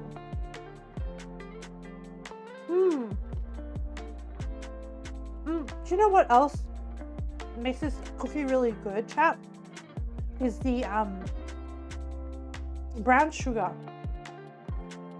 Not just sugar, but brown sugar. It makes it kind of like, I think also it goes really well. The brown sugar and the cinnamon spice goes really well together with the walnuts. And that is our plate for today. And all on my beautiful Japanese plates that I brought back. I had such a fun time picking up these plates. So like it's a coming together of a moment of like, that I had in my head being like, I think these plates are going to be really, really good for stream. So I'm glad they turned out really pretty. I think they give off like a very like nice cozy vibe. Oh, and then this cute little, I didn't get to show you earlier, chat. It's my flower arrangement with the latest vase that I bought from Japan. And my camellia flowers from my garden that we put together at the start of the stream. I hope you like it. I hope you like the set. Isn't it pretty? You'll probably be seeing a lot of camellias. I think I want to do like a little flower arrangement. Thanks, chat. It is very cute. I think I want to do a little arrangement for every cookie stream, because that's why I bought this little like vase thing, because you can just do like a little one. I don't have to have like a giant bunch of flowers, which can be quite expensive in this day and age. But at the moment, coming into winter in Australia, my camellia trees are all blooming. So I'll have different varieties of camellias to showcase. But the great thing is that they're from the garden, so they're free. But yeah, let me take my pasta with me to the computer, and then we can do a little wrap up, and then I can do my thank yous, and then we can sign off. I don't think the cat is interested in the cookies. She was more interested in the cream. I'm just trying to suss out where she is. I don't think she'll attack the cookies. Hold on. Oh, she is in her cat bed in the study on the windowsill. So she's okay. She doesn't realize what's going on. So, oh, let's do a rough retro while I eat my well, I'll just babysit my pasta so that she is not tempted. Here we go. Okay. Look, chat, I cleaned up the rough retro. Ah, Leo! It's so cute. Now that I'm sitting at the computer, I can see more clearly. I like how the colors of our bongo cats together. They're very, very cute. I like the alternation. Okay, what makes us feel good? Oh, okay. I would claim that successful Tuscan chicken. I think this time I can proudly say with penguin stamp of approval that I nailed the appropriate Tuscan chicken. Instead of making accidentally making a creamy spinach pasta, we actually have a Tuscan chicken. Handmade pasta. Now that I know what to expect when I'm making handmade pasta, I do curse at the rolling out of the pasta bit, but I do enjoy it. Like I enjoy the steps now. It's fun and a great mindful experience. Is it a bit weird to say that it's like very grounding experience? Pretty plating of food. Oh, also successful soy flour cookie substitution. I think it's a success. Okay, I'm gonna call it success. There we go. What pushes us forward? What pushes us forward?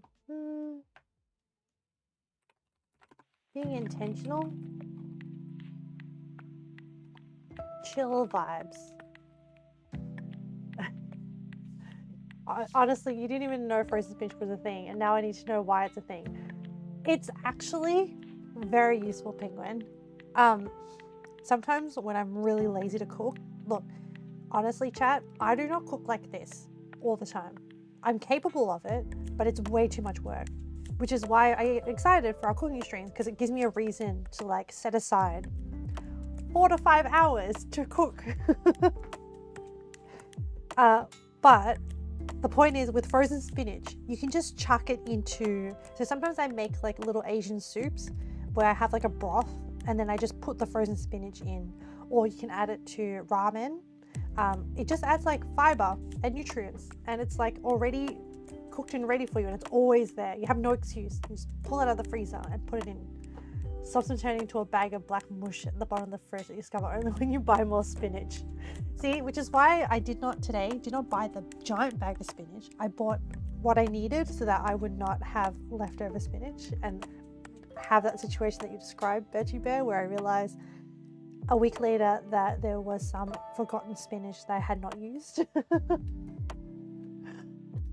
but yeah, I always have some frozen spinach in the fridge.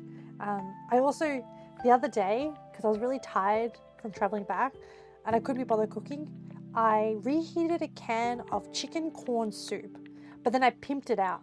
I added a can of cannelli white beans, and then I also added, I didn't have enough milk, so I added coconut milk. I had good coconut milk in the fridge. So I had chicken corn soup with coconut milk, white beans, and then I also added some cubes of spinach, frozen spinach, and it ended up tasting really good. It's not your classic chicken and corn soup, but it had a lot of fiber and it was very cozy and it was really, really nice. And it turns out that you can substitute coconut milk for certain things in some recipes. It kind of tasted like, you know, like Thai soups, like tom kha and stuff. It was kind of like that, but with an additional cream of corn there flavor. Where do we want to go? Do you know what would be fun if, like, I wonder if like we randomized a list of ingredients. Like we did okay, wait, I have an idea. It's forming right now. What if we had different groups of ingredients say like for the carbohydrate group, there would be like potato, pasta, rice, etc. And then like protein, we have like chicken, prawns, fish, beef, eggs, whatever, as the main protein. And then like vegetable will be randomized as well. And then we do a marble run for each of those groups. And then for a cooking stream, we have to come up with a dish that uses those randomized marble runs. It seems kind of fun, and I actually low-key want to do it. I need to write this down, chat. I need to write this down, otherwise I'm gonna forget. Right now I'm like, I'm a genius. Hang on. Where it would be fun. I'm brainstorming on the go. You misheard that, and you were like, I could also begin. Actually, I did look into like how much work it would make to make a baguette. It's actually kind of hard. So I don't think stream idea. Randomize ingredient groups. Marble run. It would also give me the excuse at the end of one stream to have a whole bunch of marble runs. And you know how much I'm obsessed with marble runs. I love marble runs. Iron Chef style. Well, if you want to make it properly, then yeah, it is a tad bit difficult. Your secret ingredient is such that, yeah, and we set it up ourselves. Yeah. So, okay, what are the food groups? Like carbs, veggies, protein. I think that should give us enough. Would that be in like the carbohydrate? No. Yeah, I think that would be fun. And then maybe we can run it like at the end of like a Monday stream, and then I can have enough time to prep the ingredients and a recipe for the Friday stream.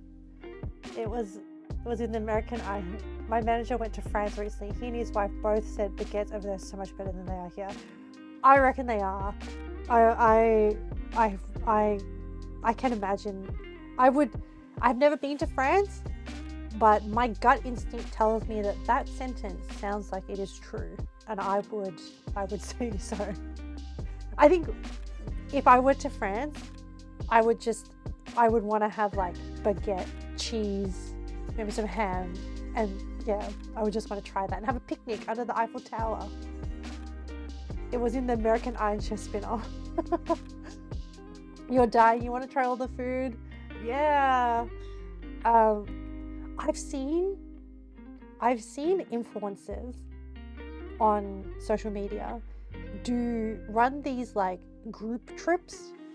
I don't know at what size that you have to be big enough. Like essentially they're like tour guides to like a certain country or something. But can you imagine? Like, if I could do that, that would be so fun. But I don't know how we would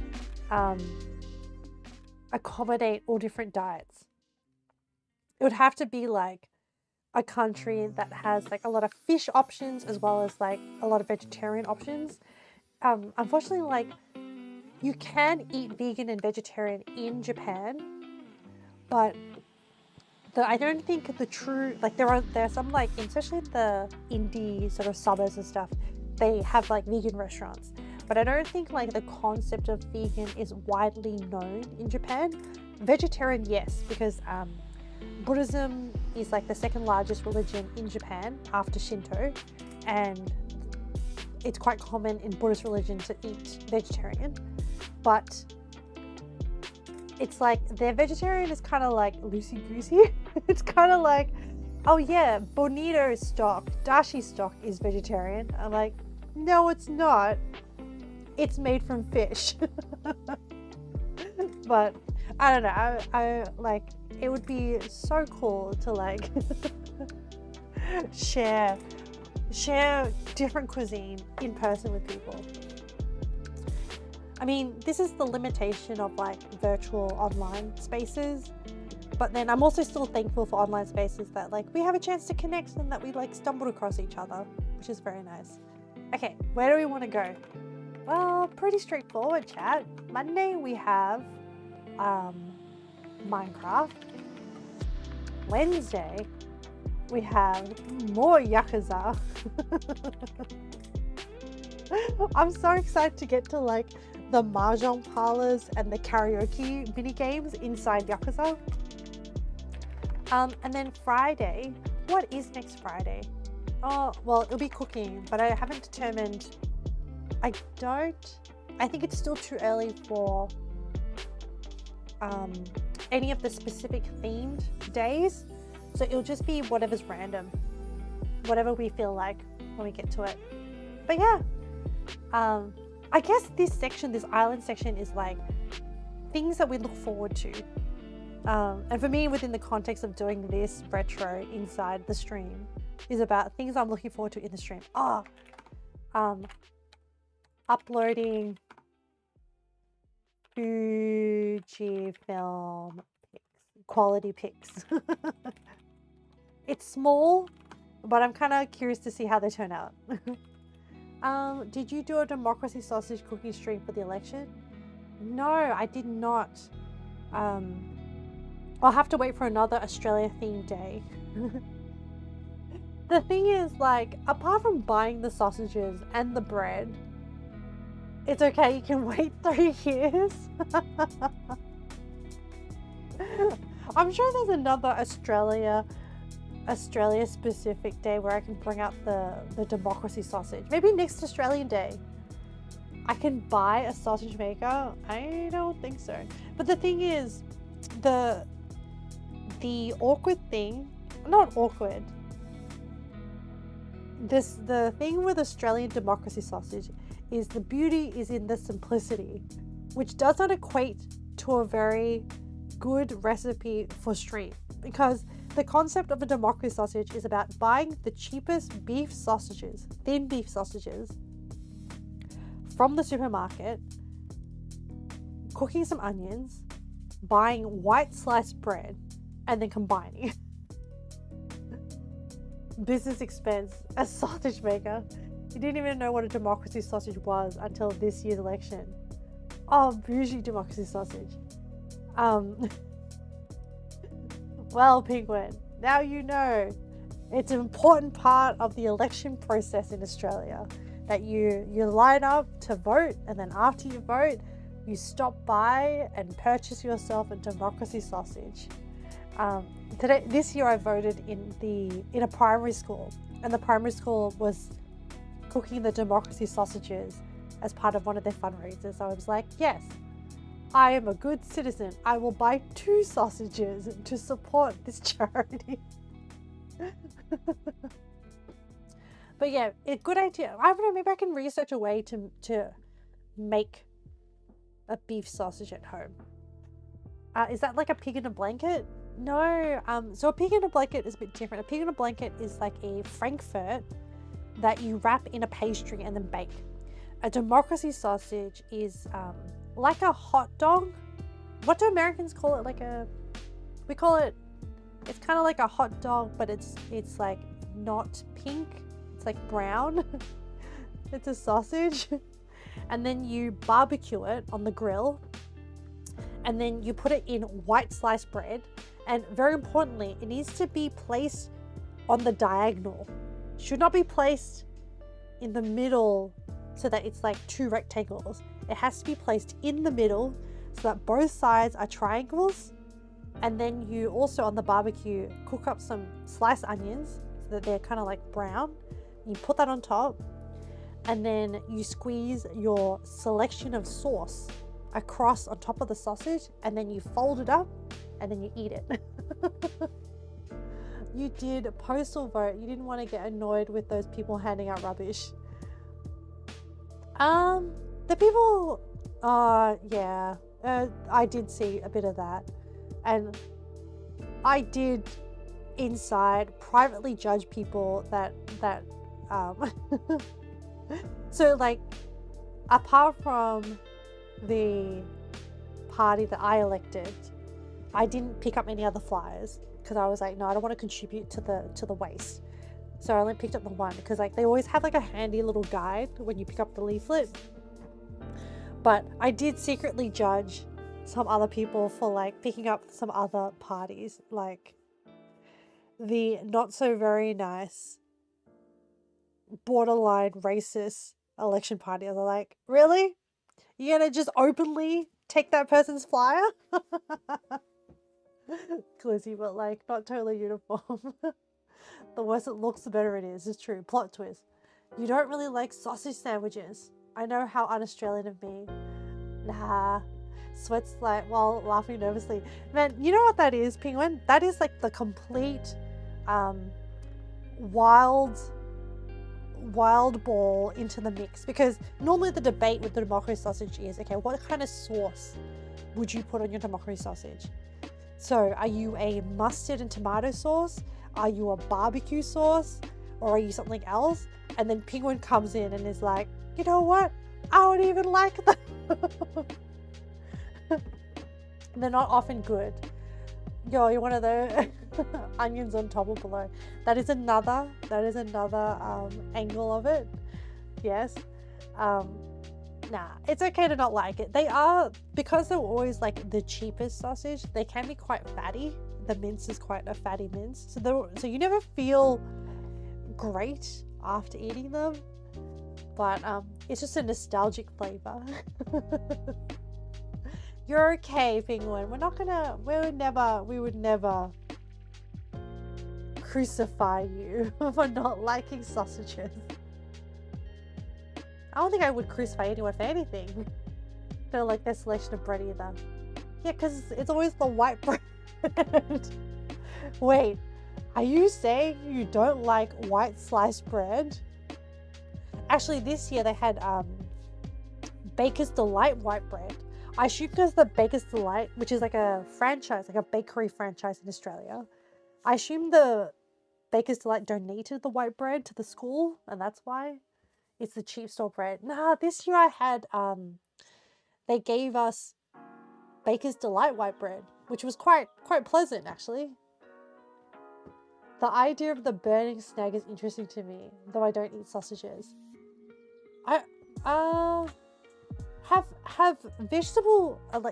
Has vegetarian sausages evolved to become better over the years?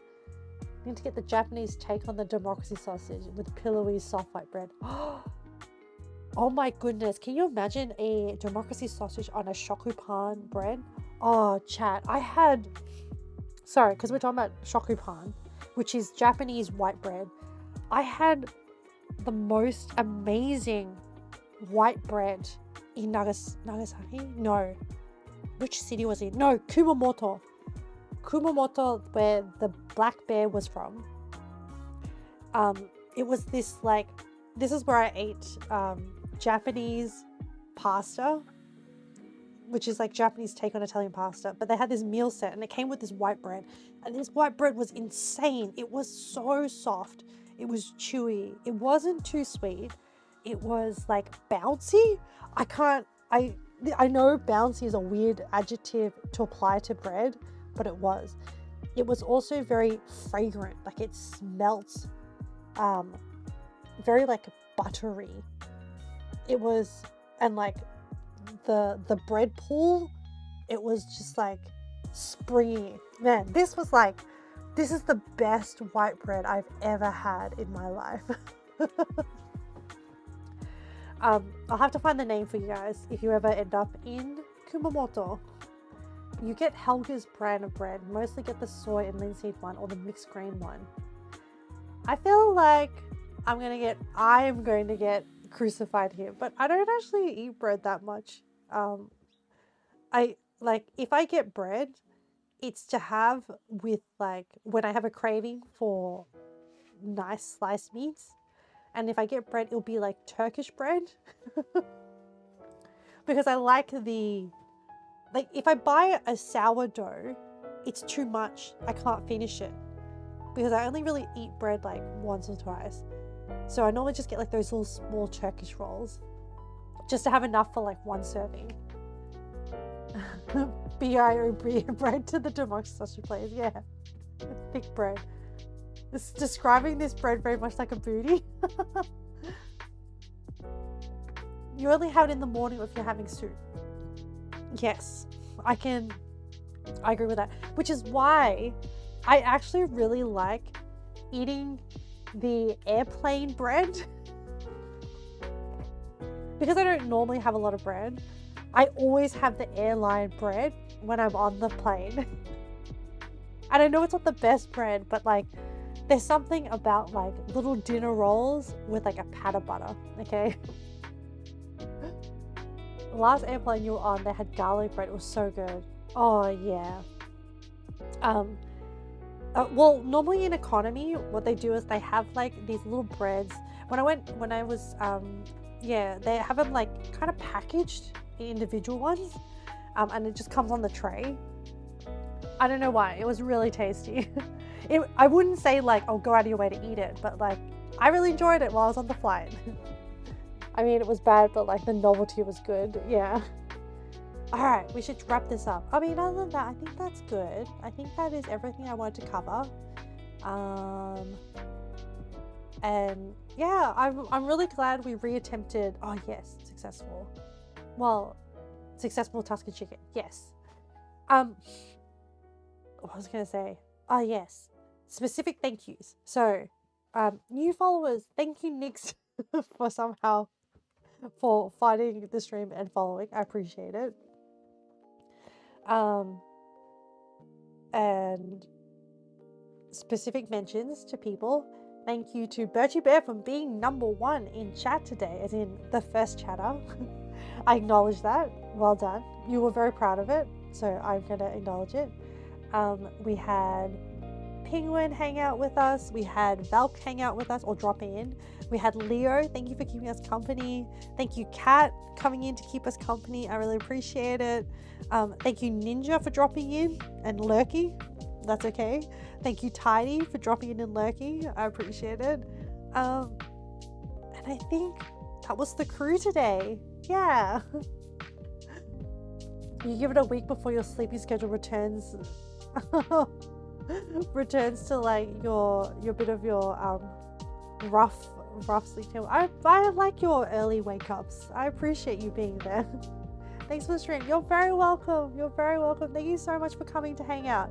I had so much fun today. Yeah, and thank you. Thank you once again. I appreciate you. Please take care of yourselves. Have a lovely weekend if you're cruising into the weekend. And yeah, have a moment of peace and rest up. And I will see you next time. Bye, everyone.